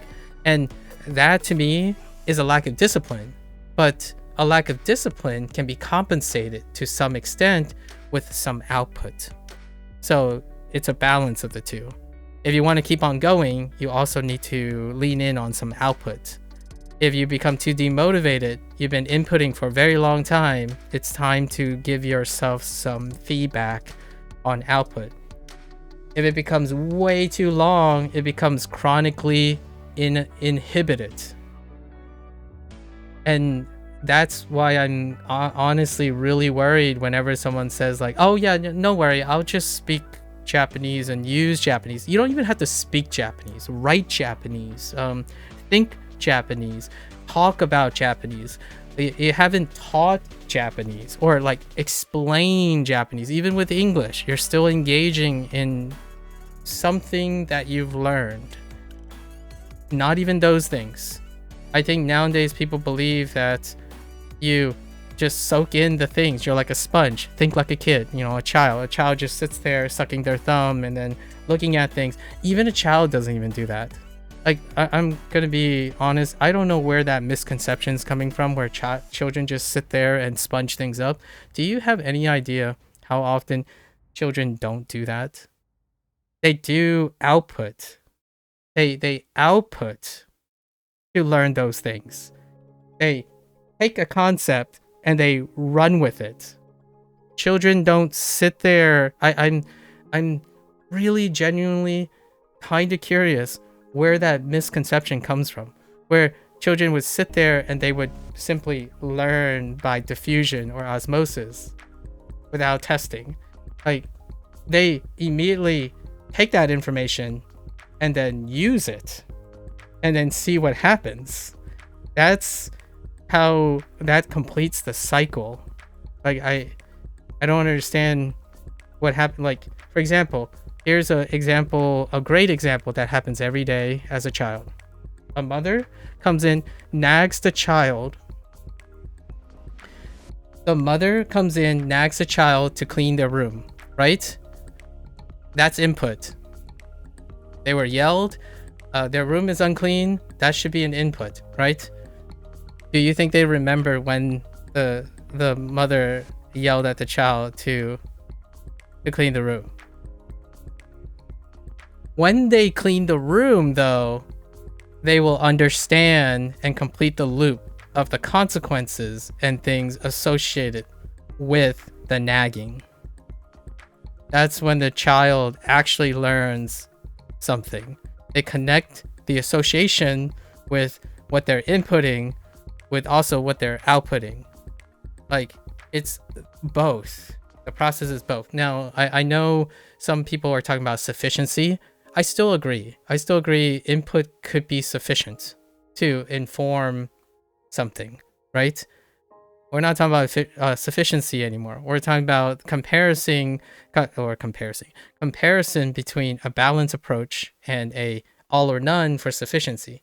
It's still true. It could be hypothetically still true that it's sufficient. I honestly find like that life is kind of weird. How would you deprive yourself of all your other emotional faculties and your human faculties and capabilities by restricting yourself to something like that? At least in my opinion. How lazy do you have to be? It's a rhetoric. I hope I didn't offend anyone by saying that. How lazy do you have to be to think that you can't find joy in doing both input and output when learning a language? Like, I'm not even sure if that's a disservice to you or not, but putting yourself that low on the totem to say that the only thing you can do to learn a language is to sit there and input all day long, that's kind of interesting. I mean, I don't see an impression. Like, I'm not impressed. I genuinely am not impressed. I like to see happy people taking the information and they're like, I'm gonna go use it. Like, that to me, if there's any irony here, that is what I see in kids. You tell them something and they immediately go and apply it. You tell them something and they immediately start mirroring you, right? Like shadowing. That's how you know that they've applied something, they've outputted something. And even at the basic levels, right? Not as an adult, they're not talking about like existential crises and associating their output with the factorial effects of all their other. They're not talking about that. They're mirroring you because that's an output of what they've inputted. Like, very, very strong. The guy manager was awesome. Probably your favorite one yet, but your feet hurt so bad. Oh, and your back's a bit as well. Well, I hope you get some rest. Got your schedule for the 14th and 20th. Have 5 days. Your feet are going to fall. Oh no, yeah, 5 days straight. I'm so happy the guy manager was awesome, Bree. Can you tell me a little bit about it? What made the guy pretty awesome? Let me know. I'm sorry to hear about your feet. Hopefully you get more rest. Maybe find something that can maybe give a little TLC to your feet. I hope next week is gonna be a real challenge, huh? Thank you for holding off. Sorry, I was in the middle of digression. James really gets me enthusiastic about this. But yeah, I need to practice output a lot as well. But I think incorporating output practice after having decent comprehension will make it smoother. Yes, for sure. Smoother. Usually whenever you run out of emotions, like emotional stability, that's when I say you should do some output. Like a blanketed advice for anyone who says like they're demotivated and they're tired of studying, output. Find an output source. And it could be a streak, sure. Streak is pretty cheap. Score is pretty cheap. Heat map is pretty cheap. Some sort of record keeping, that's output for your studying. And then literally writing those things, you know, with a grain of salt, that's how you can push yourself. So like whenever you're not leaning and relying on it, you're trying to output sufficiently enough to incorporate going and practicing more, like input, right? Or inputting more to practice, right? That's the idea. It's the balance. If you're saying you're miserable and you hate studying, you don't look forward to studying anymore, you're a creative outlet. Practice output. It's a generalized solution. What does that look like? What the specifics are? What you learned. Figure out how you could output with what you learned. And I wouldn't know the answer to that because obviously everyone's at different places in their language learning journeys. You think with massive amounts of input, the correct vocab, grammar, and honestly just come to you in the right situation? That's fair. As long as you're able to like apply it then, right? You get massive amounts of input from even before they can speak. You do practice output. You have friends who speak with you. Yeah, I remember you sharing that. But you can understand what they're saying and respond better because of all the input you've gotten. Yes. However, your communication skills will still be dependent on how you're able to form those constructed lines. Like right now, that is a good example of cued triggers, like cued responses. Leading a conversation is output lag dependent. Output, the rate limiting step for practicing output is the level 6. Or I've been referring to Sung's thing, is level 6 when you lead a conversation and you're constructing. That's the defining characteristic between output practice and that doesn't overlap with input. Input is sufficient for nearly all the other things because you have cue responses and recognition. Complex thinking with creative responses and leading and analytically comparing and contrasting requires output practice in order to inform the relationships between the knowledge that you have. In my opinion, despite knowing all the relationships between all those things, executing that thing, executing creative leads is something that is very noticeably affected by practice output. For now, as a general disclaimer, I still feel like I spend 20% of my time inputting and 80% outputting. So usually the outputting generates about 30% of the input that would feed back into this. Right? So most of the time it's about a 50-50. And in terms of like what information I'm gathering, and it reflects that. I have a slower learning scaling, but a higher retention.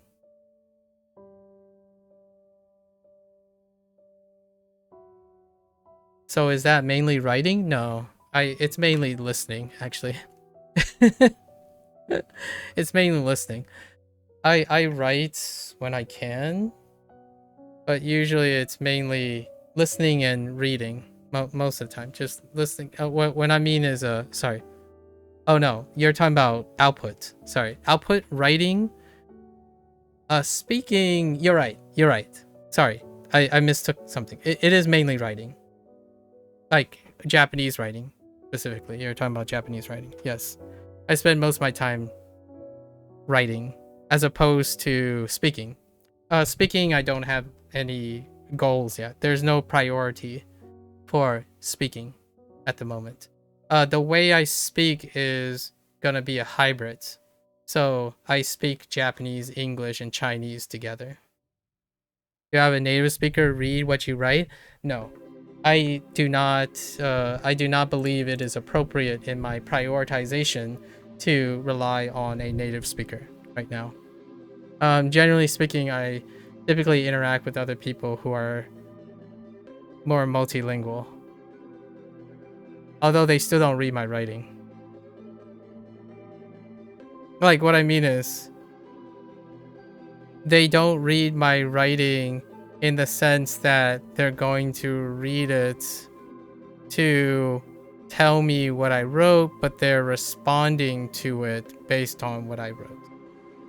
So, like, they're not there to evaluate what I wrote. They're typically reading what I wrote and responding to it. So if they feel inclined to say, oh, well, that doesn't make sense and this doesn't make sense, that's perfectly fine. I don't look for that, typically. I look for using the information. And if you're talking about reading like something that I wrote, one issue can be ingraining mistakes when you output a lot early. It can be. That's assuming the person has no self-check. Yeah, one of the biggest misconceptions with that issue is assuming that the person that's talking has no form of self-check.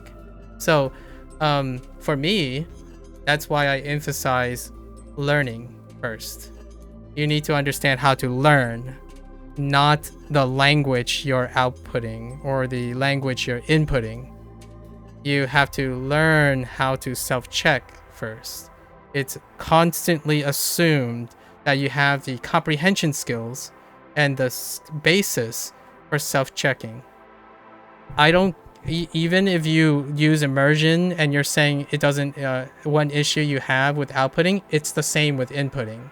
You can input the wrong thing over and over again. You can literally learn the wrong thing over and over again. So it's not exclusive to output. It's also exclusive to, it's also in input. You can learn the wrong material over and over again. You can convince yourself of any truths that are false. So that is not new. That deals with the learning process, not the actual part of language acquisition, in my opinion. Well, technically, acquisition kind of deals with learning, but a lot of times people separate acquisition from learning. Like, you know, acquisition is something else, that's learning. That's why the input method, like the input idea, is possible to be sufficient, because I'm not going to grasp for straws here. The idea is ingraining mistakes are, the issue exists when someone does not have an ability to output to correct themselves. If you do not have, it's a chicken or the egg situation. If you do not output, there's no way to correct the mistake or internalize the mistake. You can have someone point it out to you as well. So that's why having a native speaker might be fine, right? Like, that'd be great. You can also self-check yourself as well. So the growing issue is often inclined in the idea that somehow the person doesn't know how to check for their own mistakes. And it is required, it's often misconceived that it requires the obligation of someone else in order to get them to correct their ingraining mistakes, because that observation is dependent on their own ability to know what that mistake is. That's true, as long as you're assuming that the person doesn't know how to, you know, assess themselves, or even take exams, or other ways of output-dependent feedback. So the way that one can ingrain a mistake through output is outputting inappropriately, which is a really lazy way of saying comprehensible input can work as long as you're doing it correctly. Well, it's the same for output. If you're outputting it correctly, then you would not be ingraining mistakes. I'm offering an example by extending that and saying, well, it's not that nebulous. When you output, if you're not evaluating your output, then yes, you will most definitely be ingraining your mistakes. It doesn't mean that it's only a native speaker. That is someone who only relies on a singular method and criteria to solving problems. And a person like that, in my opinion, is less likely to offer teaching experience or advice for someone who needs to learn differently, or someone who is having different preferences. That's kind of my thing about the whole individualized learning thing. 60%, there's core aspects of learning. That includes language. And then it's very significantly dependent on someone's individualized ability to self-assess. And they often do not. Online, typically the most common response is, did you find a good example? Did you find a good example? Did you do it right? Well, what is the right example? Did you learn from the right guy? Did you learn from the right woman? Did you learn from the right tone? How did you find the best example so that you always output the best things? And then the reason why for that is because the one fear, not issue in my opinion, the one fear is that you're ingraining a suboptimal output because you don't have the best example. And then now we're back to square one about real Japanese, natural, artificial Japanese, ideal situations, and then the objectivity of what is relevant to the way you learn. And we're back to square one. So I agree with you. One of the issues can be ingraining mistakes when you output a lot early, because the person that's outputting do not output with use. They output simply to output. It's passive output. That's imitation and regurgitation. That's the input mirror of imitation and regurgitation is memorization. So input struggles with the same ingraining mistake problem. If you're only memorizing, then you have a habit of not remembering things. You can't reliably self-assess your Japanese output. If I'm going to output practice, it would be with a native speaker so they can correct mistakes. There are way more ways to correct outside of a native speaker. But you can choose that. That is a very great way to assess. By all means. You can do comparative analyses. You can do recording analyses. Like all the higher level processes are up to you. You can do all of the above. You can even take the native speakers' consistency. You can continue to say like, oh, but I don't have enough experience, so I can't hear the difference.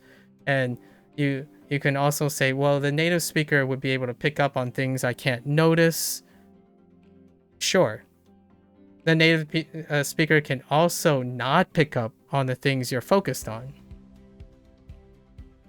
All of those exist. So yes, you can use a native speaker. I'm not saying you can't, right?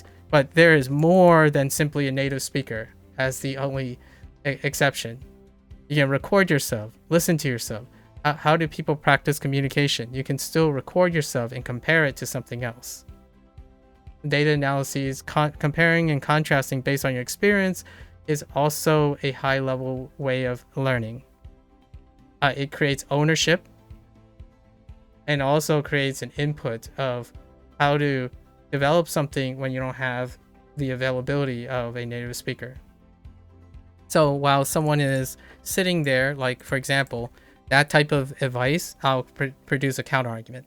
Someone could sit there and say, well, no native speaker wants to talk to me. So therefore, I don't need to be responsible for that. Like, well, you could be doing something else while waiting for that native speaker. It's kind of like someone who says, I'm saving my money. And to save my money, I'm just going to wait till the opportunity presents itself instead of working on other ways to make money until the opportunity presents itself. You can be doing a lot of things along the way. That's my 2 cents. And yeah, maybe one day I'll speak to a native speaker. It's not part of my priorities right now. I actually typically interact with other people who have different overlapping knowledge and non-overlapping knowledge with me. because we're both incentivized to have the same priorities. Point number, I think it was point number, I'm going to say it's one of the last points, one of the point 19th. Study with a friend. Sometimes. He put a sometimes ... And that is usually when you have another issue is you can very easily come up with completely reasonable sounding grammatical correct sentence that native would never say or is incorrect due to. Then you'll find out later. Because you'll know at least why you said it and how you said it to assess it. So if you're worried about like the order of operations, right? And so hear me out. You think that this isn't gonna happen if you always listen to a native speaker, right? I disagree with you wholeheartedly. A native speaker would never say it, but if they heard you, what would you learn from it? Like, eventually it's going to happen, right? You obviously will still make mistakes, just less. And less mistakes mean good? Because I think we're not on the same page anymore. One of the pitfalls, I disagree with you. Because if you don't make mistakes, you don't solve them either. Like, it's never always good. Like, it's not always good. Period. I think that's so myopic to think that way. Less mistakes means your language skill is higher? That's not true either. That is so not true. So you're arguing that someone's high-level skills, they do not make mistakes, or they make less mistakes. That is so not true. The higher you get, you can end up making more mistakes because the things get more complicated. Learning is not linear like that. Yeah, fluency make less mistakes than a complete beginner. You're comparing to themselves. No, because a fluent speaker doesn't engage in learning anymore. It's not the same. A complete beginner is learning something. If you put a fluent speaker in a situation that they have to learn something else, they will still continue to make mistakes.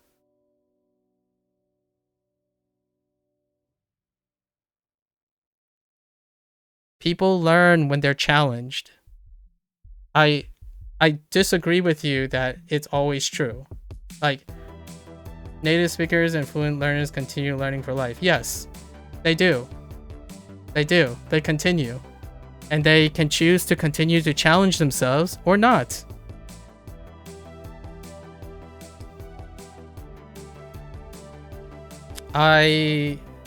If you're telling me that I won't make English mistakes by trying to learn more English because I'm fluent, that's an interesting thought. Because I don't agree with that. There are still times where I make more mistakes than the previous one, depending on the concept of it. I mean, I can't tell you that my fluency in English is somehow going to make me remember medical terms. What I'm saying is, maybe generally, you're true. Like, that's true, sure. Obviously, making less mistakes will mean that you have a higher language skill. I agree with you, generally speaking. That's perfectly fine. It's not always true, though. It's absolutely not always true. We were just spending time talking about the Valley of Despair and the Dunning-Kruger effect. The idea that smart people, skilled people, somehow are guaranteed to make less mistakes is a bit of a hard agreement. I would have to put a lot of asterisks on that. They are better and make less mistakes when they choose not to learn anymore. Like, the things that they do are within what they learned. then they won't make mistakes anymore. They will make less mistakes. I agree with you. It may also be that they tend to make different kinds of mistakes. Exactly. So it's important to keep that in mind, because the last time I thought about this, I'm way over time, but I'm gonna have to apologize to the principal. I'm way over time, but the reason why I'm saying this is because there's also a misconception. I'm gonna counter a misconception with a misconception. Is the idea that experts don't make mistakes, and that experts will rarely ever make mistakes because they're always tackling something that they know. How is this? I'll give you an antidote. Why is the vaccine not effective all the time?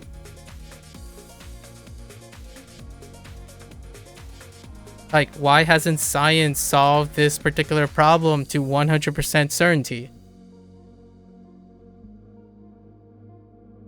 In my opinion, one word of caution is to assume that expertise is somehow going to vindicate mistakes. It can be applied it can be applied inappropriately, and that's probably something that I acquired. I'm not sure what your background is, but I worked in science, and oftentimes but solving medical are very different to knowing the word for house. No, I disagree. Because you haven't been solving, you're comparing, you just described an apple with an orange. You decided to say solving medical science problems. You mean solving language problems as well. That's how they're normalized. You need to have a baseline of language skills to engage in technical and scientific communities. You also need a basic level of technical and scientific thinking in order to acquire language. Cyclic argument. And also the other one was apple and oranges. Solving language problems would be equivalent to solving medical scientific problems.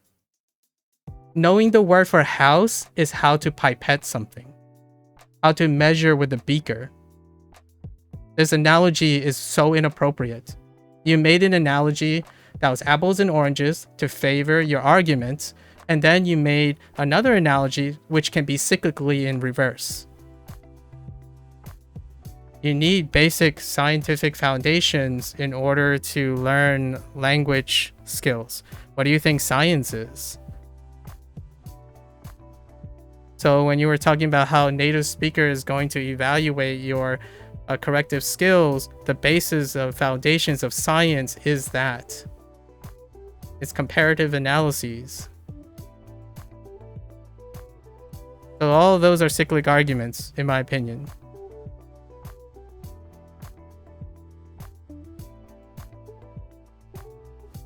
I'm gonna end this. Let's see. He had the I don't give a crap attitude. Like, main boss left me a list of a couple cleaning tasks, and one was vacuuming, and the vacuum is awful. It doesn't vacuum anything up, and you went over the same spot like 20 times. He came out and said, I don't care how it looks. As long as the camera sees you did the task, you can stop. Also, we just banter all night about random stuff. It was just a really chilled experience. It was nice. Oh, that's lovely, Brie. Glad to hear it. Not 5 days in a row, but there will be 3 days in a row. Okay. Well, hopefully you get some rest and be able to do that. I'm so enthralled in this, but also, by the way, James, thanks. It's something I'll keep in mind. Like, I will think about all these the things that you're suggesting, and I will ruminate on it and see if I'll try to reinforce what it is that makes that argument very compelling. Like, why is solving medical problems and scientific problems very different to knowing the word for house, right? Because it is very different, right? So the very nature of it is those two things are different. That's why they can't be compared. And I wasn't comparing them, right? The counter argument is I wasn't comparing them. My biggest critic would say, well, knowing how to measure water in a beaker is very similar to knowing the word for house, because you've done it a lot and it's the basis of solving a scientific problem. You need to do those things. It's procedural. Your point is that one is required for the other. It is. And that is my point too.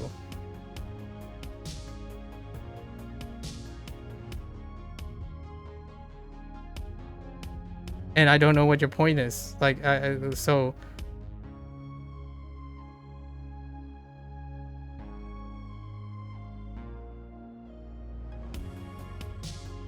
I'm telling you that learning mistakes is also involved in language learning. How you analyze mistakes is also how you learn too. So making mistakes and making less mistakes may not necessarily be the determinant of how skilled someone is. And that's my point, which might be two mutual points, by the way. We're not kind of arguing each other in terms of the points we're making. Possibly the way we're comparing analogies and stuff, but I don't think we're making contrasting points. We're making complementary points. And the idea that you favor a specific point is pretty much why I'm contributing an alternative point. You're going to go relax a bit and try to get some rest? Good night, Bree. Good luck. I look forward to hearing more about your work experience in the future. Thanks for stopping by.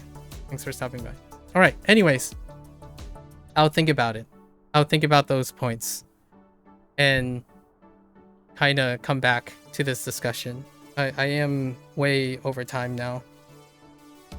So we're gonna wrap this particular up for now.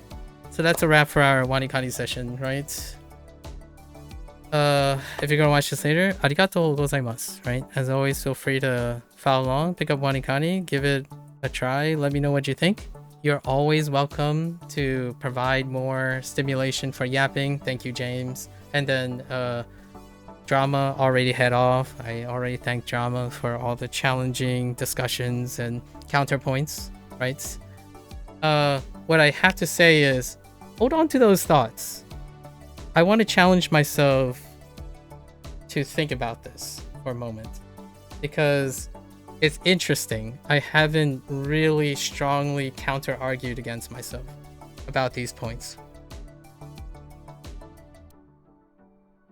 I agree with you, by the way. Like, eventually a native speaker is going to come into the picture. The thing that I'm prioritizing, so as a quick concession, native speakers are great at correcting mistakes, as long as they are provided with the motivation to do so, right? And then people who are also learning, who have non-overlapping focuses, can also complement people who are motivated in that same way, but have a non-complementing circumstance, right? So when you have a group of scholars together who specialize in different skills, they can also have a concerted common goal while collectively correcting each other. So the environment that I'm looking for is not someone who's seen as a native speaker because I'm simply wrong and incompetent and can't self-assess. I'm more looking for a dynamic that involves people who have different perspectives, who are geared towards the prioritizing of the goal. I'm not suggesting that most native speakers don't have that goal or willingness. I prefer a native speaker, if I do so encounter one, who is in the process of also understanding English and maybe Chinese if they happen to be Chinese. So the idea is the thing I'm prioritizing is more the willingness and the availability of a common shared perspective. And that's one of the points of learning. Learning to me is more accessible when there is a mutual commitment to an exchange. And yes, you can go on a language exchange to achieve this. I haven't done it yet. And like you said, you need a particular level of comprehension and competence as you move through different stages of language.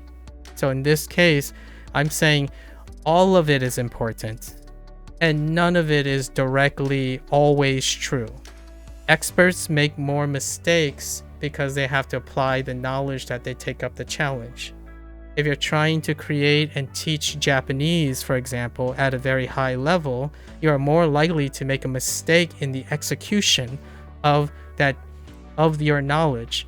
Scientific inquiry is the application of the knowledge that you don't make mistakes on to investigate something that is unknown. So they would make mistakes in that process. And so would a language person.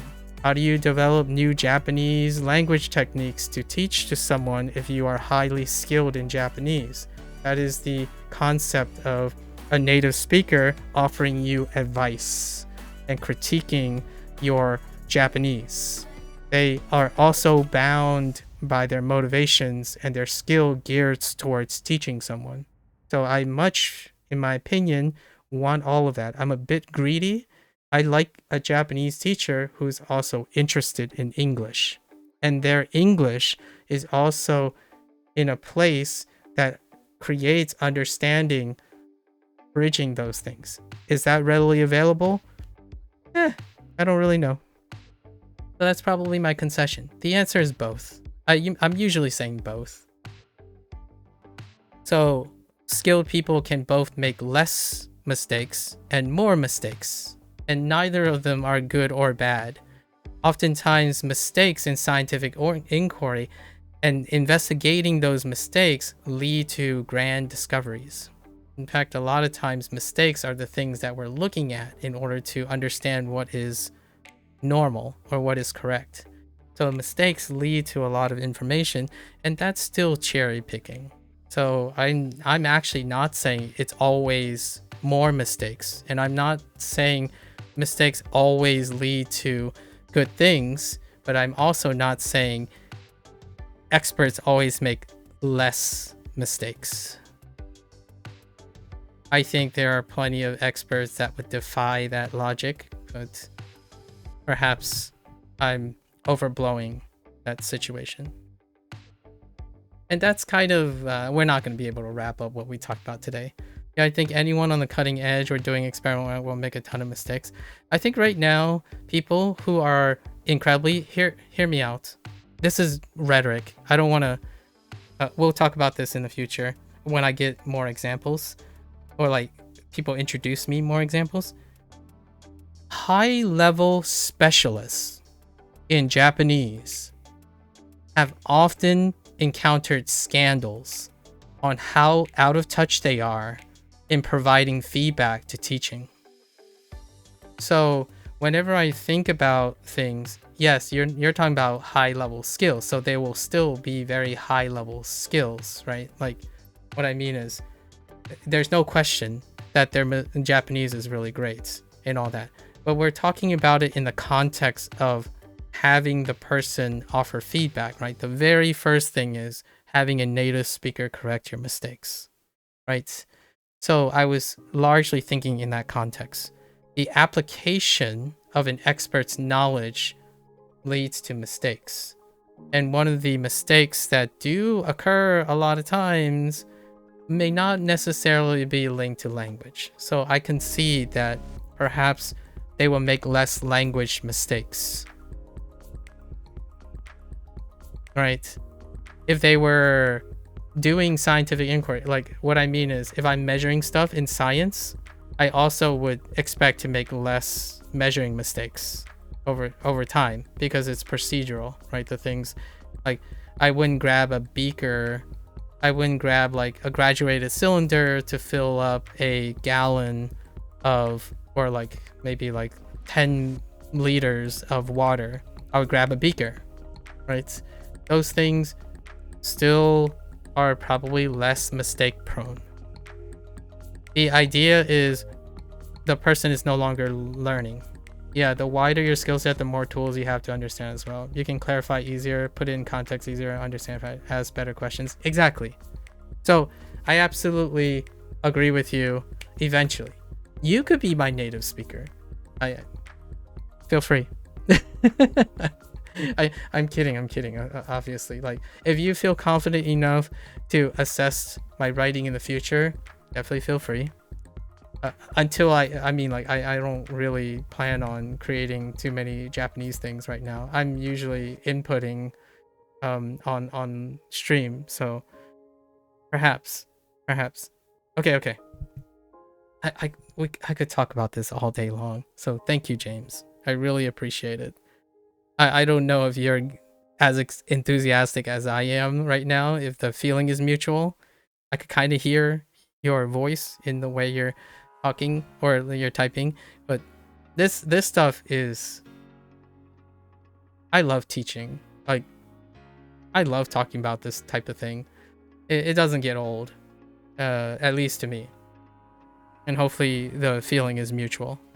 You appreciate the discussion. It's enjoyable for sure. Yeah, definitely come. You know what? One favor. If you come across a hot take, like a hot take that you're invested in, and then you want to like unpack the hot take, I would totally be game with those things. Like it's a little different from all the kiddos who stop by and give me a hot take and then they leave. I'm kind of curious what kind of hot takes you have in your bag. I'm sure you have a bunch of hot takes right now from all your from all your language learning over the times. I've been tackling hot takes most of my like hot takes are a great way to start a discussion for those who are like invested.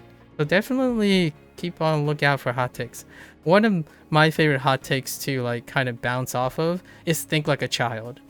I think Like a Child illustrates so many interesting thoughts of how to achieve that as a rhetoric. All right, so I'm gonna take a quick break. If you guys like this type of thing, maybe we can make it into a regular thing. I haven't decided yet. This has become more and more of a regular thing now that I have some very inquisitive folks around the clock. Again, appreciate it. Thanks, James and Drama. I hope I don't sound angry. Generally speaking, I try not to sound angry, more like enthusiastic. And yeah, so until next time, 皆さんまたね。見てくれてありがとう. Right? Thanks for watching. I'm gonna get up quickly, come back, and I'm gonna try to get through my Hanza Hero session. Thank you.